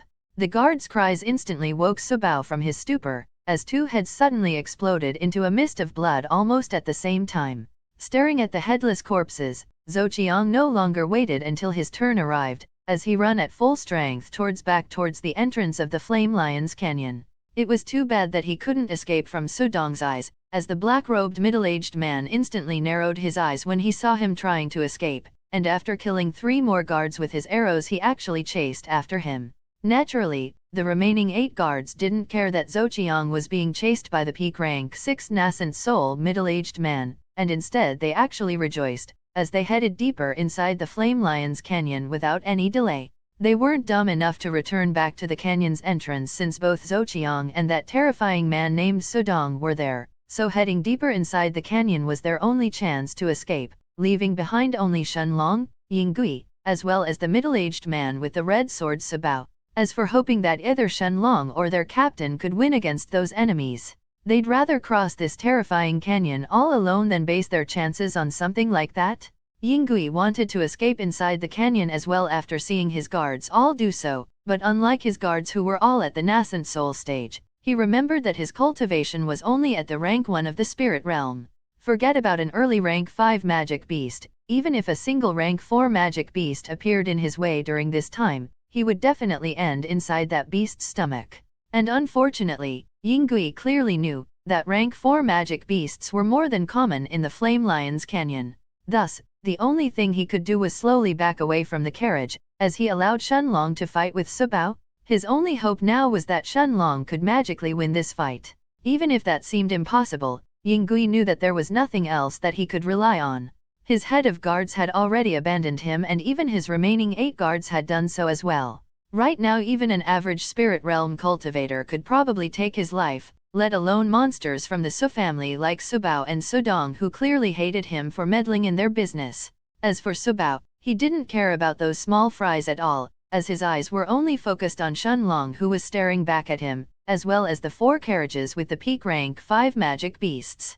Chapter 540, Fighting Subao. Monarch of Time. Seeing that Subao's gaze was completely focused on him and the 4 carriages, Shenlong simply smiled before he waved his right hand, causing a black sword with countless mysterious runes and patterns on its surface to appear in front of him. Since he was going to fight against a middle rank 6 nascent soul stage cultivator, he wasn't planning on holding back this time. As soon as the black sword appeared in his hand, Shenlong injected his chi inside it without any hesitation, causing sparks of lightning to appear all over the sword's surface before they slowly gathered on its edge. The moment that Subao's eyes landed on the black sword in Shenlong's hands, his body suddenly started to tremble, as a look of disbelief appeared on his face. For a moment, he couldn't believe what he was seeing, before an uncontrollable look of greed soon replaced his expression barely a moment later. Although he wasn't part of some extremely powerful family, Subao wasn't someone who couldn't recognize a treasure when it was right in front of him. He already knew that even the patriarch of his family only had a single peak rank 3 gold grade weapon in his possession. Subao had once seen it and he immediately understood that his rank 1 gold grade crimson sword simply couldn't be compared with the patriarch's weapon. And yet, the energy fluctuations coming from the black sword in Shenlong's hands had already exceeded the Su-Patriarch's peak rank 3 gold grade weapon. This could only mean one thing. With a face filled with excitement, Subao didn't immediately attack Shenlong, as he first asked with a voice that could barely cover his heavy breathing. "Kid, is that a legendary star rank weapon?" Although Yinggui was a distance away and he was still moving further back so he would avoid being harmed by their fight that was ready to erupt at any moment, his feet were instantly rooted on the spot when he heard the word star rank weapon while his gaze was glued to the black sword in Shenlong's hands. After all, although he was just a small rank 1 spirit realm merchant, since he frequently visited the holy city, he had already heard about the legendary weapons above the gold grade. He knew that they were called star rank weapons and that even in the holy city, they were extremely rare to appear and would only do so in the auctions of the highest level. The value of these weapons was so high, that even the powerful Dao emperors of the strongest families in the holy city would instantly exit their seclusion to obtain them. It was known that some of the strongest families in the holy city were rumored to have star rank weapons, and they all treated them as supreme treasures. Thus, for Shenlong to really have a star rank weapon, how could Yinggui as a merchant not be interested in such a treasure? Surprisingly, Not only did Shenlong not deny this, but he actually nodded his head in confirmation before he said, "You are right. Not only is it a star rank weapon but it's even a peak rank 1-star weapon." Naturally, how could Shenlong not notice the greed in Subao's eyes? Indeed, the moment that he heard Shenlong's confirmation, Subao no longer held back, as he stepped forward and exploded with his full strength, as he slashed the crimson sword in his hand towards Shenlong's chest. Not only was he not feeling afraid to fight Shenlong, who had a star rank weapon in his possession, but even if Shenlong was even stronger than he currently was, Subao would still fight him going all out. Forget about the 4 peak rank 5 magic beasts, just this black sword alone was worth him risking his life to obtain it. Unfortunately for him, the moment that he stepped inside Shenlong's monarch's domain, he didn't notice that his speed was lowered by nearly 40%. At the same time, after activating his second monarch's domain, Shenlong's body was instantly covered by a pale blue light, before he calmly took just a single step to the side. And yet, that single step was enough for him to avoid Subao's full-powered slash that only managed to touch the edge of his clothes. Subao and even Yingui were both surprised when they saw how easily Shenlong avoided his lethal attack, but Subao didn't stop, as he continued to attack Shenlong without stop. Every single one of his attacks were packed with his full strength, and could easily kill any normal early rank 6 nascent soul cultivator. Although Subao wouldn't possibly admit it, he was actually feeling extremely anxious right now and was afraid that Sudong would take care of that peak rank 5 nascent soul head of guards and return at any moment. If that happened, Subao's dreams of obtaining Shenlong's black sword for himself would only remain a dream. There was no way that Sudong would allow him to do something like that. A star rank weapon wasn't something that a small middle rank 6 nascent soul cultivator like him could keep for himself. Unfortunately for him, not a single one of his attacks landed on Shenlong's body, as even those that came from the trickiest angles were easily blocked by the terrifying black sword in his hands. Of course, how could Shenlong be caught off guard when he could easily see 5 seconds into the future and foresee every move that Subao was about to make? "Brat, stop running like a coward. Do you not have balls to fight like a man?" It was obvious that with every passing second Subao was only growing more and more agitated, afraid that Sudong was going to return. Shenlong avoiding and only parrying his attacks without giving him a single opening only made him more furious, as he couldn't hold himself back from taunting Shenlong, hoping that he would take the initiative to attack himself. Unfortunately, Shenlong's next words made the middle rank 6 nascent soul stage expert vomit blood from anger, while his eyes instantly turned red from the fury and humiliation as his words resounded in his and in Yingui's ears. "Attack you? I'm afraid that you won't be able to withstand even a single strike." Chapter 541, Fighting Subao, 2. Monarch of Time. How could Shenlong fail to notice the increased agitation and despair that showed on Subao's face with every passing moment? It only took a few seconds for Shenlong to piece everything together and realize why the middle-aged man in front of him was so agitated, causing Shenlong to mock him without restraint in his mind. "You want to take my sword?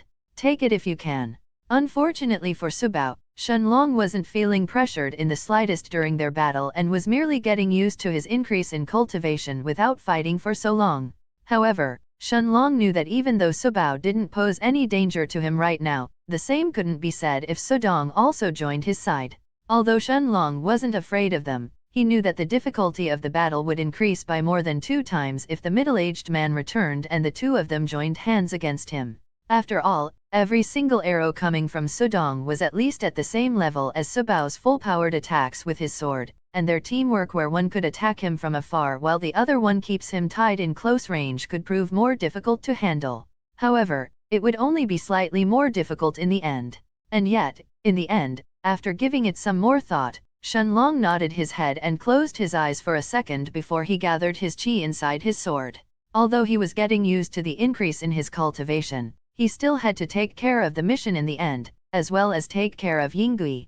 He didn't want the first mission that he accepted to be a failure because the person he had to protect died, especially when it was only a D-rank mission. When Subao saw Shenlong snapping his eyes open a moment later, he involuntarily took a step back as he felt his senses screaming at him to escape. It was too bad that Shenlong didn't give him such a chance, as he looked at him coldly with his golden eyes and said, "Let's end this. Screw this." Although Subao was greedy and didn't want to give up with such a treasure right in front of him, He could no longer be bothered to obtain the black sword in Shenlong's hands when this feeling of terror overwhelmed him, as he instantly tried to escape and fly towards the entrance of the Flame Lion's Canyon, hoping that he could regroup with Sudong before they took care of Shenlong together. Unlike most people, Subao was always someone who would listen to his own gut feeling since it had saved his life more than once already. If he thought that there was no hope to win a fight, he wouldn't stay and sacrifice his life like an idiot. After all, he could always come back along with Sudong and join hands with him to kill Shenlong.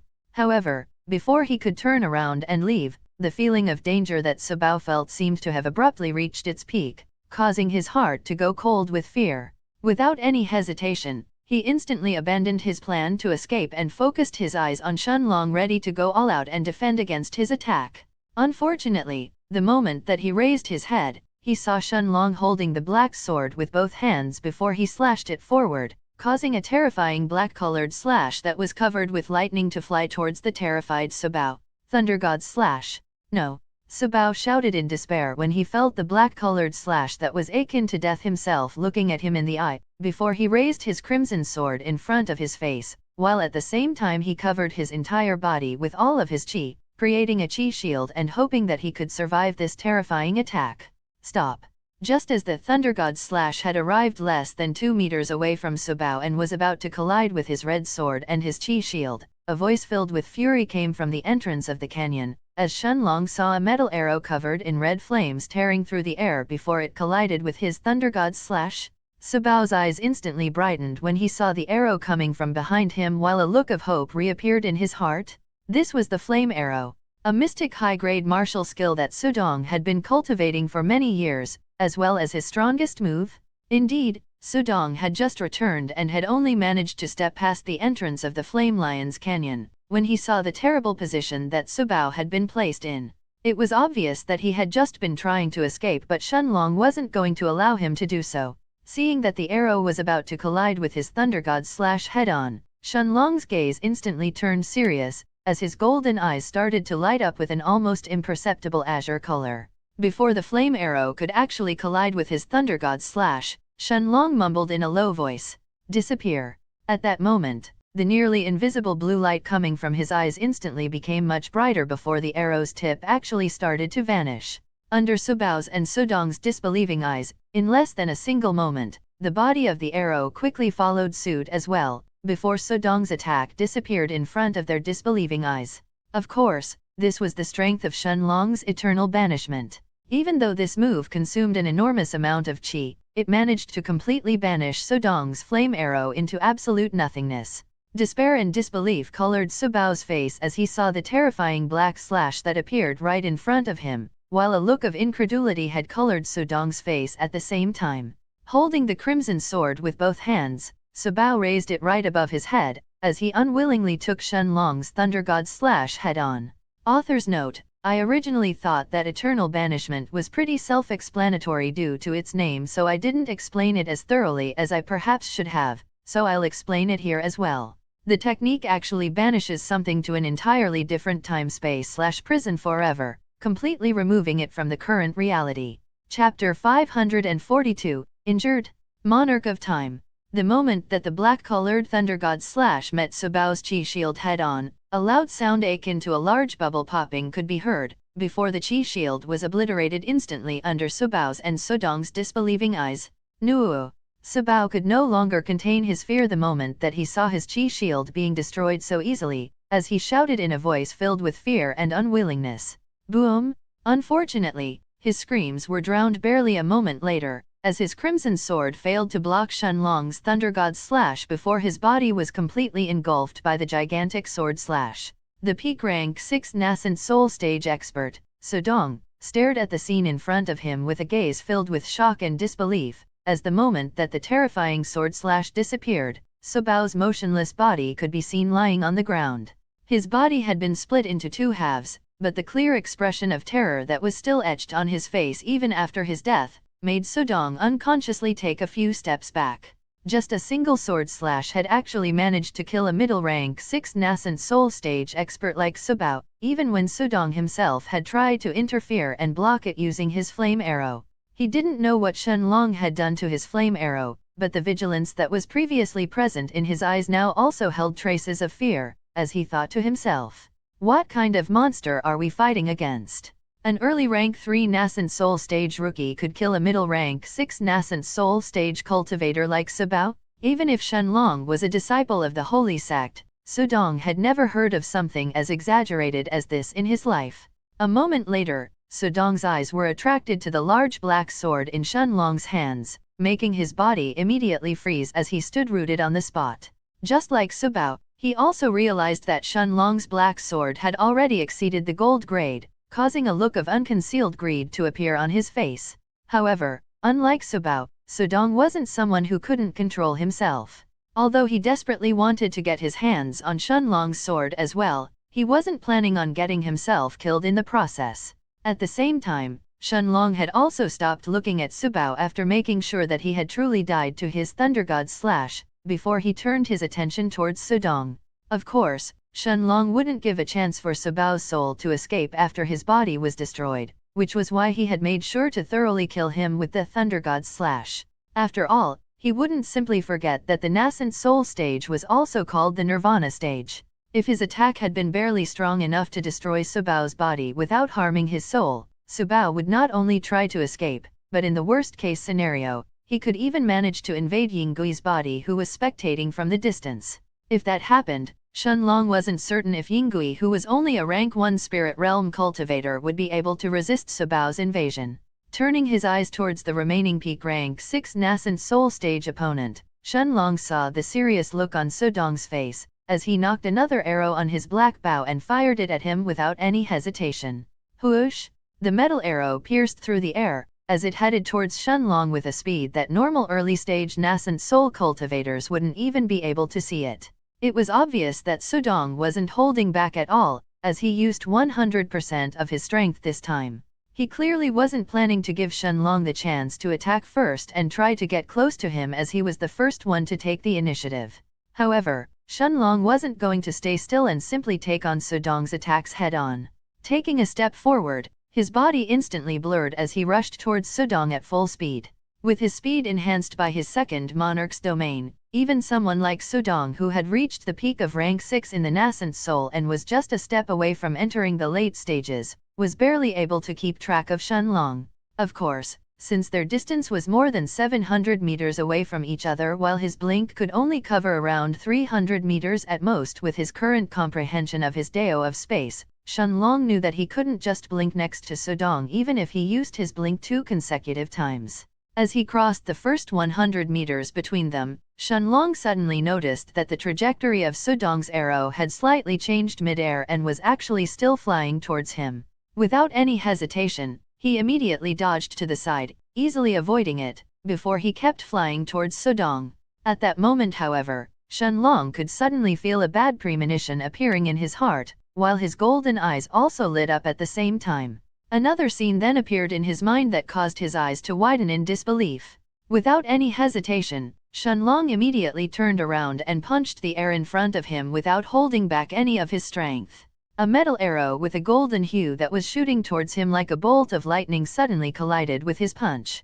This was the same arrow that Shenlong had dodged just a few moments ago. Unlike the previous 2 times that he had repelled Sudong's arrows, this time Shenlong could clearly feel a sharp pain in his left hand, as the arrow's tip actually pierced through his skin, causing his blood to spurt in the process.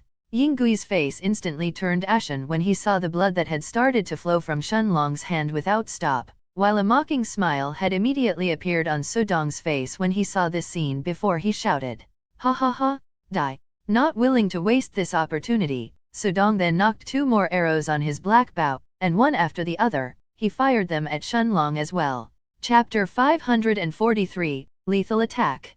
Monarch of Time. Shenlong, who was still in a trance, immediately regained his senses as he realized that Sudong had fired 2 more of his metal arrows. Grabbing the arrow that had pierced his left fist, he then clenched his teeth and pulled it out forcefully, causing even more blood to spurt from his wound. And yet, Shenlong forcefully ignored the pain that had turned even more intense when he pulled out the metal arrow, before he turned his eyes towards Sudong and the 2 arrows that were now cutting through the air as they flew in his direction. After a moment of thought, Shenlong realized that there were two reasons why he had been ambushed just now and had ended up getting injured by Sudong's arrow. The first reason was that he wasn't familiar enough with archers and didn't know that they could use their chi to completely control the direction of their arrows in midair. Indeed, the scene that had appeared in his mind after activating his golden eyes had showed Shenlong that after he had dodged Sudong's arrow, the arrow actually turned around and chased after him as it tried to pierce his heart from the back. If Shenlong hadn't noticed it, even if he had really survived such a lethal attack, it would have definitely dealt an extremely serious injury. Of course, although Shenlong had fought with many cultivators in the past, most of them had used either swords, spears, or their own hands, and didn't use bows and arrows, which was why he actually wasn't familiar with an archer's fighting style. As for the second reason, it was actually the fact that this golden arrow that Sudong had used was actually completely different than the first two arrows that he had used against Shenlong before the fight had started. To be able to pierce his skin when his monarch's eternal body had already reached the early 5th stage, Shenlong guessed that the arrow was probably either at the peak of rank 3 in the silver grade or it had actually reached the gold grade. However, there was no more time for him to analyze the situation in front of him as the two arrows that Sudong had fired were less than 200 meters away from him. However, as he held the black sword with both hands and was about to deal with them, Shenlong suddenly noticed that his left hand had started to swell as it slowly turned purple. His eyes instantly narrowed as a single thought appeared in his mind, before he turned his attention to the golden arrow that he had already removed from his fist and thrown it on the ground a few moments ago. I have actually been poisoned. Sudong laughed furiously when he saw that Shenlong had finally realized this, as he shook his head and said mockingly, "Ha ha ha, it's too late to realize it now. The moment that the golden python's poison entered your blood, your fate was already sealed." Shenlong didn't respond to Sudong as he turned his eyes towards the two arrows that were flying towards his direction. He didn't need Sudong's gloating explanation to know that the poison in his blood came from a rank 5 golden python. He clearly knew that the golden python was an extremely weak middle rank 5 magic beast that even a peak rank 3 nascent soul stage cultivator could kill by himself. However, the python was still feared by many other middle rank 5 magic beasts despite its extremely low combat ability, precisely because of its potent poison. Although its poison was extremely slow acting, it could even prove to be lethal for many middle rank 5 magic beasts, subjecting them to extreme agony before they died. Thus, unless absolutely necessary, most middle rank 5 magic beasts wouldn't provoke a rank 5 golden python. Of course, it was possible to expel the python's poison using a rank 5 antitoxin pill, but whether Sudong would give such a chance to Shenlong, that was a completely different issue. Looking at the arrows that were flying in his direction, Shenlong obviously wouldn't do the mistake of ignoring them this time, as he clenched his black sword tightly and swung it towards the first arrow. Seeing that his arrow was about to get hit, Sudong used his chi to try and change its direction to avoid the attack, but regardless of how much he tried, Shenlong's sword speed was simply incomparable to the speed of his arrow that had already entered inside his monarch's domain. Crack! The metal arrow instantly snapped in half as soon as the black sword hit it before Shenlong turned his attention towards the second arrow. Without any suspense and regardless of how hard Sudong tried to control it, the second arrow broke in half as well, as its connection was also severed from Sudong at that moment. As Shenlong continued moving forward, he saw that Sudong was slowly moving backwards, as he fired arrow after arrow towards him. And yet, the look in his eyes was extremely serious, as he destroyed every single arrow that came his way while he was quickly approaching even closer to Sudong. Finally, a few moments later, the moment that Shenlong entered within a 300 meters range from Sudong, a cold smile appeared on his lips as he said in a calm voice, "It's over." Under Sudong's disbelieving eyes, Shenlong abruptly disappeared from the spot he was standing as he suddenly appeared behind him. Without any hesitation, he then swung the black sword with his right hand towards Sudong's neck. Before he could even react, the peak rank 6 nascent soul stage cultivator's head was instantly severed from his body, causing a fountain of blood to spurt in the air. Yingui stared at the scene in front of him with awe and fear, as he saw the expert from the Su family die in Shenlong's hands, with a single sword strike. Chapter 544, Spoils of the Battle. Monarch of Time. Shenlong stared at Sudong's dead body for a few moments without doing anything, before he finally waved his hand a few moments later, taking out a bottle filled with top-grade rank 5 antitoxin pills from this stone of time. Without any hesitation, he immediately consumed a single pill to expel the poison of the golden python that was still inside his hand, before he turned his attention towards Yingui, causing him to flinch and step back in reflex. Shenlong simply smiled when he saw this scene, and ignoring the blood that had already painted his robes a bright red color, he simply shook his head before he mumbled to himself. This is definitely a peak D rank mission. 80 sect points for this amount of work is really too little. Without wasting a second, he then waved his right hand, collecting both Sudong's and Subao's spatial rings, as well as Subao's crimson sword and Sudong's black bow and his metal arrows. Of course, Shenlong wasn't planning on giving up his spoils. Even if they were just middle-stage nascent soul cultivators, Shenlong believed that the two of them should have a sizable amount of spirit stones. As for their weapons, each of them could definitely be sold for at least 40.000 to 60.000 middle-grade spirit stones. Indeed, after taking a look inside their spatial rings, Shenlong found a little more than 230.000 middle-grade spirit stones and some rank 5 pills.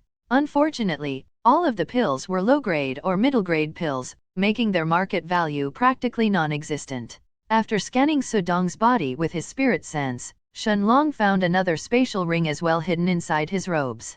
After taking a look inside this spatial ring, Shenlong found 45.000 middle-grade spirit stones, as well as a large silver axe, causing him to shake his head and say, "As expected."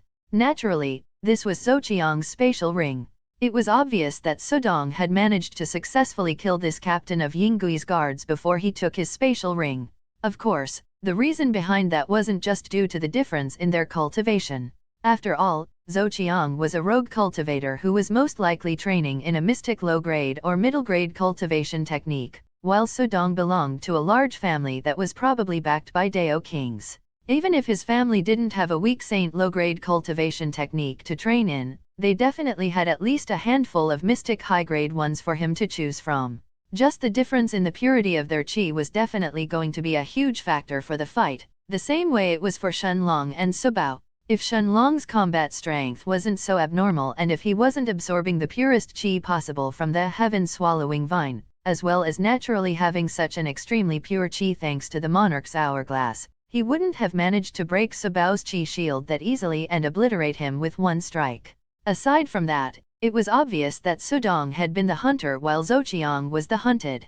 In a situation where Zouqiang, who was obviously suited better to fight in close combat, simply tried to escape and save his life instead of fighting, the chances of him successfully escaping from Sudong were nearly zero. Instead, if he had tried to hold his ground, even if he hadn't won the fight, it would be possible for him to pressure Sudong and perhaps make him give up if he felt that it wasn't worth it.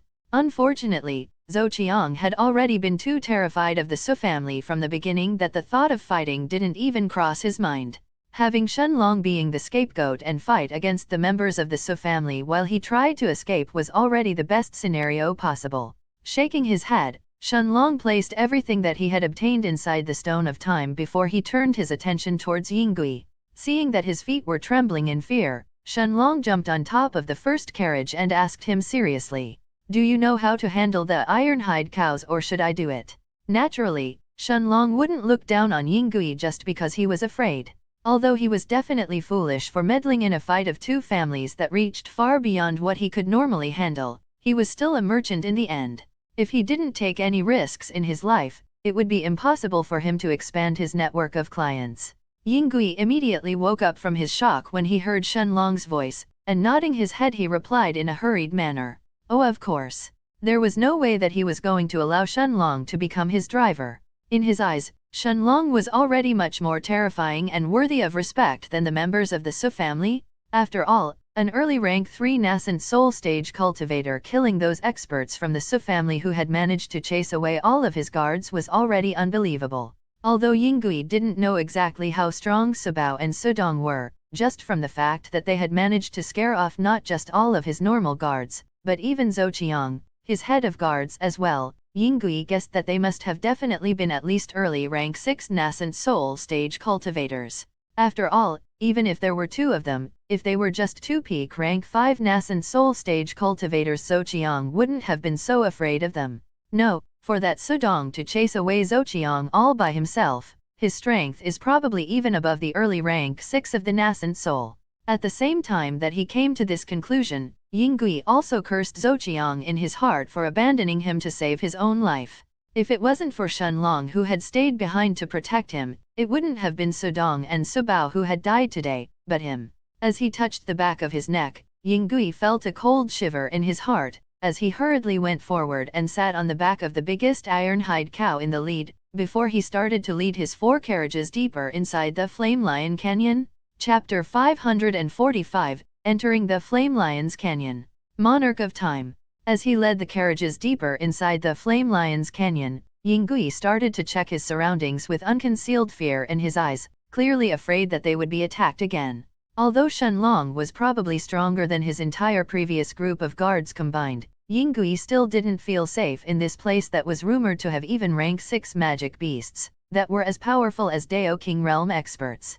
After taking a few breaths to calm himself down, he turned around and looked at Shenlong, who was still sitting on top of the first carriage, before he asked cautiously, "Young Master Shenlong, should we find a place to stop and rest for a few hours? There are many magic beasts in this place, and I'm afraid that young Master Shenlong isn't in optimal condition to fight." Shenlong opened his eyes and thought seriously for a few moments after hearing Yingui's cautious suggestion, before he actually nodded his head and said, "You are right. It's better to rest for a few hours before we head deeper inside." Just as Yingui was about to ask if they should turn around and set up camp near the entrance of the canyon so that they won't have to face the attacks of any magic beasts who lived inside the canyon, Shenlong's next words instantly chilled his heart to the core as they destroyed any such notions from his mind. "Although we should find a place to rest, we will do it deeper inside the canyon. Staying close to the entrance is too dangerous right now. You don't know if those 2 are the only members that Su family sent to this place, or if there are more of them on the way." Yingui immediately understood what Shenlong meant, causing his heart to freeze from the chill he felt. Indeed, if there were more members of the Su family on their way to this place, or if more of them simply came to search for Sudong and Subao and only found Yingui's camp there, the scene that would follow after that wasn't hard for Yingui to imagine. Even if Shenlong could somehow preserve his own life against more members of the Su family, it wasn't certain if Yingui himself would be able to escape from a second certain death scenario. Nodding his head with a serious look, the fat merchant turned around and led the iron-hide cows deeper inside the Flame Lion's Canyon without any delay. Right now, Yingui's fear of the Su family was hundreds of times bigger than his fear for the magic beasts living inside the canyon. A little more than an hour later, Shenlong and Yingui stopped the carriages in an isolated place, not too far away from the main path of the canyon. Seeing that this place was surrounded by large rocks high above their heads, that blocked them from being spotted by any flying magic beasts that happened to fly in the sky above them, Shenlong nodded his head before he sat cross-legged and took out a bottle filled with top-grade rank 5 chi replenishing pills. Since he couldn't enter inside the Stone of Time with Yingui sitting right next to him, while the memory recording formation from his sect identifying token was still active during the mission as well, Shenlong simply closed his eyes and ate a handful of chi replenishing pills to refill the chi inside his chi balls. Although his fight with both Sudong and Subao didn't last for too long, Shenlong knew that he had expended more than 50% of his chi when he used his eternal banishment to take care of Sudong's flame arrow, as well as when he used his Thunder God's slash to destroy Subao's chi shield. Continuing deeper inside the canyon when his chi wasn't even 50% full was too dangerous, considering that powerful magic beasts probably lived deeper inside the canyon. At the same time, although Shenlong knew that it would be somewhat troublesome to explain how he took care of Sudong's flame arrow, since he wasn't planning to explain anything about his Dao of Time to the sect, he wasn't really too worried about this either. The chances that the sect would review every single mission that a disciple took on were practically non-existent. And even if for some reason they decided to check his own missions, Shenlong would still blame it on his Dao of Space. After all, even the Holy Sect's elders wouldn't be able to find out anything about his Dao of Time through the memory recording formation. At most, it would only create some suspicions, but that was still a level that Shenlong was willing to handle. An hour later, after feeling that his chi balls were back to 100% full, Shenlong stood up from his seat and turned his attention towards Yingui, who was still sitting just a few meters away from him and was vigilantly checking his surroundings. It was obvious he didn't feel safe in the slightest in this place. Of course, even Shenlong could sense how dangerous this place actually was, since in the first 1 hour alone that he and Yingui had entered the canyon, he had already dealt with 2 peak rank 4 magic beasts. Although peak rank 4 magic beasts were only equivalent to rank 9 spirit realm cultivators, considering that their group was still near the entrance of the canyon, Shenlong knew that things would only get tougher the deeper inside they headed. After placing the bottle with the rest of the qi replenishing pills in his hand inside the Stone of Time, Shenlong then sat on top of the first carriage and looked at the restless Yingui before he said, "Let's go. There is no reason for us to spend the night here. The faster we reach Yanzhou City the better." Chapter 546, The Flame Lion's Canyon Depths. Monarch of Time. Yingui's eyes lit up when he remembered how close to Yanzhou City they were right now, and after taking a look at his surroundings and realized that it was almost nighttime already, he nodded his head before he sat on the back of the iron-hide cow in the lead and started leading the carriages forward. Since Shenlong was ready, Yingui wouldn't waste more time waiting in this place until they were discovered by any of the wandering magic beasts around the region. Getting out of this dangerous place as quickly as possible and reaching Yanzhou City were his most important priorities. Of course, Shenlong's thoughts weren't much different from Yingui's since he also wanted to get to Yanzhou City as quickly as possible. After taking care of the 2 slave traders and destroying their shop to complete his second mission, he was planning to return back to the Holy City and train himself in the Dao Tower until he returned back to the Holy Sect. Thankfully, despite their massive size, the iron-hide cows were among the fastest, as well as the most resilient rank 4 magic beasts, as they continued to pull the 4 carriages deeper inside the canyon without a break. Forget about one day, the iron-hide cows could easily keep traveling for 2 weeks without a need for food or rest. Like that, their group continued forward, and in just 4 hours Shenlong and Yingui had already covered more than 2/3 of the distance that they needed to cross, as they reached the deepest parts of the canyon. During these last 4 hours, Shenlong had dealt with a handful of peak rank 4 as well as 2 early rank 5 magic beasts, obtaining their magic beast cores as well as the rest of their bodies that were still considered treasures to him. Now that he had broken through to the early 5th stage in his monarch's eternal body, dealing with early rank 5 magic beasts wasn't an issue even if he didn't use his qi and simply relied on the strength of his body. However, the moment that they arrived in this place, Shenlong noticed that Yingui's expression had turned even more solemn than it previously was, as the fat merchant turned around and looked at him with a look that couldn't hide his anxiousness, as he then said, "Young Master Shenlong, we have already reached the deepest parts of the Flame Lion's Canyon. As long as we manage to successfully cross this final part without attracting any magic beasts, we should be able to exit the canyon and be just half a day away from Yanzhou City. I simply hope that if any middle rank 5 magic beasts show up, young Master Shenlong can do your best to hold them off." Although Yingui had already seen Shenlong deal with 2 early rank 5 magic beasts in the past 4 hours, he knew that the difference between an early rank 5 and a middle rank 5 magic beast was enormous, and what he was asking for right now was already past the limits of the mission. After all, it was just a simple D-rank personal mission, but Shenlong had already dealt with the 2 cultivators from the Su family, as well as a handful of peak rank 4 and 2 early rank 5 magic beasts all by himself. However, for a disciple of the Holy Sect to fight against a middle rank 5 magic beast, the mission's difficulty would be almost at the same level as a C-rank personal mission. Yingui clearly understood that even if the 2 experts from the Su family who had nearly destroyed his caravan were forced to fight a life and death battle with a middle rank 5 magic beast, they would probably be the ones to lose their lives in the process. After all, it was common knowledge that at least a handful of peak rank 6 nascent soul stage experts were required if they wanted to truly take down a middle rank 5 magic beast. As for the peak rank 5 magic beasts that he was transporting in his carriage, in order to actually subdue a rare magic beast like the Solar Hound and the rest, even 7 or 8 peak rank 9 nascent soul stage experts may not be enough. This was why Yingui didn't want to cross the Flame Lion's Canyon and would rather take the long way around to reach Yanzhou City. He knew that the dangers inside the canyon were much more difficult than what he could handle. At the same time, this was also the reason why he didn't ask Shenlong to kill the middle rank 5 magic beasts if they showed up, but simply hold them off if he can. After all, holding them off and killing them were 2 completely different things. Of course, Yingui also understood that there was no way that Shenlong would simply accept his request like that, regardless of what he said. It was one thing to ask a disciple of the holy sect to simply assist Zhou Qiang and the rest of his guards with the protection of his carriages if a middle-rank 5 magic beast attacked them, and another thing to ask him to do everything by himself. Otherwise, if every mission of the sect to guard someone was like that, no one would opt to accept these missions. Yingui understood that since the mission's level had almost reached the C rank, he would have to pay the holy sect much more, but compared to failing this mission that he had obtained from the Yao family, he would be willing to pay anything even if it meant going bankrupt. Afraid that Shenlong was going to reject him, Yingui shook his head before he continued in an almost begging tone.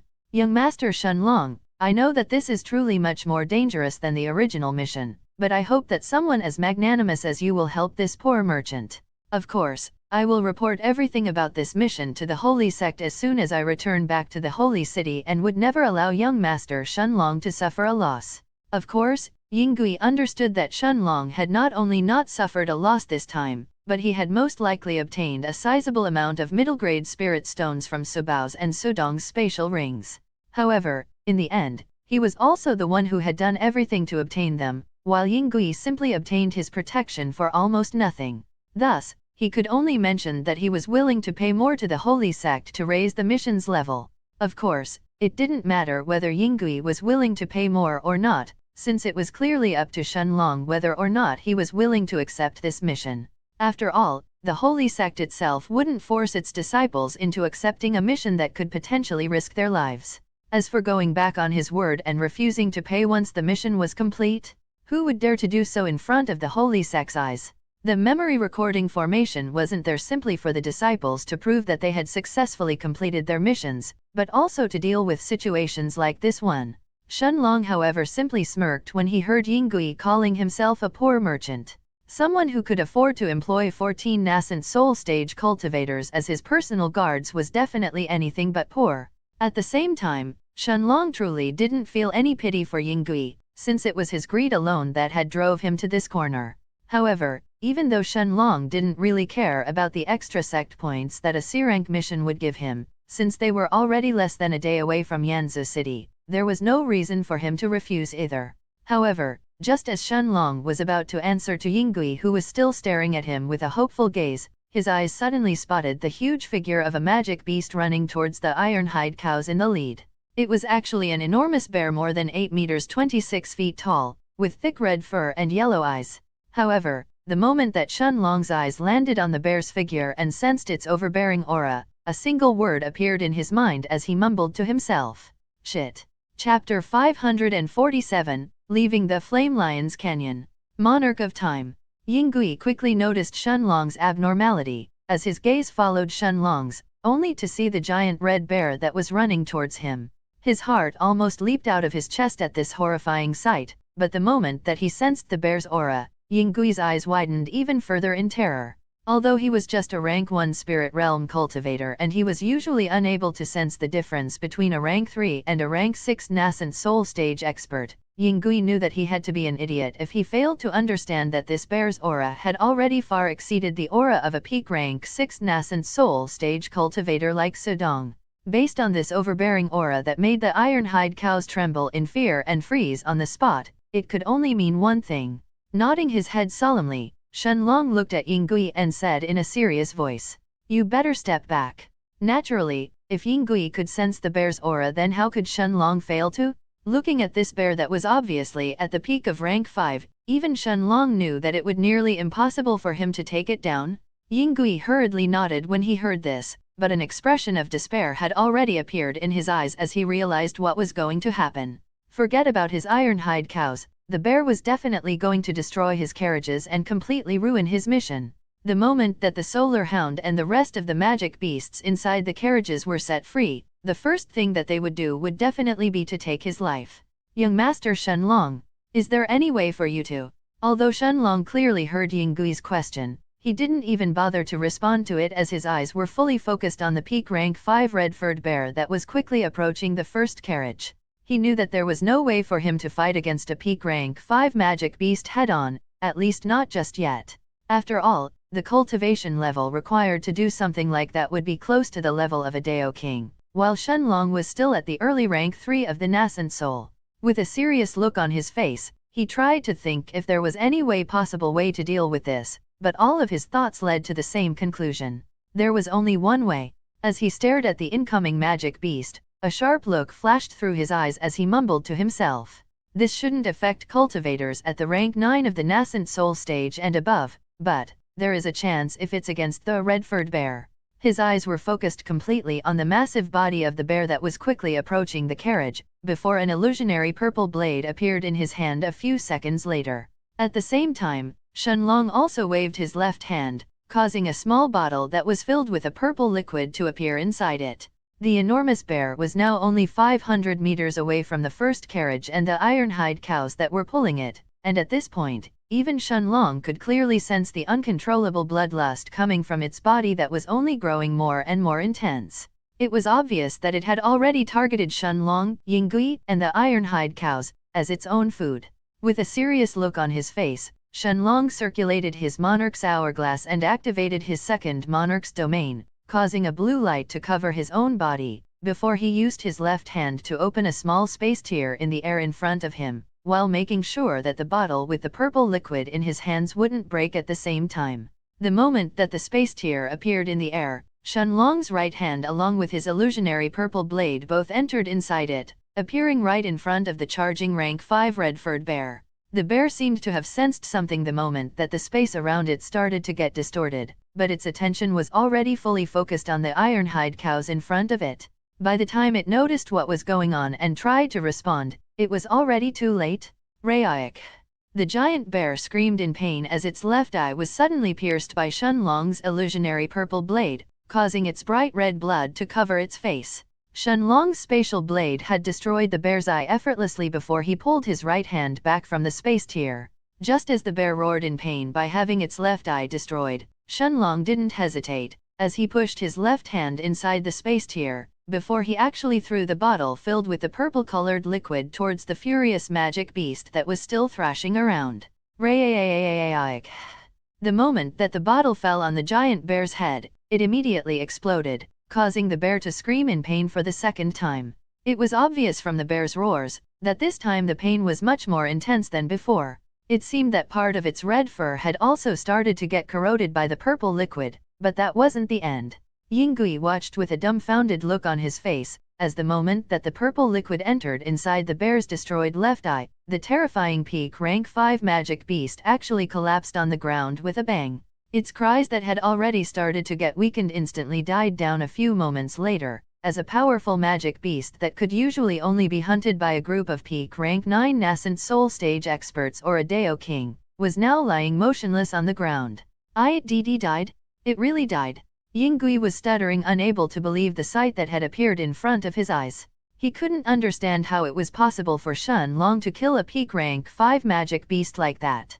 He had already prepared himself to lose everything including his life, but before the bear had even killed a single ironhide cow, Shenlong had somehow managed to kill the huge magic beast instead.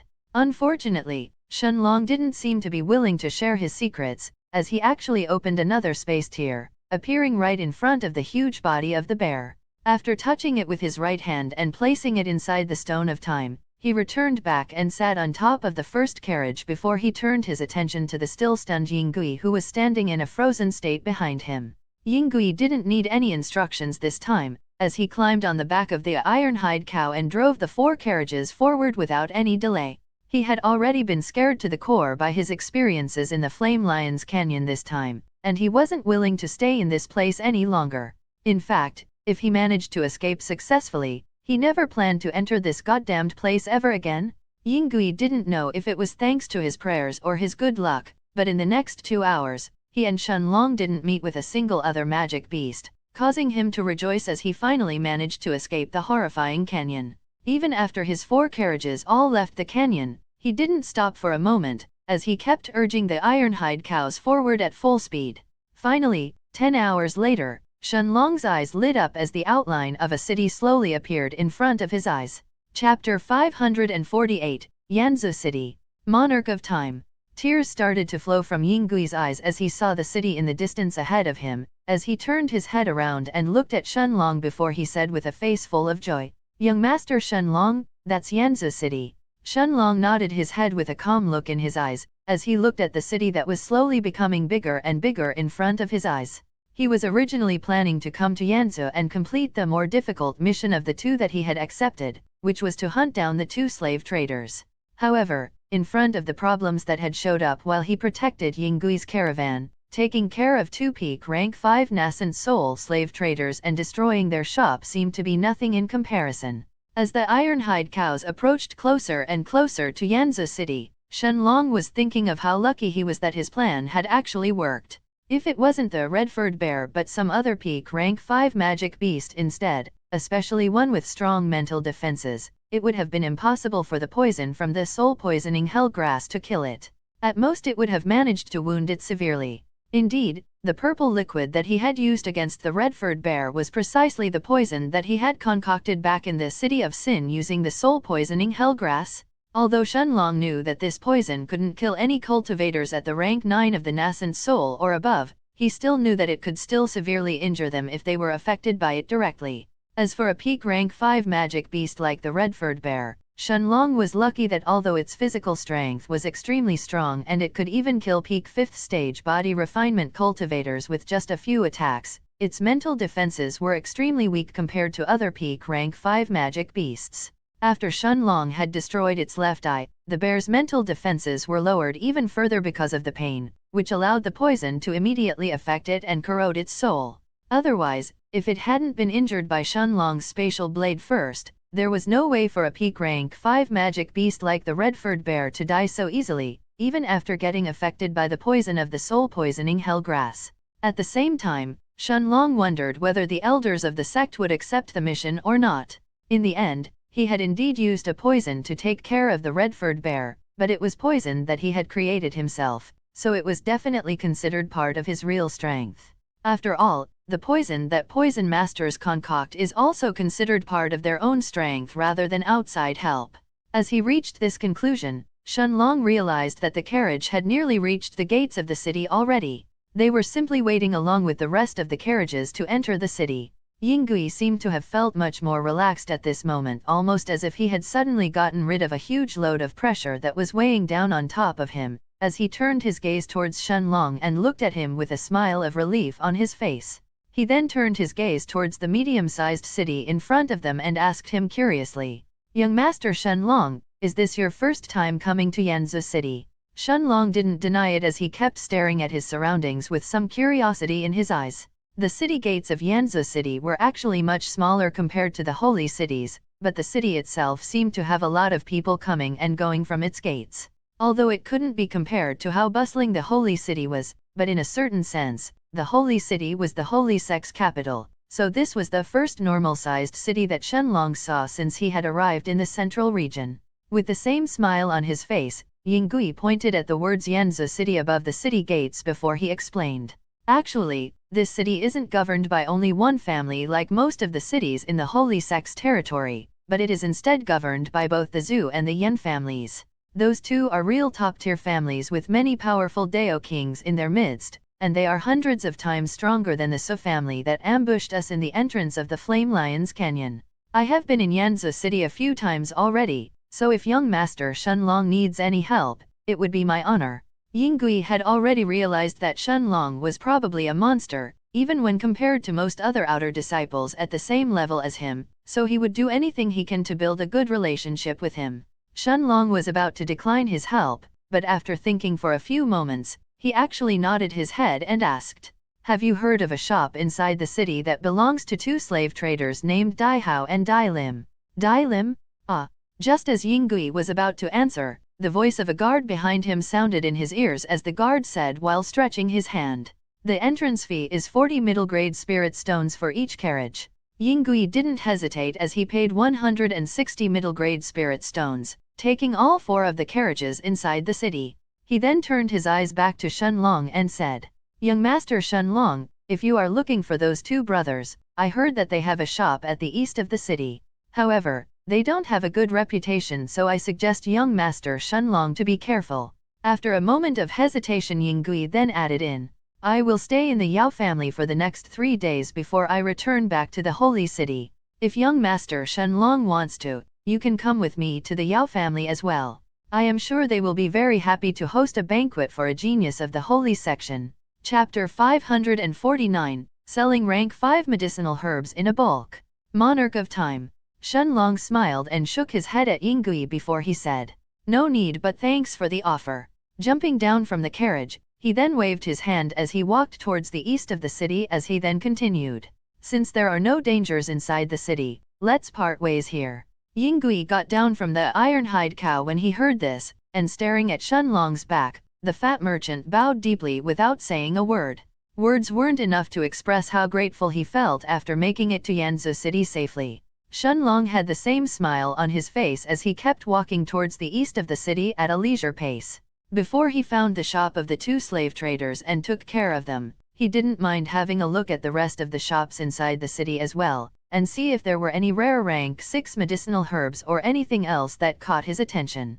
After all, what Shenlong lacked the most right now was precisely rank 6 medicinal herbs. After walking around the pill shops in the eastern part of Yanzhou City for a few hours, Shenlong found nearly a dozen rank 6 medicinal herbs that were placed up for sale. The situation in this city didn't seem to be that much different compared to some of the shops in the holy city.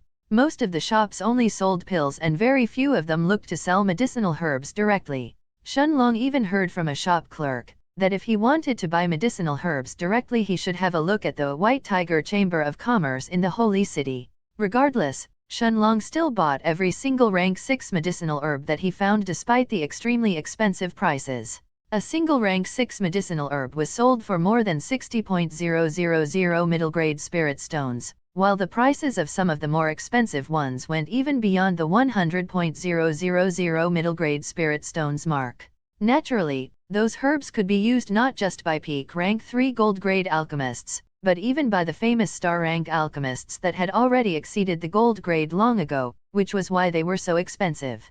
After all, although they were only rank 6 medicinal herbs and couldn't be used as the main medicinal ingredients to create rank 7 pills, star-rank alchemists would always look to buy rank 6 medicinal herbs to use them as supplementary ingredients when they concocted their pills. In the end, Shenlong had to pay 755.000 middle-grade spirit stones just for the rank 6 medicinal herbs that he had purchased today, leaving him with only 675.000 middle-grade spirit stones remaining. Seeing that his spirit stones inside the Stone of Time had shrunk by more than half after a single shopping spree, a deep look flashed through Shenlong's eyes as he decided to do something that he had never done in the Night Star continent. He first temporarily deactivated the memory recording formation from his sect identifying token, so that his next actions wouldn't be recorded inside it, before he started to visit the rest of the pill shops in the eastern part of Yanzhou City. Since he had dozens of rare rank 5 medicinal herbs inside his Stone of Time, and most of them would only be used as supplementary herbs for him in the future, he decided to sell a big batch in the pill shops in Yanzhou City. Naturally, this was a huge risk, since he would sell a big amount of the same rank 5 herbs, which would definitely attract some people's attention. This was the reason why he had never done so in the Night Star continent. However, things in the central region were completely different. Shenlong was now a disciple of the Holy Sect, and he was simply selling his medicinal herbs in a city that was clearly not at the level of the Holy City. Even if he attracted some people's attention here, he didn't really care about it. Besides, Shenlong had already created his own faction inside the Holy Sect. How could he be afraid of selling some medicinal herbs in Yanzhou City? Especially when the risk of someone finding out about his secrets through that was practically zero. As he entered the rest of the shops and turned his attention towards the rank 5 medicinal herbs as well, Shenlong noticed that the prices of most rank 5 herbs in the central region were actually much more expensive compared to the Night Star continent. In the end, Shenlong sold plenty of his medicinal herbs in many different shops in the eastern part of Yanzhou City, and in a bulk at that, making the employees inside the shops widen their eyes in shock.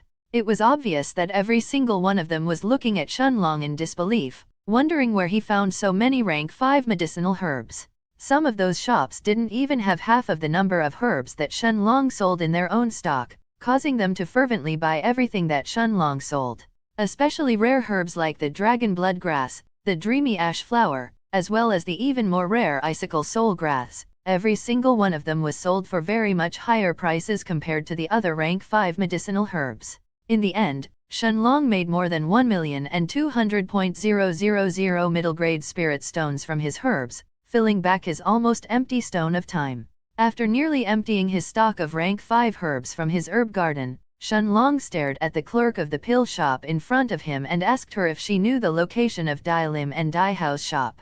After receiving a positive response, he left the pill shop and continued to walk around the eastern part of Yanzhou City at the same unhurried pace as before, until he arrived in front of the entrance of a small shop half an hour later. Shenlong's expression didn't change even after seeing the cultivators who were chained in front of the entrance of the shop like magic beasts for sale and had almost no clothes on their bodies aside from those that were barely covering their private parts. Chapter 550, Burying Them.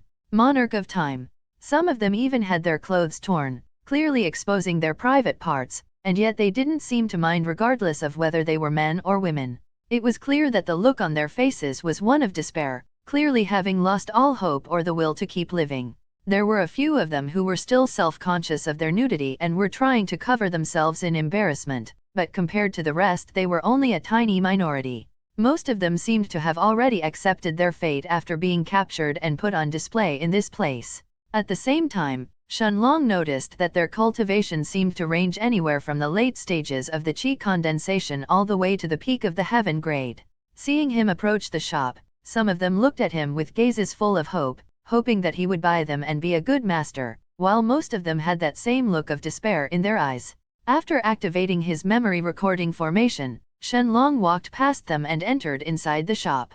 As soon as he stepped past the shop's entrance, Shenlong saw even more slaves that were chained and put on display. At the same time, there seemed to be more than a handful of customers who were looking at the products that they were going to buy, with different expressions on their faces. Some of them were old men who were lecherously touching the women's private parts while commenting on their suppleness and thickness, while others were old women who were checking the male products instead. Surprisingly, most of the slaves inside the shop were already at the spirit realm, while there were even some of them who had even reached the early stages of the nascent soul. Shaking his head, Shenlong looked at them with unconcealed disgust on his face, before he took a deep breath and said in a commanding voice that resounded throughout the entire shop, "You disgusting fuckers can fuck off this place right now, or I will bury you along with the rest of this shop." Everyone inside the shop, regardless of whether they were slaves or customers, all turned their attention towards Shenlong at the same time. Some of them had furious expressions on their faces when they realized what he had said, while others seemed to have actually recognized his yellow robes and immediately scrambled out of the shop as fast as they could. Regardless, more than half of the customers remained inside the shop in the end, and all of them had either angry or mocking looks on their faces as they looked at him. Most of them were either at the late stage of the spirit realm or the early stages of the nascent soul, so they clearly understood that Shenlong was going to die today. To dare step inside Dai Lim and Dai Hao's shop and claim that you were going to take it down, there was no way that the two cruel slave traders were going to let you go like that. One of the old women around, who was at the rank 8 of the spirit realm, licked her lips when she looked at Shenlong, before she said in an excited voice, "What a handsome young man. I want him. He is mine." At the same time, from the midst of the rest of the customers, an old man who was at the peak of rank 3 in the nascent soul took a few steps forward and walked towards Shenlong with a mocking look on his face before he said, "Brat, it doesn't seem like you know where you are. A small early rank 3 nascent soul cultivator like you dares to say that you will bury us all if we don't leave? You have already ruined this old man's mood today, so why don't you show me how you plan to bulletin?" Before the old man could actually finish his words, an illusionary, purple-colored blade appeared in Shenlong's hands, as Shenlong slashed his right hand horizontally at an unbelievable speed, instantly beheading the old man.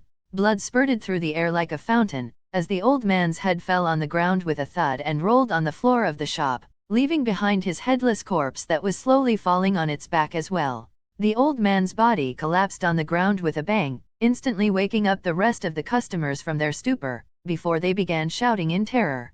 They had never expected that Shenlong would really kill the old man, and so easily at that.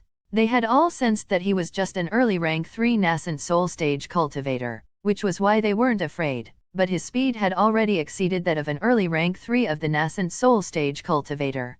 The customers inside the shop started to run towards the exit, but unfortunately for them, they had to pass through Shenlong, who was still standing there blocking their path. Before they arrived within 5 meters from him, they actually all stopped and looked at him in wariness before one of them said in a terrified voice, "Let us go. We will leave just like you said."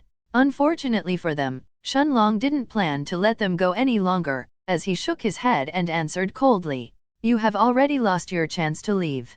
You can all die together now." The slaves around Shenlong looked at him with a worshipping gaze, while the customers seemed to have fallen to the depths of despair when they heard his answer. At that moment, however, another voice seemed to have sounded from the depths of the shop that instantly brought joy back to the faces of the terrified customers, while the overjoyed slaves seemed to have fallen back to terror and despair when they heard it. "Which ignorant bastard dares to step inside my shop and tries to ruin my business?"